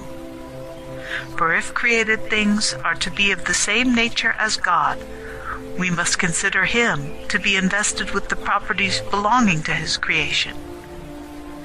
Or else, a world of matter, outside the circle of God's substance, and equal, on the score of the absence in it of all beginning, to the eternity of the self-existent one, will have to be ranged against him. And this is, in fact, what the followers of Manes and some of the Greek philosophers who held opinions of equal boldness with him did imagine. And they raised this imagination into a system. In order then to avoid falling into either of these absurdities which the inquiry into the origin of things involves, let us, following the example of the Apostle, leave the question of the how in each created thing without meddling with it at all, but merely observing, incidentally, that the movement of God's will becomes, at any moment that he pleases, a fact, and the intention becomes at once realized in nature. For omnipotence does not leave the plans of its far-seeing skill in the state of unsubstantial wishes, and the actualizing of a wish is substance. In short, the whole world of existing things falls into two divisions, i.e., that of the intelligible and that of the corporeal. And the intelligible creation does not, to begin with, seem to be in any way at variance with a spiritual being, but on the contrary to verge closely upon him, exhibiting as it does that absence of tangible form and of dimension which we rightly attribute to his transcendent nature. The corporeal creation, on the other hand, must certainly be classed among specialties that have nothing in common with the deity, and it does offer this supreme difficulty to the reason, namely, that the reason cannot see how the visible comes out of the invisible, how the hard solid comes out of the intangible, how the finite comes out of the infinite, how that which is circumscribed by certain proportions, where the idea of quantity comes in, can come from that which has no size, no proportions, and so on through each single circumstance of body. But even about this, we can say so much, i.e., that not one of those things which we attribute to body is itself body. Neither figure, nor color, nor weight, nor extension, nor quantity, nor any other qualifying notion whatsoever. But every one of them is a category. It is the combination of them all into a single whole that constitutes body. Seeing then that these several qualifications which complete the particular body are grasped by thought alone and not by sense, and that the deity is a thinking being, what trouble can it be to such a thinking agent to produce the thinkables whose mutual combination generates for us the substance of that body? All this discussion, however, lies outside our present business. The previous question was, if some souls exist anterior to their bodies, when and how do they come into existence? And of this question, again, the part about the how has been left out of our examination and has not been meddled with, as presenting impenetrable difficulties. There remains the question of the when of the soul's commencement of existence. It follows immediately on that which we have already discussed. For if we were to grant that the soul has lived previous to its body in some place of resort peculiar to itself, then we cannot avoid seeing some force in all that fantastic teaching lately discussed, which would explain the soul's habitation of the body as a consequence of some vice. Again, on the other hand, no one who can reflect will imagine an afterbirth of the soul, i.e., that it is younger than the molding of the body. For everyone can see for himself that not one among all the things that are inanimate or soulless possesses any power of motion or of growth. Whereas there is no question about that which is bred in the uterus, both growing and moving from place to place. It remains, therefore, that we must think that the point of commencement for existence is one and the same for body and soul. Also, we affirm that just as the earth receives the sapling from the hands of the husbandman and makes a tree of it without itself imparting the power of growth to its nursling, but only lending it, when placed within itself, the impulse to grow, in this very way, that which is secreted from a man for the planting of a man is itself, to a certain extent, a living being as much gifted with a soul and as capable of nourishing itself as that from which it comes. If this offshoot in its diminutiveness cannot contain at first all the activities and the movements of the soul, we need not be surprised, for neither in the seed of grain is there visible all at once the ear. How indeed could anything so large be crowded into so small a space? But the earth keeps on feeding it with its congenial aliment, and so the grain becomes the ear, without changing its nature while in the clod, but only developing it and bringing it to perfection under the stimulus of that nourishment. As then, in the case of those growing seeds, the advance to perfection is a graduated one, so in man's formation the forces of his soul show themselves in proportion to the size to which his body has attained. They dawn first in the fetus, in the shape of the power of nutrition and of development. After that, they introduce into the organism that has come into the light the gift of perception. Then, when this is reached, they manifest a certain measure of the reasoning faculty, like the fruit of some matured plant, not growing all of it at once, but in a continuous progress along with the shooting up of that plant.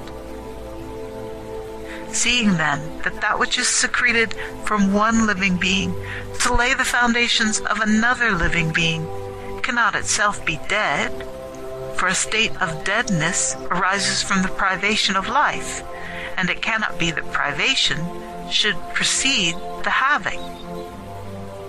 We grasp from these considerations the fact that in the compound which results from the joining of both soul and body, there is a simultaneous passage of both into existence. The one does not come first any more than the other comes after. But as to the number of souls, our reason must necessarily contemplate a stopping some day of its increase, so that nature's stream may not flow on forever, pouring forward in her successive births and never staying that onward movement. The reason for our race having some day to come to a standstill is as follows, in our opinion. Since every intellectual reality is fixed in a plenitude of its own, it is reasonable to expect that humanity also will arrive at a goal. For in this respect also, humanity is not to be parted from the intellectual world, so that we are to believe that it will not be visible forever only in defective form, as it is now. For this continual addition of after generations indicates that there is something deficient in our race. Whenever then humanity shall have reached the plenitude that belongs to it, this on-streaming movement of production will altogether cease. It will have touched its destined bourne, and a new order of things, quite distinct from the present precession of births and deaths, will carry on the life of humanity. If there is no birth, it follows necessarily that there will be nothing to die. Composition must precede dissolution, and by composition I mean the coming into this world by being born. Necessarily, therefore, if this synthesis does not proceed, no dissolution will follow. Therefore, if we are to go upon probabilities, the life after this is shown to us beforehand as something that is fixed and imperishable, with no birth and no decay to change it. The teacher finished her exposition. and to the many persons sitting by her bedside, the whole discussion seemed now to have arrived at a fitting conclusion. Nevertheless, fearing that if the teacher's illness took a fatal turn, such as did actually happen, we should have no one among us to answer the objections of the unbelievers to the resurrection, I still insisted. The argument has not yet touched the most vital of all the questions relating to our faith. I mean that the inspired writings, both in the New and Old Testament, declare most emphatically not only that when our race has completed the ordered chain of its existence as the ages lapse through their complete circle, this current streaming onward as generation succeeds generation will cease altogether, but also that then, when the completed universe no longer admits of further increase, all the souls in their entire number will come back out of their invisible and scattered condition into tangibility and light, the identical atoms belonging to each soul reassembling together in the same order as before. And this reconstitution of human life is called in these writings, which contain God's teachings, the resurrection, the entire movement of the atoms receiving the same term as the raising up of that which is actually prostrate on the ground. But, said she, which of these points has been left unnoticed in what has been said? Why, the actual doctrine of the resurrection, I replied. And yet, she answered, much in our long and detailed discussion pointed to that. Then are you not aware, I insisted, of all the objections, a very swarm of them, which our antagonists bring against us in connection with that hope of yours? And I at once tried to repeat all the devices hit upon by their captious champions to upset the doctrine of the resurrection.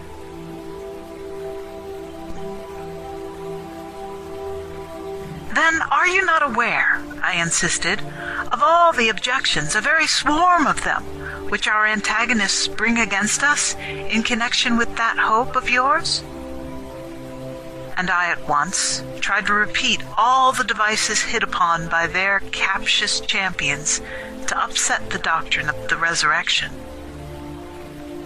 She, however, replied, first, I think, we must briefly run over the scattered proclamations of this doctrine in Holy Scripture.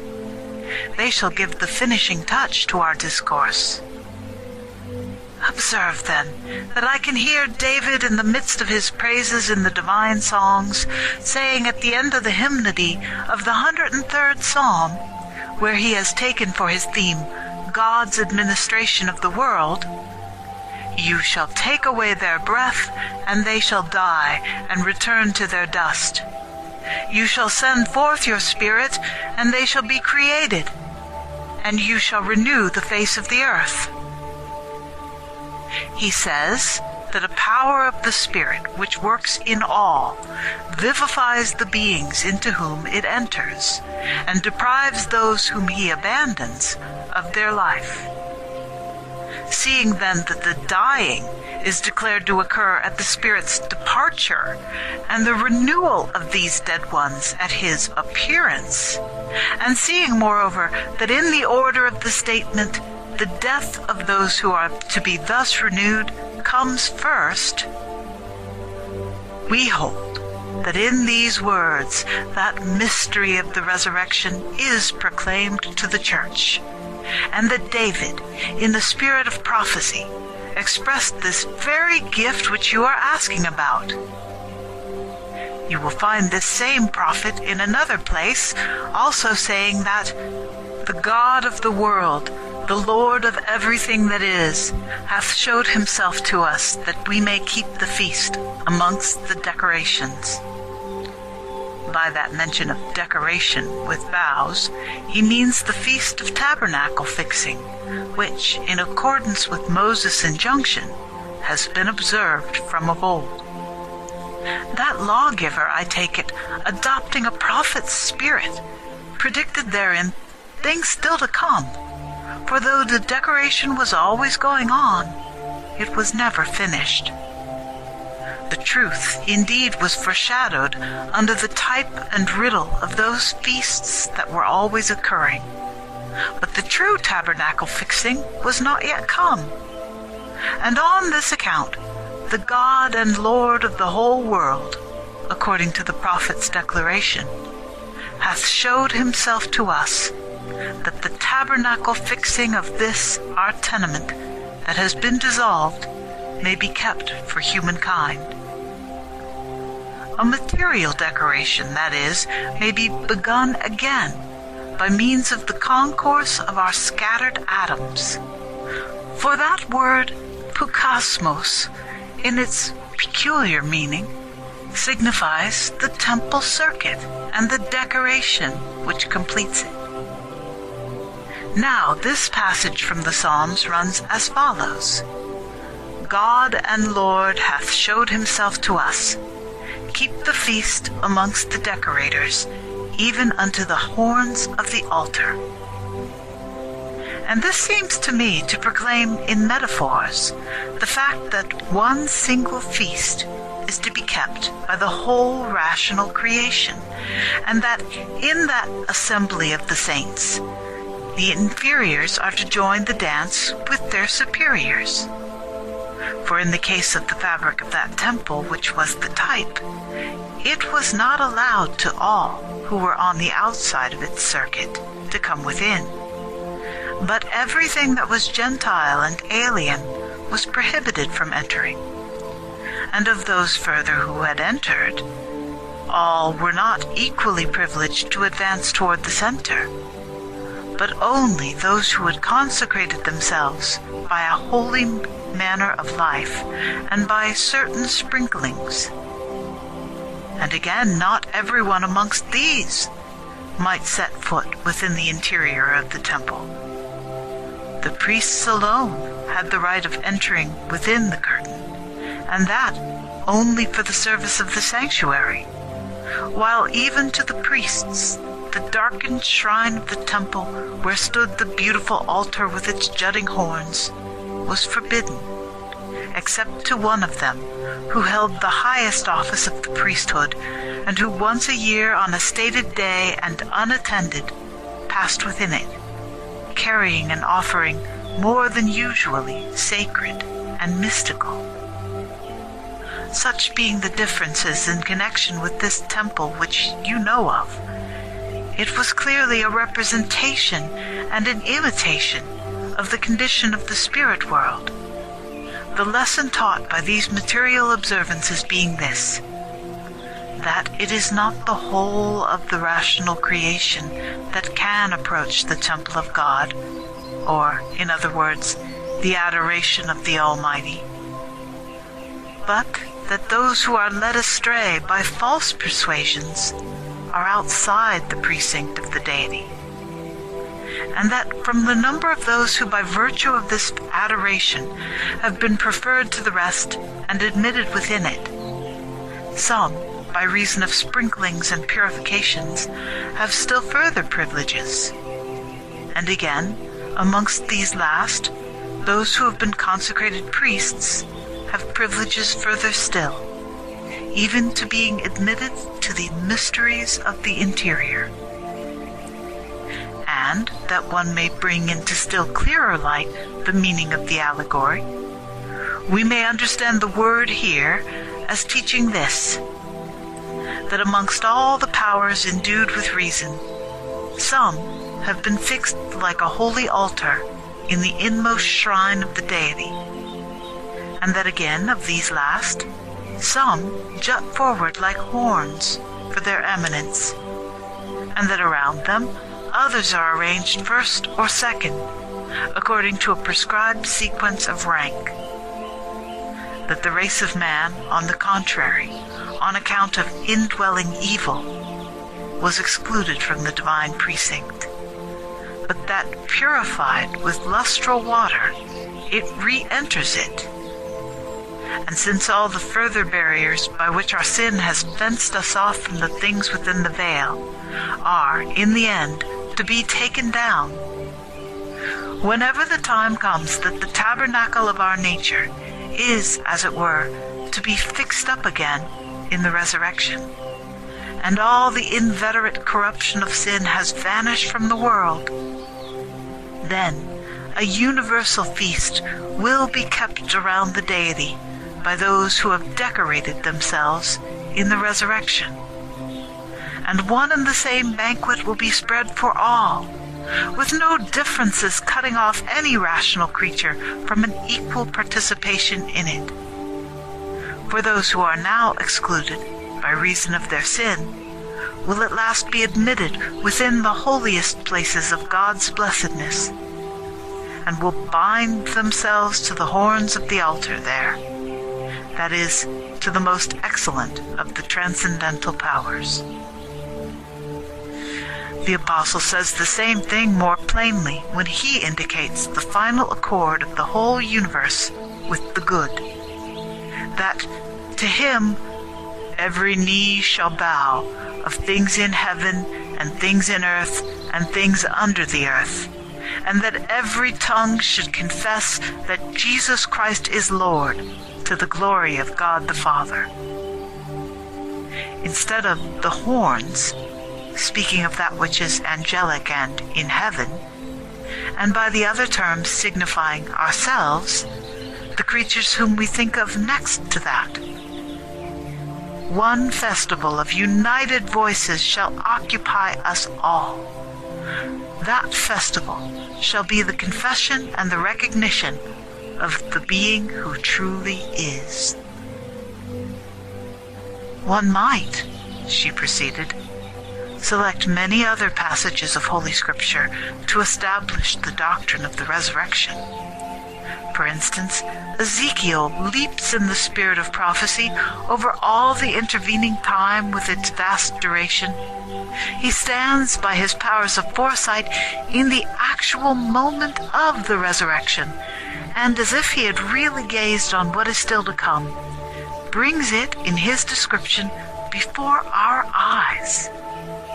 He saw a mighty plain unfolded to an endless distance before him, and vast heaps of bones upon it, flung at random, some this way, some that.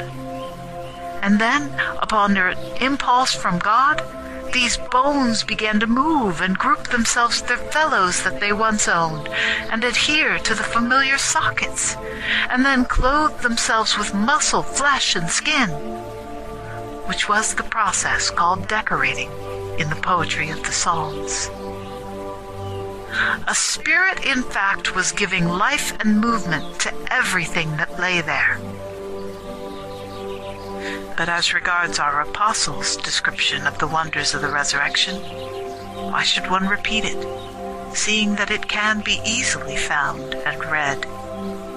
How, for instance, with a shout and the sound of trumpets, in the language of the word, all dead and prostrate things shall be changed in the twinkling of an eye into immortal beings. The expressions in the gospel also I will pass over, for their meaning is quite clear to everyone. And our Lord does not declare in word alone that the bodies of the dead shall be raised up again, but he shows in action the resurrection itself, making a beginning of this work of wonder from things more within our reach and less capable of being doubted. First, that is, he displays his life-giving power in the case of the deadly forms of disease, and chases those maladies by one word of command. Then he raises a little girl just dead. Then he makes a young man who is already being carried out sit up on his bier and delivers him to his mother. After that, he calls forth from his tomb the 4 days dead and already decomposed Lazarus, vivifying the prostrate body with his commanding voice. Then, after 3 days, he raises from the dead his own human body, pierced though it was with the nails and the spear, and brings the print of those nails and the spear wound to witness to the resurrection. but I think that a detailed mention of these things is not necessary, for no doubt about them lingers in the minds of those who have accepted the written accounts of them. But that, said I, was not the point in question. Most of your hearers will assent to the fact that there will someday be a resurrection, and that man will be brought before the incorruptible tribunal, on account both of the scripture proofs and also of our previous examination of the question. But still, the question remains, is the state which we are to expect to be like the present state of the body? Because if so, then, as I was saying, men had better avoid hoping for any resurrection at all. For if our bodies are to be restored to life again in the same sort of condition as they are in when they cease to breathe, then all that man can look forward to in the resurrection is an unending calamity. For what spectacle is more piteous than when in extreme old age our bodies shrivel up and change into something repulsive and hideous, with the flesh all wasted in the length of years, the skin dried up about the bones until it is all in wrinkles, the muscles in a spasmodic state from being no longer enriched with their natural moisture, and the whole body consequently shrunk, the hands on either side powerless to perform their natural work, shaken with an involuntary trembling. What a sight, again, are the bodies of persons in a long consumption! They differ from bare bones only in giving the appearance of being covered with a worn-out veil of skin. What a sight, too, are those of persons swollen with the disease of dropsy. What words could describe the unsightly disfigurement of sufferers from leprosy? Gradually, over all their limbs and organs of sensation, rottenness spreads and devours them. What words could describe that of persons who have been mutilated in earthquake, battle, or any other visitation, and live on in such a plight for a long time before their natural deaths? Or of those who from an injury have grown up from infancy with their limbs awry? What can one say of them? What is one to think about the bodies of newborn infants who have been either exposed or strangled or died a natural death, if they are to be brought to life again just as they were? Are they to continue in that infantile state? What condition could be more miserable than that? Or are they to come to the flower of their age? Well, but what sort of milk has nature got to suckle them with? It comes then to this, that if our bodies are to live again in every respect the same as before, this thing that we are expecting is simply a calamity. Whereas if they are not the same, the person raised up will be another than he who died. If, for instance, a little boy was buried, but a grown man rises again, or reversely, how can we say that the dead in his very self is raised up, when he has had someone substituted for him by virtue of this difference in age? Instead of the child, one sees a grown-up man. Instead of the old man, one sees a person in his prime. In fact, instead of the one person, another entirely. The cripple is changed into the able-bodied man, the consumptive sufferer into a man whose flesh is firm, and so on, of all possible cases, not to enumerate them for fear of being prolix. If then the body will not come to life again, just such in its attributes as it was when it mingled with the earth, that dead body will not rise again. But on the contrary, the earth will be formed into another man. How then will the resurrection affect myself, when instead of me, someone else will come to life? Someone else, I say. For how could I recognize myself when, instead of what was once myself, I see someone not myself? It cannot really be I, unless it is in every respect the same as myself.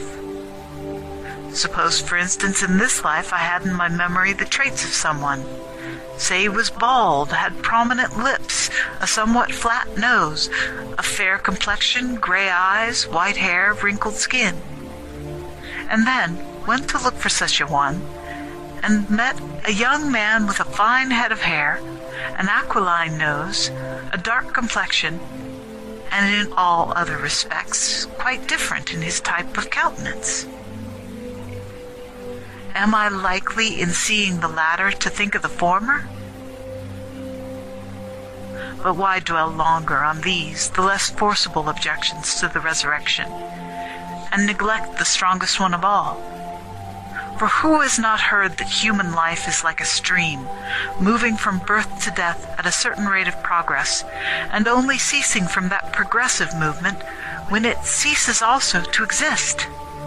This movement, indeed, is not one of spatial change. Our bulk never exceeds itself.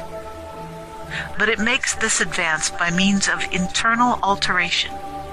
And as long as this alteration is that which its name implies, it never remains at the same stage from moment to moment.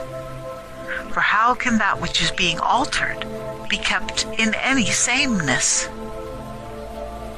The fire on the candle wick, as far as appearance goes, certainly seems always the same, the continuity of its movement giving it the look of being an uninterrupted and self-centered whole.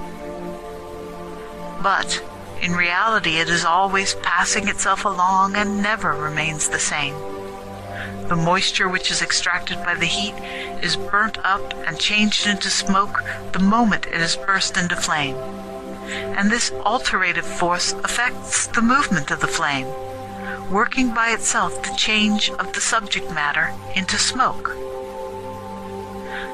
Just then, as it is impossible for one who has touched that flame twice on the same place to touch twice the very same flame, for the speed of the alteration is too quick, it does not wait for that second touch, however rapidly it may be effected. The flame is always fresh and new. It is always being produced, always transmitting itself, never remaining at one and the same place. A thing of the same kind is found to be the case with the constitution of our body. There is influx and efflux going on in it, in an alterative progress, until the moment that it ceases to live. As long as it is living, it has no stay, for it is either being replenished, or it is discharging in vapor, or it is being kept in motion by both of these processes combined. If then a particular man is not even the same as he was yesterday, but is made different by this transmutation, when so be that the resurrection shall restore our body to life again, that single man will become a crowd of human beings, so that with his rising again there will be found the babe, the child, the boy, the youth, the man, the father, the old man, and all the intermediate persons that he once was. But further, chastity and profligacy are both carried on in the flesh.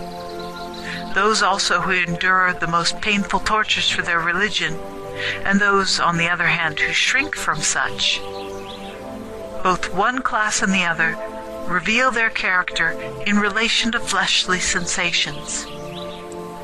How, then, can justice be done at the judgment?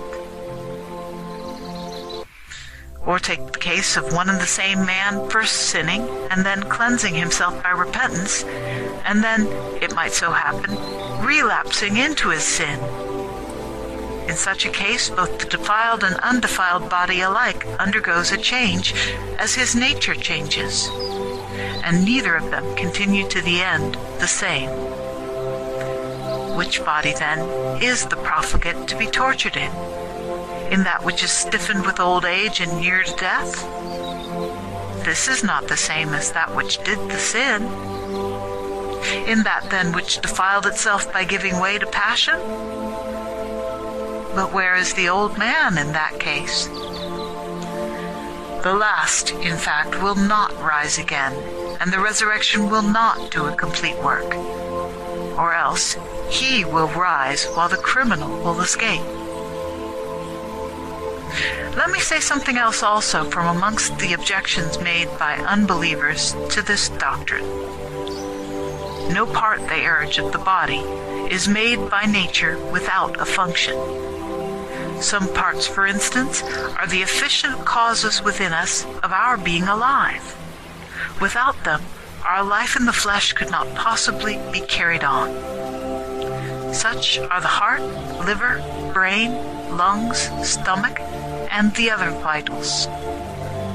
Others are assigned to the activities of sensation, others to those of handling and walking. Others are adapted for the transmission of a posterity. Now, if the life to come is to be in exactly the same circumstances as this, the supposed change in us is reduced to nothing. But if the report is true, as indeed it is, which represents marriage as forming no part of the economy of that afterlife, and eating and drinking as not then preserving its continuance, what use will there be for the members of the body, when we are no longer to expect in that existence any of the activities for which our members now exist? If for the sake of marriage there are now certain organs adapted for marriage, then whenever the latter ceases to be, we shall not need those organs. The same may be said of the hands for working with, the feet for running with, the mouth for taking food with, the teeth for grinding it with, the organs of the stomach for digesting, the evacuating ducts for getting rid of that which has become superfluous. When, therefore, all those operations will be no more, how and wherefore will their instruments exist? So that necessarily, if the things that are not going to contribute in any way to that other life are not to surround the body, none of the parts which at present constitute the body would exist either. That life, then, will be carried on by other instruments, and no one could call such a state of things a resurrection, where the particular members are no longer present in the body, owing to their being useless to that life. But if, on the other hand, our resurrection will be represented in every one of these, then the author of the resurrection will fashion things in us of no use and advantage to that life. And yet we must believe not only that there is a resurrection, but also that it will not be an absurdity. We must therefore listen attentively to the explanation of this, so that for every part of the truth we may have its probability saved to the last. When I had finished, the teacher thus replied, "You have attacked the doctrines connected with the resurrection with some spirit, in the way of rhetoric, as it is called. You have coursed round and round the truth with plausibly subversive arguments, so much so that those who have not very carefully considered this mysterious truth might possibly be affected in their view of it by the likelihood of those arguments, and might think that the difficulty started against what has been advanced was not altogether beside the point. But," she proceeded, "the truth does not lie in these arguments, even though we may find it impossible to give a rhetorical answer to them, couched in equally strong language. The true explanation of all these questions is still stored up in the hidden treasure rooms of wisdom, and will not come to the light until that moment when we shall be taught the mystery of the resurrection by the reality of it.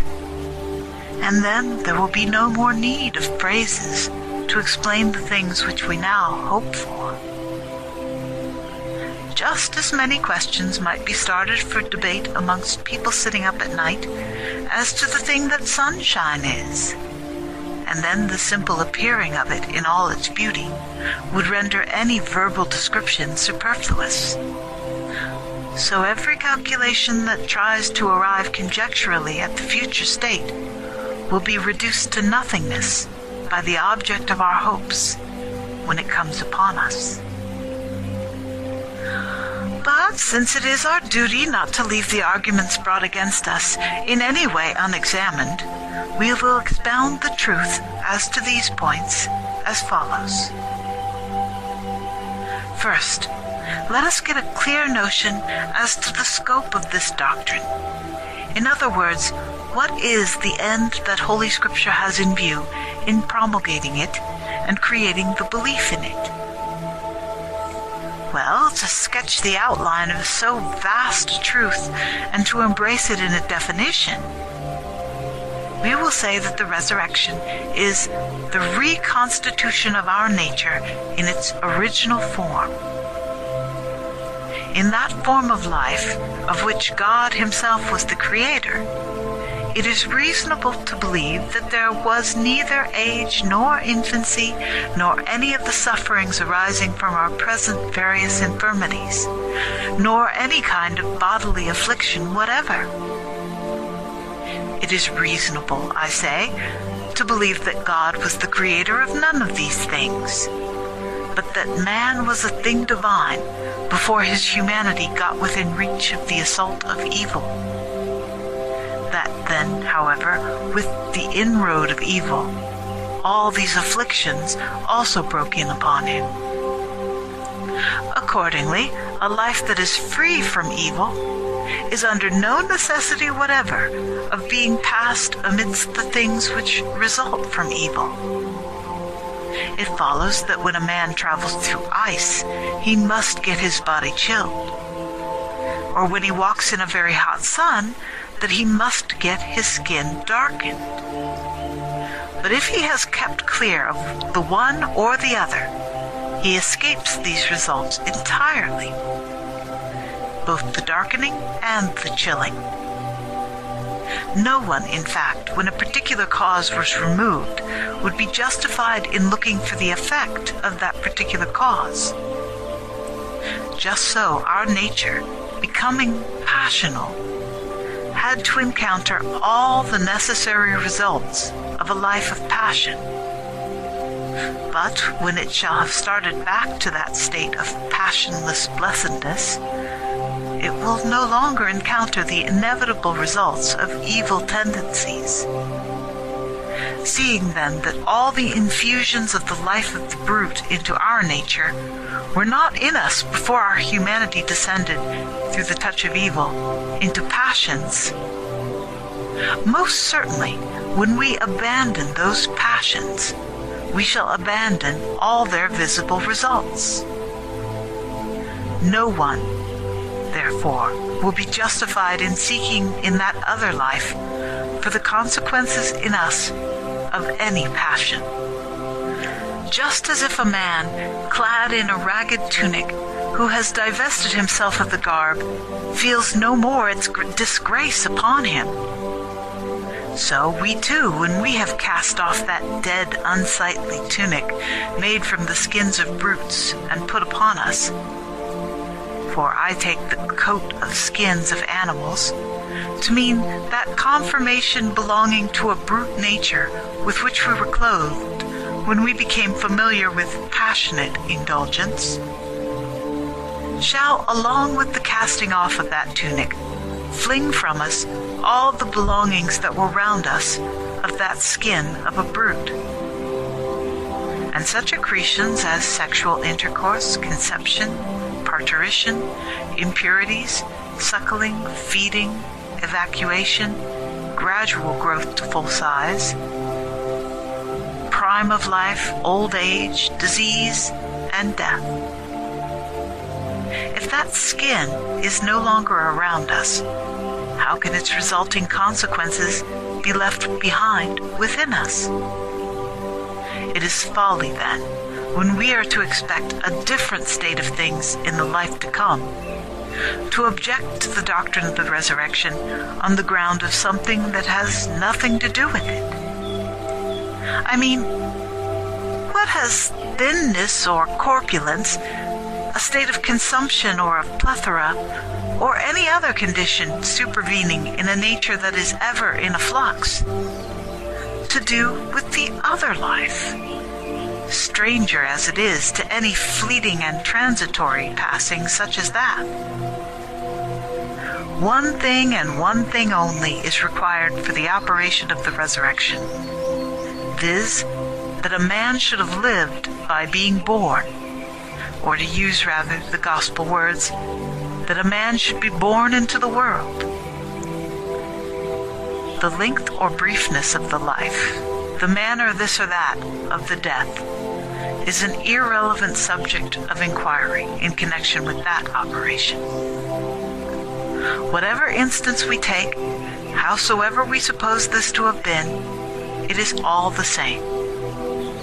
From these differences in life there arises no difficulty any more than any facility with regard to the resurrection. He who has once begun to live must necessarily go on, having once lived, after his intervening dissolution in death has been repaired in the resurrection. As to the how and when of his dissolution, what do they matter to the resurrection? Consideration of such points belongs to another line of inquiry altogether. For instance, a man may have lived in bodily comfort or in affliction, virtuously or viciously, renowned or disgraced. He may have passed his days miserably or happily. These and such like results must be obtained from the length of his life and the manner of his living.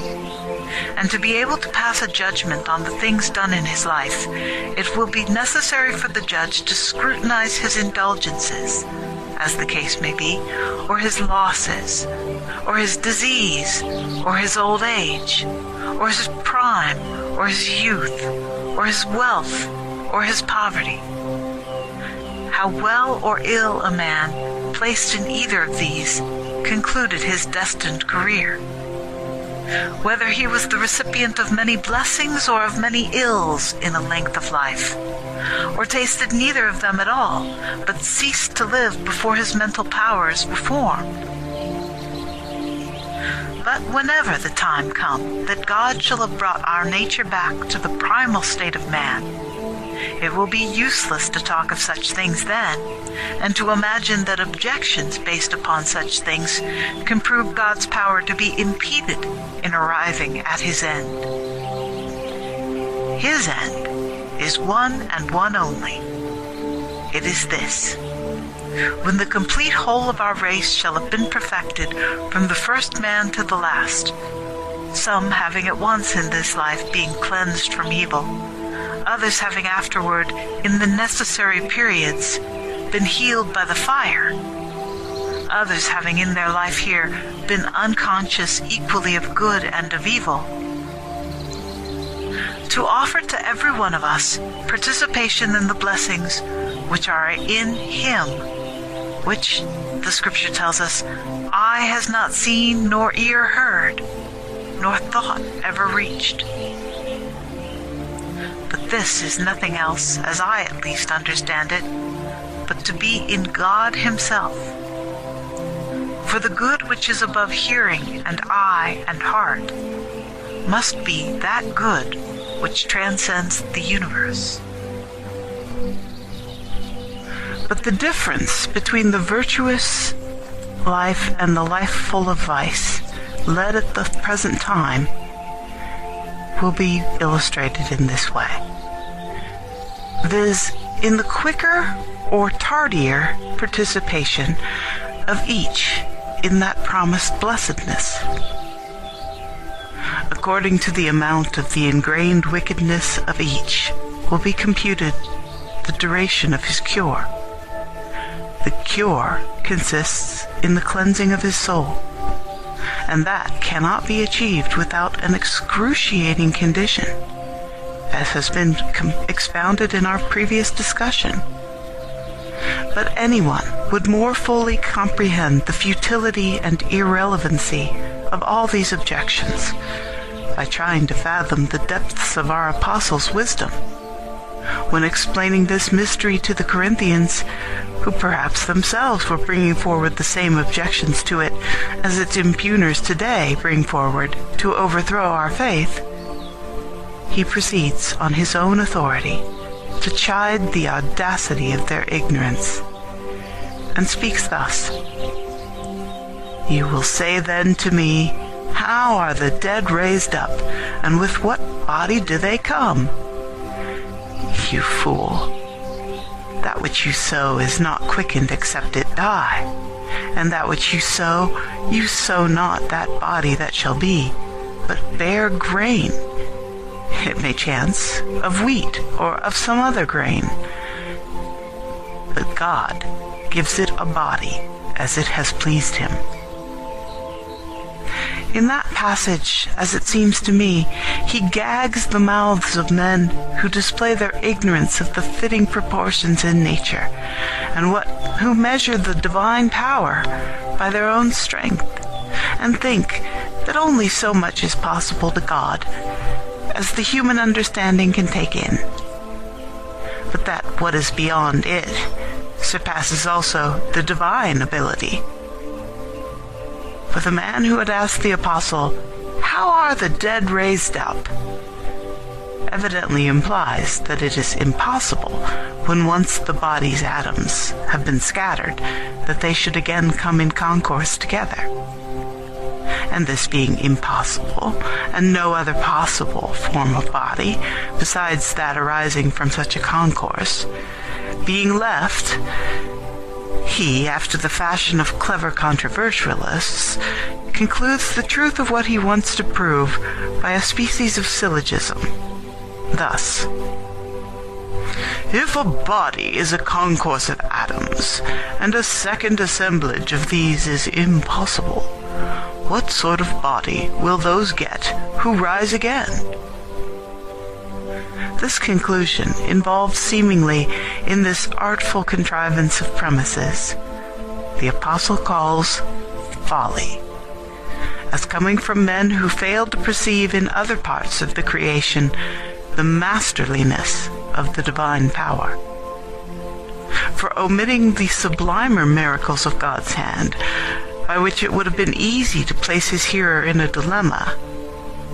For instance, he might have asked, how or whence comes a heavenly body, that of the sun, for example, or the moon, or that which is seen in the constellations? Whence comes the firmament, the air, water, the earth?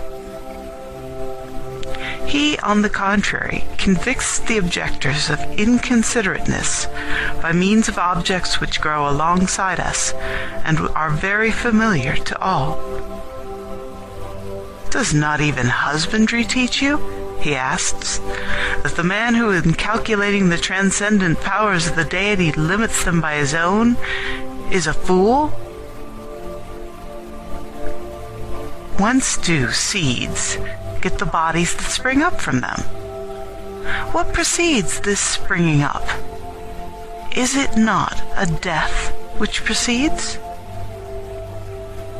At least, if the dissolution of a compacted whole is a death, for indeed it cannot be supposed that the seed would spring up into a shoot unless it had been dissolved in the soil, and so become spongy and porous to such an extent as to mingle its own qualities with the adjacent moisture of the soil, and thus become transformed into a root and a shoot, not stopping even there, but changing again into the stalk, with its intervening knee joints that gird it up like so many clasps, to enable it to carry with figure erect the ear with its load of grain.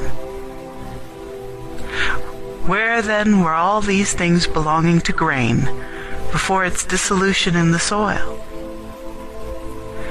And yet this result sprang from that grain. If that grain had not existed first, the ear of grain would not have arisen. Just then, as the body of the ear comes to light out of the seed. God's artistic touch of power, producing it all out of that single thing. And just as it is neither entirely the same thing as that seed, nor something altogether different, so, she insisted, by these miracles performed on seeds, you may now interpret the mystery of the resurrection. The divine power, in the superabundance of omnipotence, does not only restore you that body once dissolved, but makes great and splendid additions to it, whereby the human being is furnished in a manner more magnificent. It is sown, he says, in corruption. It is raised in incorruption. It is sown in weakness. It is raised in power. It is sown in dishonor. It is raised in glory. It is sown a natural body. It is raised a spiritual body. The grain of wheat, after its dissolution in the soil, leaves behind the slightness of its bulk and the peculiar quality of its shape. And yet it has not left and lost itself, but still, self-centered, grows into the ear. Though in many points it has made an advance upon itself, viz., in size, in splendor, in complexity, in form. In the same fashion, the human being deposits in death all those peculiar surroundings which it has acquired from passionate propensities. Dishonor, I mean, and corruption and weakness and characteristics of age. And yet, the human being does not lose itself. It changes into an ear of grain, as it were, into incorruption, that is, and glory and honor and power and absolute perfection, into a condition in which its life is no longer carried on in the ways peculiar to mere nature, but has passed into a spiritual and passionless existence. For it is the peculiarity of the natural body to be always moving on a stream, to be always altering from its state for the moment, and changing into something else. But none of these processes which we observe not in man only, but also in plants and animals, will be found remaining in the life that shall be then. Further, it seems to me that the words of the Apostle in every respect harmonize with our own conception of the resurrection. They indicate the very same thing that we have embodied in our own definition of it, wherein we said that the resurrection is no other thing than the reconstitution of our nature in its original form. For whereas we learn from Scripture in the account of the first creation that first the earth brought forth the green herb, as the narrative says, and that then from this plant seed was yielded, from which when it was shed on the ground, the same form of the original plant again sprang up, the Apostle, it is to be observed, declares that this very same thing happens in the resurrection also. And so we learn from him the fact, not only that our humanity will then be changed into something nobler, but also that what we have therein to expect is nothing else than that which was at the beginning. In the beginning, we see, it was not an ear rising from a grain, but a grain coming from an ear. And after that, the ear grows round the grain. And so the order indicated in this similitude clearly shows that all that blessed state which arises for us by means of the resurrection is only a return to our pristine state of grace. We too were once, in a fashion, a full ear, in fact, but the burning heat of sin withered us up, And then, on our dissolution by death, the earth received us. But in the spring of the resurrection, she will reproduce this naked grain of our body in the form of an ear of grain, tall, well-proportioned and erect, reaching to the heights of heaven, and, for blade and beard, resplendent in incorruption, and with all the other godlike marks. For this corruptible must put on incorruptible. And this incorruption and glory and honor and power are those distinct and acknowledged marks of deity which once belonged to him who was created in God's image, and which we hope for hereafter. The first man, Adam, that is, was the first ear of grain, but with the arrival of evil human nature was diminished into a mere multitude. And as happens to the grain on the ear, each individual man was denuded of the beauty of that primal ear, and moldered in the soil. But in the resurrection, we are born again in our original splendor.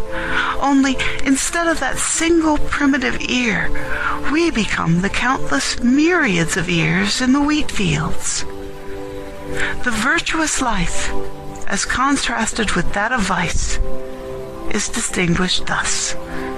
Those who while living have by virtuous conduct exercised husbandry, agriculture on themselves, are at once revealed in all the qualities of a perfect ear of grain, while those whose bare grain, that is, the forces of their natural soul, has become through evil habits, degenerate, as it were, and hardened by the weather, as the seeds they call hornstruck, according to the experts in such things, grow up, will, though they live again in the resurrection, experience very great severity from the judge, because they do not possess the strength to shoot up into the full proportions of an ear of grain, and thereby become that which we were before our earthly fall. The remedy offered by the overseer of the produce is to collect together the tares and the thorns which have grown up with the good seed, and into whose bastard life all the secret forces that once nourished its root have passed, so that it not only has had to remain without its nutriment, but has been choked, and so rendered unproductive by this unnatural growth. When from the nutritive part within them, everything that is the reverse or the counterfeit of it has been picked out, and has been committed to the fire that consumes everything unnatural, and so has disappeared, then in this class also their humanity will thrive, and will ripen into fruit-bearing, owing to such husbandry. And someday, after long courses of ages, will get back again that universal form which God stamped upon us at the beginning. Blessed are they, indeed, in whom the full beauty of those ears shall be developed directly they are born in the resurrection. Yet we say this without implying that any merely bodily distinctions will be manifest between those who have lived virtuously and those who have lived full of vice in this life, as if we ought to think that one will be imperfect as regards his material frame, while another will win perfection regarding it. The prisoner and the free, here in this present world, are just alike as regards the constitutions of their two bodies, though as regards enjoyment and suffering, the gulf is wide between them. In this way, I take it, should we reckon the difference between the good and bad in that intervening time. For the perfection of bodies that rise from that sowing of death is, as the Apostle tells us, to consist in incorruption and glory and honor and power. But any diminution in such excellences does not denote a corresponding bodily mutilation of him who has risen again, but a withdrawal and an estrangement from each one of those things which are conceived of as belonging to the good. Seeing then that one or the other of these two diametrically opposed ideas, I mean good and evil, must anyway attach to us, it is clear that to say a man is not included in the good is a necessary demonstration that he is included in the evil. But then, in connection with evil, we find no honor, no glory, no incorruption, no power.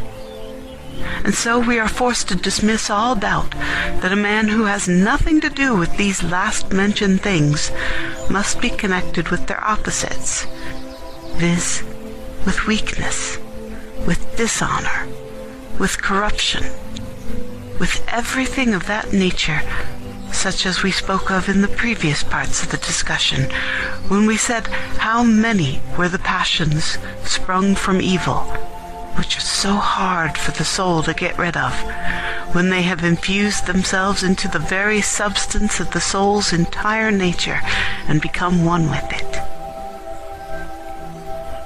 When such, then, have been purged from it and utterly removed by the healing processes worked out by the fire, then every one of the things which make up our conception of the good will come to take their place. Incorruption, that is, and life, and honor, and grace, and glory, and everything else that we conjecture is to be seen in God and in his image. Man, as he was made,